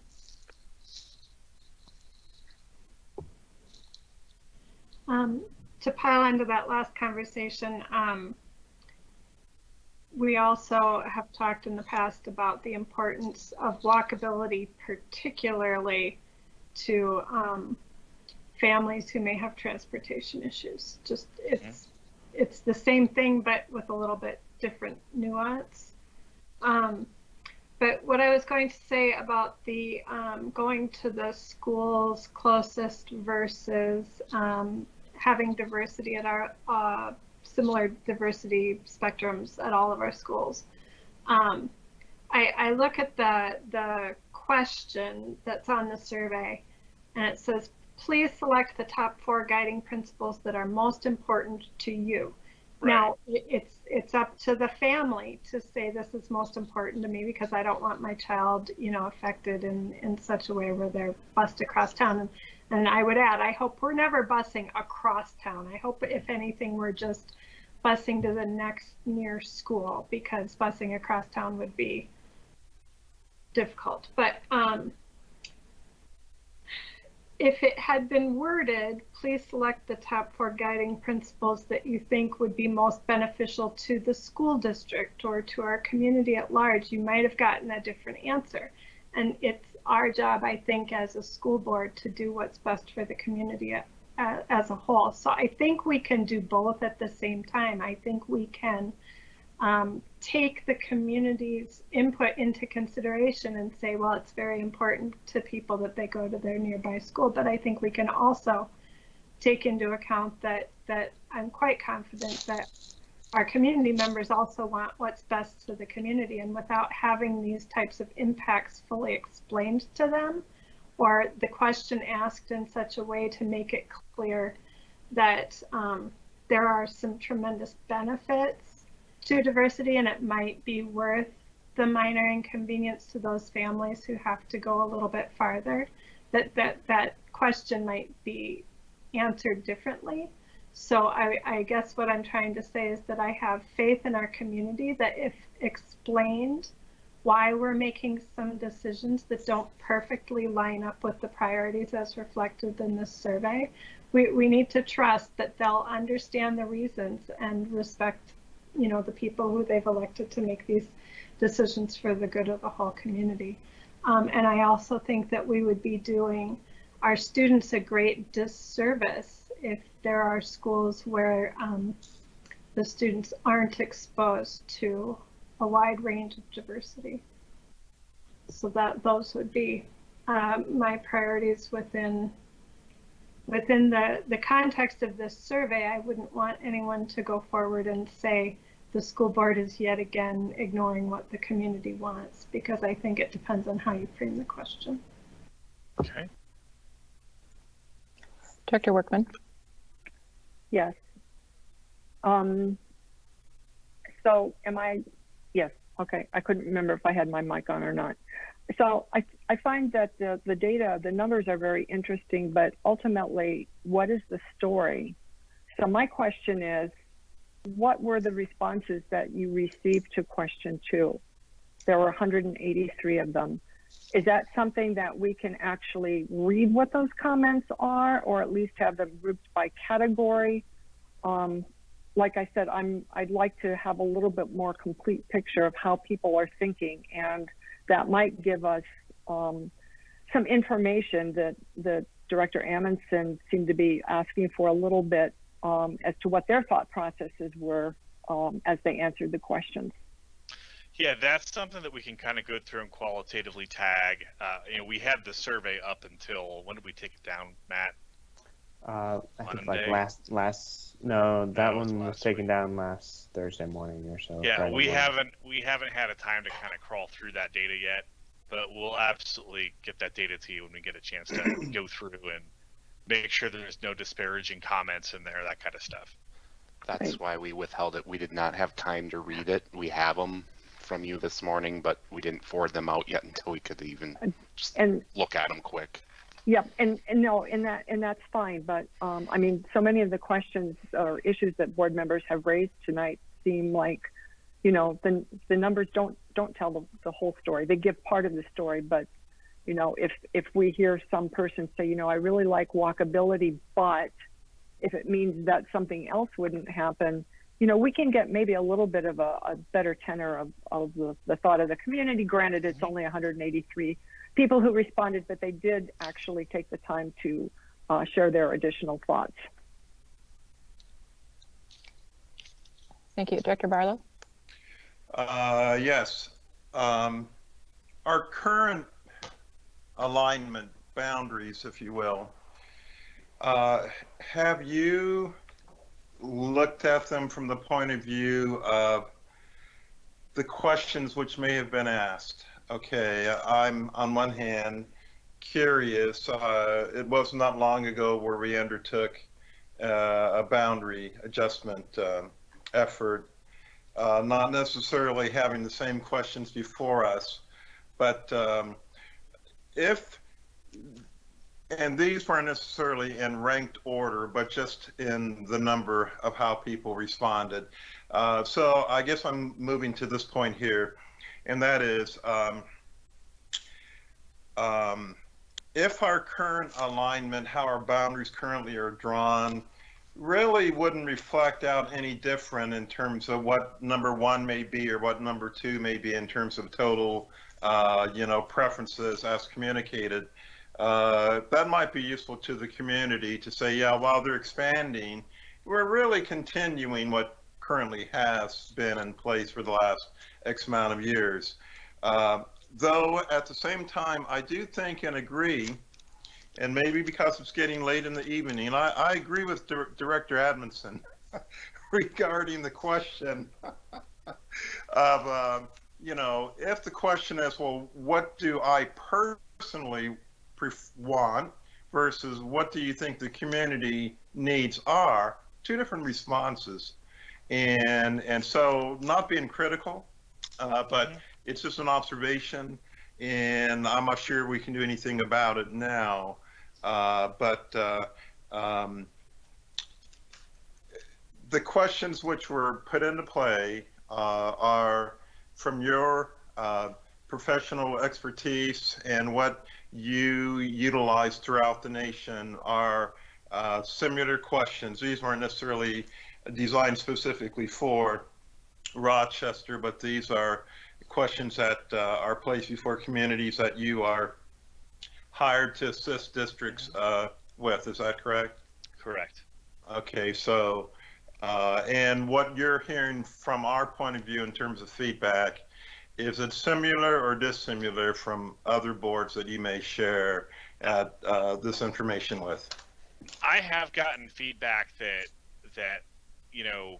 considering the district needs as a whole creates a somewhat leading question. Yeah. Mm-hmm. I have received that feedback in the past. It just so happens that we launched a very similar survey at the same time, and the response patterns to that question in a different district that's in Ohio, but the response patterns were almost identical. And I thought the other piece that was interesting about it is we kind of intentionally put that question in there that attempt to create boundaries that assign students to their closest school and create boundaries that maximize walkability, minimize busing, just to kind of sample and see what the responses were, because you really could pick one of them and have both. But the demographic balance question did not score well on either surveys. It wasn't in the top 4. And I just thought it was interesting, and it just tells us that we need to communicate that importance of equity to our communities. And based on what I've heard over the last 3 or 4 hours, we're moving in the right direction in Rochester. Thank you. Okay. Thank you, Scott, and apologies that you've been with us for the last worries. Well, it's going on 5 hours plus, but anyway, Director Nathan. I just want to build on Director Barlow's question and see if I heard it right. So, Director Barlow, were you asking to see whether the data that they would apply to looking at our new boundaries could be applied to our current boundaries to see how well we're meeting these guidelines today, so that we can show the community how the new boundaries would compare? And is that something you've done elsewhere, Scott? Mm-hmm. I mean, one of the things that I think that we can show is if we're focusing on that, we're always going to have a baseline, which is current. So how many students are going to their geographically closest school? How many schools do we have that are within, I don't know what the standard deviation is going to be, but 10% of the district-wide average? And how many schools in this scenario did we move closer to the district-wide average? We can look at those things and share that with the community. And then they have a place to start from when they're comparing the changes. Mm-hmm. Right. Mm-hmm. Okay, so so we've talked about some of just the very broad boundary considerations. Have you heard enough from board members on this? Yes. That was part A, by the way. There's a part B we still have to talk about yes, here, I too. know. That's why I was pushing us along. So, board members, let's move to part B. John, would you like to introduce part B? Sure. So we've had hanging over us, and by us I mean administration, for the last couple of years, 6 ideas that came up as part of the facilities task force work in 2018. And our response to them, as people have inquired over time, is this going to happen? Is that going to happen? And as we were doing the referendum, we said, we will talk about that later. I think later needs to be soon, whether tonight or the next meeting, but we need direction, as Mike was saying. Would any of these 6 items that the Facilities Task Force gave us, would they be ruled out? Which is fine. If they are, we don't have necessarily a preference.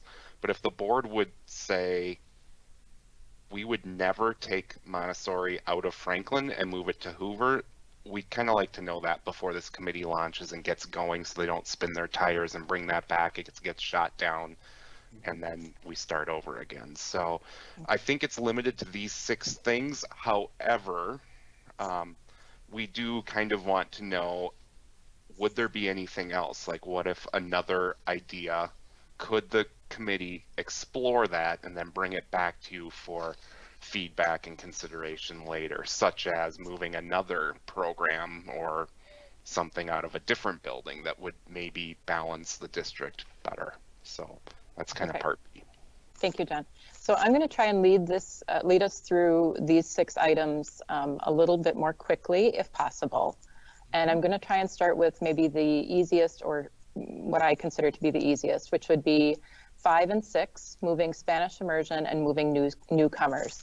Do any board members want to speak against those ideas of moving those programs? Not that we're moving those programs, speak against the possibility that the committee could consider moving those programs. Dr. Amundsen. I would just ask that the original purposes of having those types of things in particular buildings be considered. I mean, if the idea was to create additional diversity of whatever type to diversify the population, then it wouldn't make sense to just pull it when that particular issue hadn't been addressed. I'm not making sense. It's not just about 5 and 6, it's just in general. Think about why they were there in the first place. Is that no longer an issue? Well, then fine, move it. If it's still an issue, then, you know, we're regressing if we make changes that we're addressing a problem in the first place, we're throwing that problem back out there. So I'm trying to not make it specific to Spanish immersion or newcomers or whatever. I personally don't have a problem with moving programs if there's no longer a logical tie to having it in that building. If there's a logical reason, then I think we're going to need to look at which benefit is the greater benefit. So that was my way of moving it ahead even more, Chair Sillinger. That's all my feedback on all of them. Thank you. Dr. Marvin. I just think we need to make it very clear that the discussion now is not about eliminating any district-wide options. It's about moving them. And again, if this moves it along at all, I think because they are district-wide options, the idea of them moving to another building should absolutely be on the table. I would take it one step further from the recommendations, though. It's not that this one could be moved to this school, but this one could be moved anywhere, that it would help the boundary process. But again, the discussion is not about eliminating these programs, just moving them. Great, thank you. Yep. Director Workman, you're on my screen. Do you have some comments? You don't have to have comments. You just popped up, so I don't know why that happens. Yeah, because I turned my camera on. Oh. Yeah, so I agree with Melissa, I'm sorry, Director Amundsen, and what she just said about the reasons for why those programs were in those buildings to begin with. It sort of reminds me of the story of the when a family was baking a ham and they always cut the end of it off, and they didn't know why. Why do we cut the end of it off? I don't know, we've always done that. And it turns out, well, originally the pan was too small and that's why we did it. So we don't need to do it anymore. So, you know, if we're in that kind of a situation, then, you know, fine, I'm perfectly agreeable to it as to where the buildings or the programs move. But I absolutely heartily agree with Dr. Marvin when she said that We are not eliminating programs. We are simply talking about moving them somewhere else. And I'm not sure that that has come across to the community as clearly as I would have liked to see. So I would just add my emphasis to what she just said on that. But otherwise, I don't have any particular preferences to where they end up. Thank you, Director Nathan.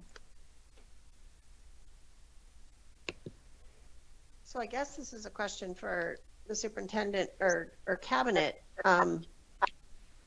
These recommendations were originally made by the task force, and we had district representation on that. And at the time that the recommendations were made, you all didn't object to it as being detrimental to the program or not feasible. So in answer sort of to Melissa's question, let's just stay with 5 and 6. Whether you move Spanish immersion and newcomer to a new building, and regardless of what the building is, I think what I'm hearing administration say is that would be okay for the integrity of the program, and it would achieve, it wouldn't counteract any other district goals to move them, period. Yeah, I think I guess the only one that I could really speak for the reason for it would be the Spanish immersion. And that was put in Gage because several years ago it was identified as racially isolated. I would guess the other district-wide options were selected because those buildings must have had, Franklin must have had room. I don't know, not knowing the history of those others, we'd have to find out why they were placed in particular buildings. But yeah, we would not want to move a program from one building and create an issue somewhere else. So I think what we're just looking for, and then the task force looked at this, I think the task force was trying to address capacity, walkability, diversity, and there was the fourth one, but I can't remember what the fourth one was. But that's when they were looking at potentially having to move a couple of those programs around. For example, moving Montessori out of Franklin was to create more capacity in the southeast part of the city. The option of moving newcomers out was, right now the elementary program is in Riverside, which is already very diverse. So you could take out some of that diversity and maybe put it in another building that's not as diverse, not changing the impact of the program itself, just the location. So those were things that they were looking at as options to try to accomplish the capacity, the diversity, and walkability issues that they were working on.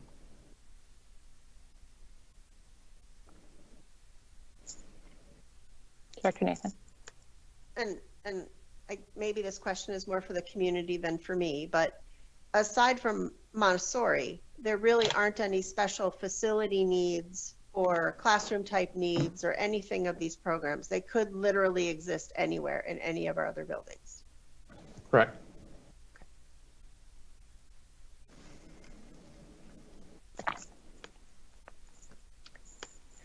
Okay. So that was sort of my trying to lead us up the list of 5 and 6. Anybody have any comments about number 4, modifying Longfellow district-wide option and neighborhood boundary?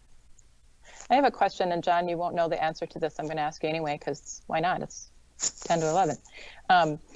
When Longfellow gets bigger, if their walk boundary, when Longfellow gets bigger to 720, do we know how many students would be in that walk boundary? Matt and Scott will help us figure that out. Okay.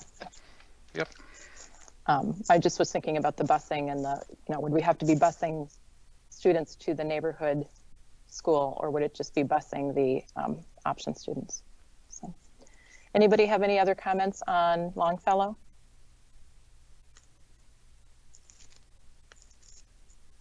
I'm hearing no other comments on Longfellow. I will just share that I've been around long enough to know that it has changed from the neighborhood to the district-wide option and back and forth. And I had some pretty strong feelings about removing the neighborhood piece when we did it.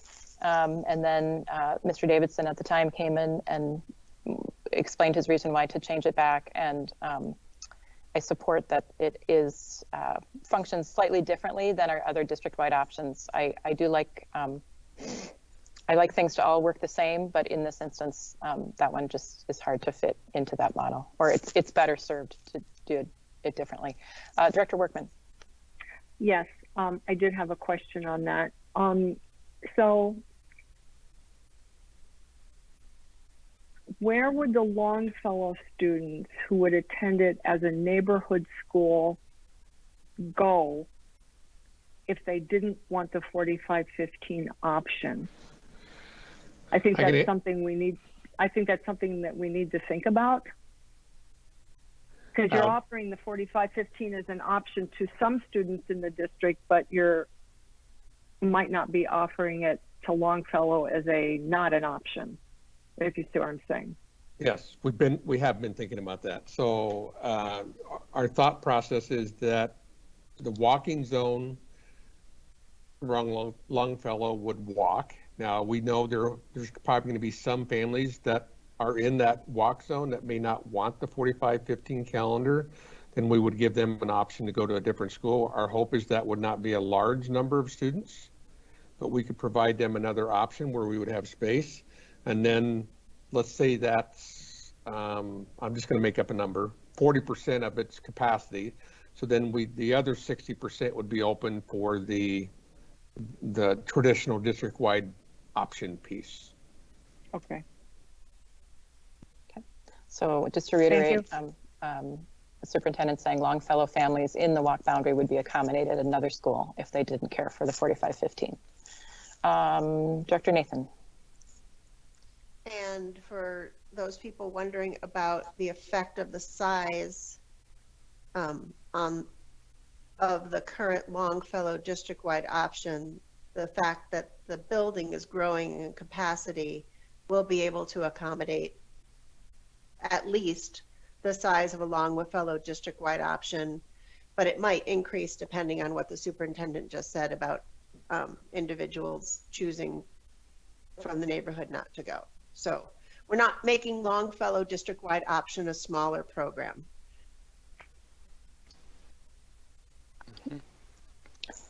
Anything else anybody wants to say about Longfellow? Okay. No one wants to recite an ode? Okay. Getting way too late. All right. 1, 2, and 3. I've left these for the last. Combining Churchill Hoover into one campus, moving Montessori out of Franklin, and moving Montessori to Hoover. Comments about those scenarios? Seeing no hands, I will start. I have shared this with superintendent. I probably shared this several times since 2018. Matter of fact, I remember exactly where I was sitting in the boardroom. So two things that concern me about these options. Moving Montessori out of Franklin to make Franklin a larger elementary school, knowing that their free and reduced price lunch numbers are, I don't know what they are off the top of my head, but potentially significantly higher than some of our other elementary schools. And so just am a little concerned about that, and was thinking about if there was a ratio between school size, student population, and free and reduced price lunch percentage. So if you had a student, if you had a school of 400 students and 40% free and reduced price lunch population, does that mean, what does that look like in a 600 student school, the free and reduced price lunch population? Just a little bit of more formula there. That's just the math in my head, which doesn't always make sense. So that is my concern for Franklin general population getting bigger. I also have concerns, and you all know this, that Churchill Hoover is my home school, and knowing that making Churchill, putting all those students into Churchill would make a very, very small elementary school, and concerns about that. And also the walkability of Churchill, knowing the neighborhoods are not very diverse, and also knowing that there's a natural boundary of Broadway at the bottom of the hill near where I live makes it a little bit more difficult for walkers to get up the hill. So just some thoughts about concerns about having a very small elementary site. Director Workman, go ahead, please. Yes, I actually do remember exactly where both of us were sitting during that meeting. We had quite a discussion, and I very much share your concerns. And I'm wondering if some of that could be alleviated with how we would draw those boundary lines. I don't know if that's possible. Certainly something to consider. But I did have a question about Churchill now. Is Churchill full right now with K2? Or do we have empty space there? It has been fluctuating. Today, when we looked at it over the last 5 years, it's been as low as about 236 and as high as about 289. So, and I think we're at the lower end of it right now, I think. Okay, I guess my question is, if we have Hoover with 3 through 5 in one building and we have Churchill with K through 2, then you would be moving just some of the grades 3 through 5 Hoover students into Churchill, the ones who lived over there, and then the other ones would go potentially to, say, Elton Hills or whatever the next closest school is. Is that the idea? Well, I can speak. When we originally did some boundary work with the task force, we saw that Hoover and Elton Hills walkability crossed over with each other. Yep. So then those students that were in that cross area would most likely probably move into the Elton Hills area. And then you would just take, like you said, Julie, the kids that live over closer to Churchill would probably end up attending there, while those who didn't would attend most likely probably Elton Hill, because that is their boundaries right now overlap each other. Okay, then my second question sort of touches on what I believe Chair Seelinger just mentioned in terms of the efficiency of a very small school, and thinking, if you only have 2 sections per grade level and you've got 40 kids, you're looking at either 2 teachers or one very large class with a paraprofessional or 2. So my concern would be that everybody would like to have smaller schools, but they aren't necessarily the most cost effective when we're talking about sections. That's number one. But, well, actually, that's number 2. Number 1 would be that with a smaller cohort of students, you have fewer options to separate kids who need to be separated. So if you have 3 kids who can't all be together in the same room, 2 of them are going to be in the same room if you only have 2 sections. So that would be my only concern with those. I don't think any of these are insurmountable. And so I guess I'm kind of neutral on it right now, but would like to leave it open for a further discussion at another time. Yeah, we do. I mean, we do currently have 2-section elementaries already. But I think the difference between that and if the group would decide to move towards Churchill being in a walkability, you're going to save some money on not transportation piece. Right. But you are right. Your 2-section buildings they do cost you more than your larger facilities. I mean the same debate we were having during the referendum. You remember that, like you said, Julie, there were people who wanted us to build several 2-section buildings, but they're not just as efficient as maybe one that's 720. Right. And I mean, on the other hand, the arguments for, a smaller school, you have a more intimate surrounding. People really know each other. The kids know each other. The teachers know everybody. And in a larger school, you could probably recreate some of that school within a school feeling, but that's a topic for a different night. Thank you. Director Nathan. So I share some of the concerns that have already been shared about the possibility of skewing demographics, et cetera. But and I agree that all those are realistic concerns to have, but is it true that we won't really know how realistic that is until we draw some boundaries and see how it works out, to see if we can adjust or knowing what the demographics are in our city and just knowing where that school is, we can pretty much assume that we're going to have a high free and reduced lunch no matter how we draw the maps. Yes, I think until you start moving lines around and you start seeing what kind of impact that has on a variety of buildings. So you're correct on that. And I think just like Scott said earlier, sometimes you have some neighborhoods that are just, the entire neighborhood surrounding the school may be a high poverty.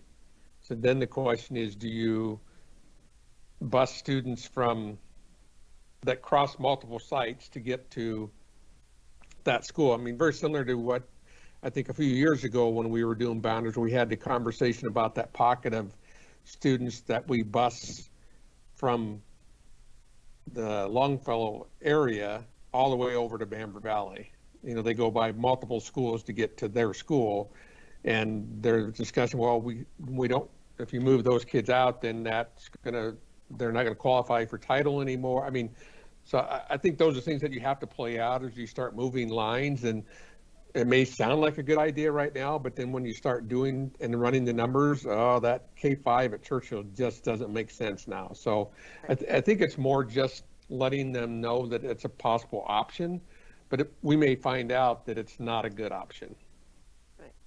And I guess I just want to be really careful with my language, because we have a number of schools right now that are very diverse and have a high free and reduced lunch. And there's some, I think all of our schools are terrific, but there's some of our most innovative schools that are really focusing on the needs of our students. So I don't want there to be a stigma that because we're talking about high poverty schools or high diversity schools that we're saying some sort of judgment on it. We're just trying to achieve a balance that we can address with our resources, and that is the right mix of all these factors. So I just want to be really clear on the language, that it's not a judgment, it's just a factor we're trying to weigh. Great. So Scott and Matt, have you heard enough, and John as well, have you heard enough from us? I feel like what the board has said is, yeah, we're open to anything, do your best, you kind of know what our things are. I've probably been the most vocal about anything, and I'm not going to be around to fuss with you. So you're probably good. Well, I might come around and fuss with you if you have those open meetings, but. Yeah. Do you need anything else from us, gentlemen? No, I think we're good. Okay. John, you feel good? Okay. Yes. And knowing that Matt and Scott I think you're in a different time zone, aren't They're you? Eastern time zone, Yeah, so it's after midnight. I'd we like to see them go. we will let you go and move on. Thank you, guys. I didn't turn into a pumpkin. Okay, I'm glad. All right, good night. Okay, thanks. Thank you. Okay, 7.04, approval of bids and proposals of bid package number 3 for the new middle school. This is a briefing item, Mr. Munoz. Yes, Mr. Scott Sheridan, Executive Director of Operations, and Keenan McWaters will brief us on this agenda item. Thank you, Superintendent. Good evening, board members. This is for a briefing on the approval of bids and proposals for the bid package number 3 for the new middle school. This is the final bid package that's coming through. So on November 20th, the bid and proposal package went out, and it was posted by for construction services. The roofing package, the plumbing and HVAC package, and electrical package, those 3 packages were all going to be best value proposals.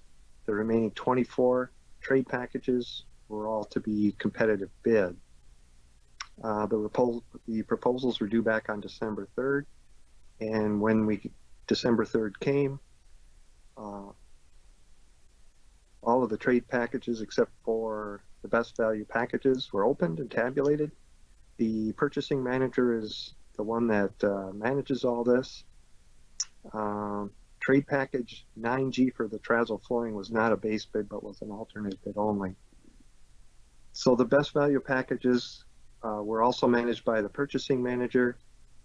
We received 2 proposals for the roofing, 5 proposals for the plumbing HVAC, and 4 proposals for the electric. And the 3 proposal packages were blind rated by members of construction services. And those were the normal best value ratings in risk assessment, team expertise, and value adds. And after the blind assessment, we moved forward 2 vendors from the roofing package, 4 vendors from the plumbing HVAC, and 3 from the electrical into the interview phase. Over 2 days, we did interviews for the best value packages, and each of the interviews were individually rated by construction services. Purchasing manager tabulated all the scores and assessed the bid cost to determine the highest rated of the best value packages. Merit Contracting was rated highest in the best value process for the roofing package, and Schwickert's Techno America was rated second highest. But since Schwickert's Techno America overall scoring was within the 5% of Merit Contracting, as stated in our best value process in the RFP, this allows Rochester Public Schools to treat the 2 firms as equal and allows us to select the lower of the 2 proposals, which in this case was Schwickert's Techno America in the amount of $1,478,930. For the HVAC and plumbing, best value, Harris Mechanical was rated highest. There was no 5% issue here, and Harris's mechanical bid was $6,187,000. In the electrical best value, Egan Electric was rated the highest in the best value, and McMartin Electric was rated second. And McMartin fell within that 5% range of Egan, their score. So again, it allows us to take the lower of the 2, and in this case, it was McMartin. And so we're moving McMartin forward on that. There were 2 issues in the bids. One was from Servco, who was the low bid for the food service equipment. That was package 11A. And they requested to withdraw their bid due to a mistake of fact. So the next low bidder on that is Bolter in the amount of $685,345. We had the other issue we had with the trade package bids was FLR Sanders. They withdrew their bid last Friday on the wood flooring for 9F, and because of a mistake of fact. And so the next low bidder in wood flooring package 9F was the H21 group in the amount of $214,337. So for those 2, we're going to ask you tonight to reject those 2 bids, which allows us then to accept the next lowest bid. There's also 3 alternates that were included in bid package 3. We're going to reserve those for another time, or make a decision at a later time, and any of those that are over $175,000 we'll bring back to the board for approval. So the total cost of bid package 3 is $26,649,625. And Kian was able to put it all together in a overall project budget that was included in the briefing materials tonight as well. And if it is approved tonight, we intend to start with clarification phase tomorrow morning, later tomorrow morning. Still got your sense of humor. So open for any questions. Yep. Any questions, board members? Otherwise, it sounds like Mr. Sheridan would love to work on this tomorrow. Director Nathan. Scott, I just want to say thank you for the consistency in these bid presentations. You ask us to spend a lot of money all at one time, but yes. I feel like I'm reading the same story, but the cast of characters changes every time. So it's I appreciate that it's easy to follow, and it's easy for me to be able to read it through in one night and not have to really ponder the details. So thank you. And yes, I'll let some other people comment before I make a action recommendation. Thank you on that, but the credit really goes to Kian and Cole Nelson, who does a lot of the work on the board docs, Tanner Sorensen, who provides all the information regarding the RFPs. I just kind of put it together and present it. The team effort. Yeah. Yes. Anything else, board members?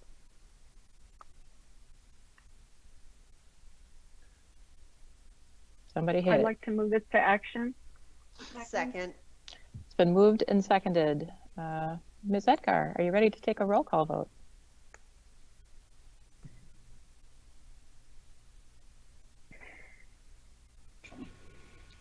Ms. Amundson, Aye. Mr. Barlow,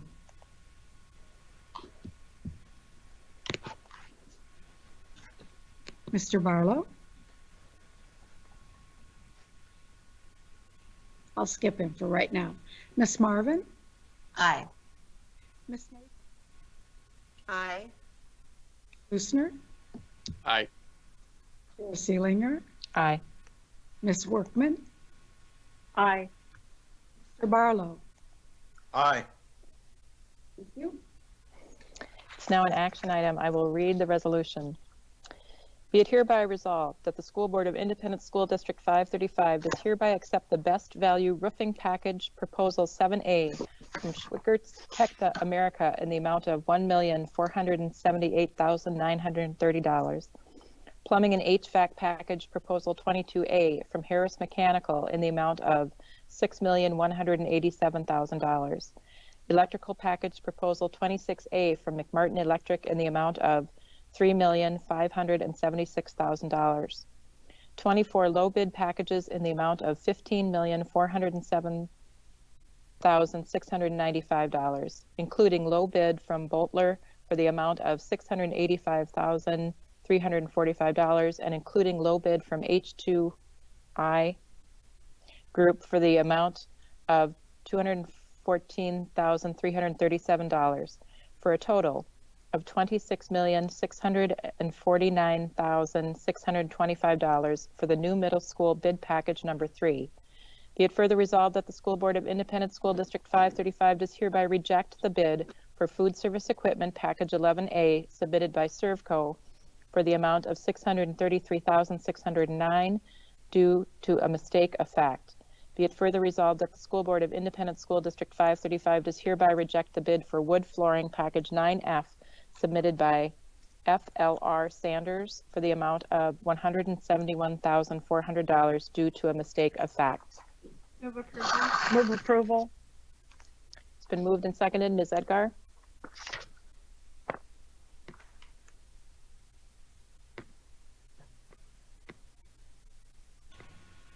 Miss Amundson, Aye. Mr. Barlow, Aye.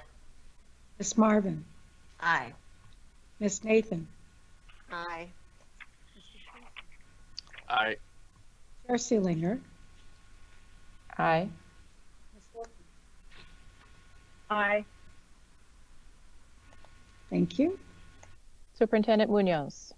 Yes, just wanted to let you know that if there's a desire to move a couple agenda items to a future meeting, the naming of the school is not urgent, so that could actually go to a January meeting. And John said the 5-year forecast could also be part of our January meeting where we're going to start talking about the budget process. So those two agenda items, if the board would like, could be pushed to the January meeting. And I think that the policy report could also be moved. The briefing. Okay. I move to postpone those items to the January meeting. Hang on just a second.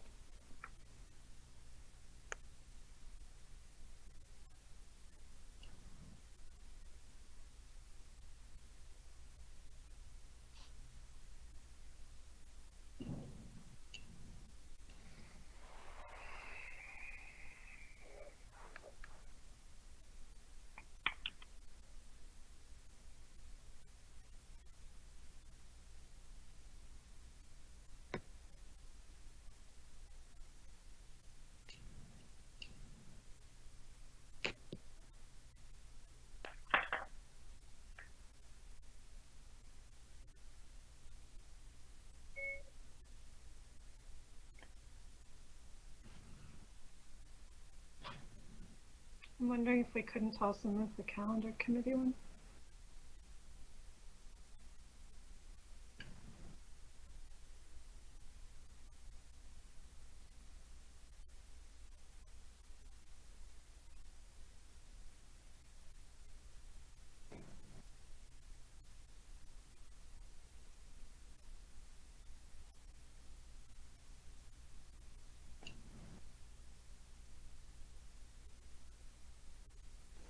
Hang on, just trying to situate the motion here.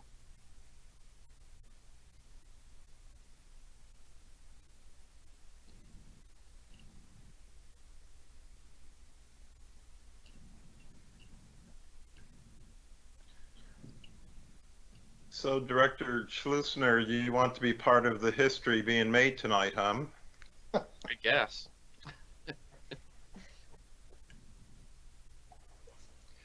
Sorry, folks. I lost my access, my other device, and so I have to go back and forth between screens. So the motion on the table is to postpone item 7.05, naming the new elementary school building, a briefing item. 707, 5-year general fund financial forecast, an information item. 708, ad hoc calendar committee, a briefing item. 709, approval of revisions to the policies and procedures manual, a briefing item.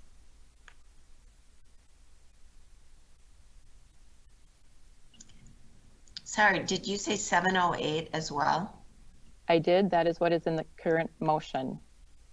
Is there a second on the motion? Second. It's been moved and seconded. Is there any discussion on this motion? I would like to mention one thing, since I want to be here at the next meeting, is I would encourage the school district to look at the culture of the names of the current existing schools when choosing a name for the new schools and see if it's representative of our student body. I think the two names being proposed don't help. I'll just leave it at that. So noted. Chair Seelinger, I just want to check with our assistant board clerk if, as she completes her tasks for the year, if it's important for that to be available as a consent agenda item in January, or if it can be pushed off. What item is that? 7.09. She has no problems. Okay. Any other discussion on the items suggested for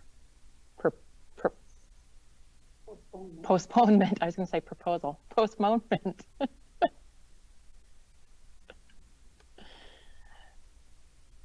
I have no great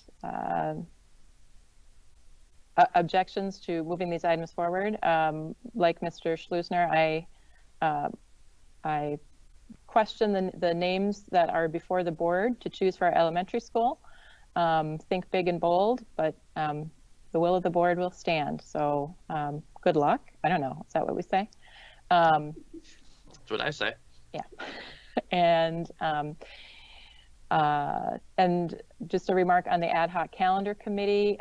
Jean and I worked together to put that together based on the discussion from the last study session. And so just so you know that was from the rewatch of the meeting that I came up with, or that the two of us came up with that resolution and charge statement.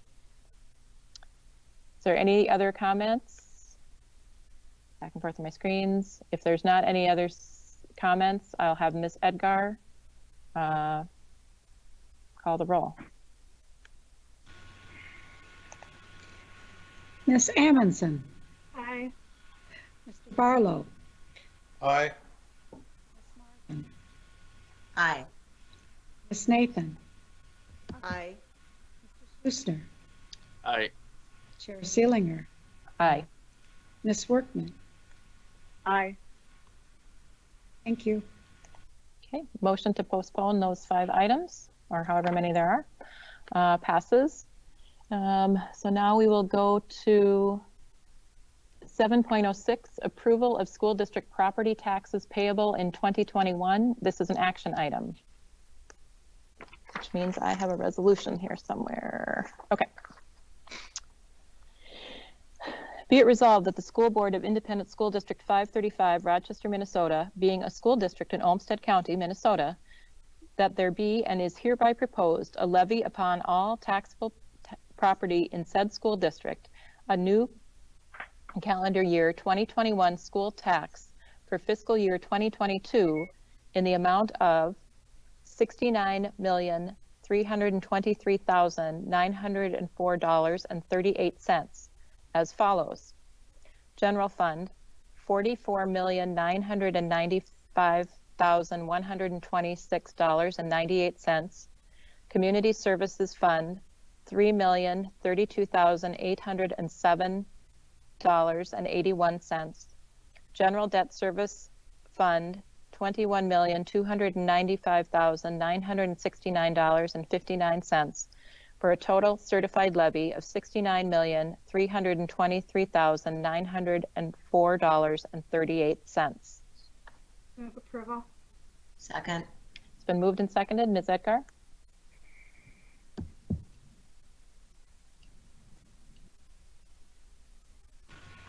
Ms. Amundson, Aye. Mr. Barlow, Aye. Ms. Marvin, Aye. Ms. Nathan, Aye. Aye. Chair Seelinger. Aye. Aye. Thank you. All right, board members, that leaves us with 8.01, future discussions. Does anybody want anything on the list? I think you just took care of that. Director Workman, did you have a comment? Yes, for future discussions, I'd like a discussion on the process that we will use to name the new middle school.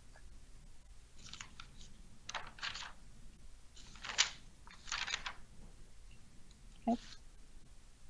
Thank you. Anything else, board members? May as well make your final meeting long and painful. Huh? Okay. There being no other business, I'm going to hit it. This meeting is adjourned at 11:28 p.m.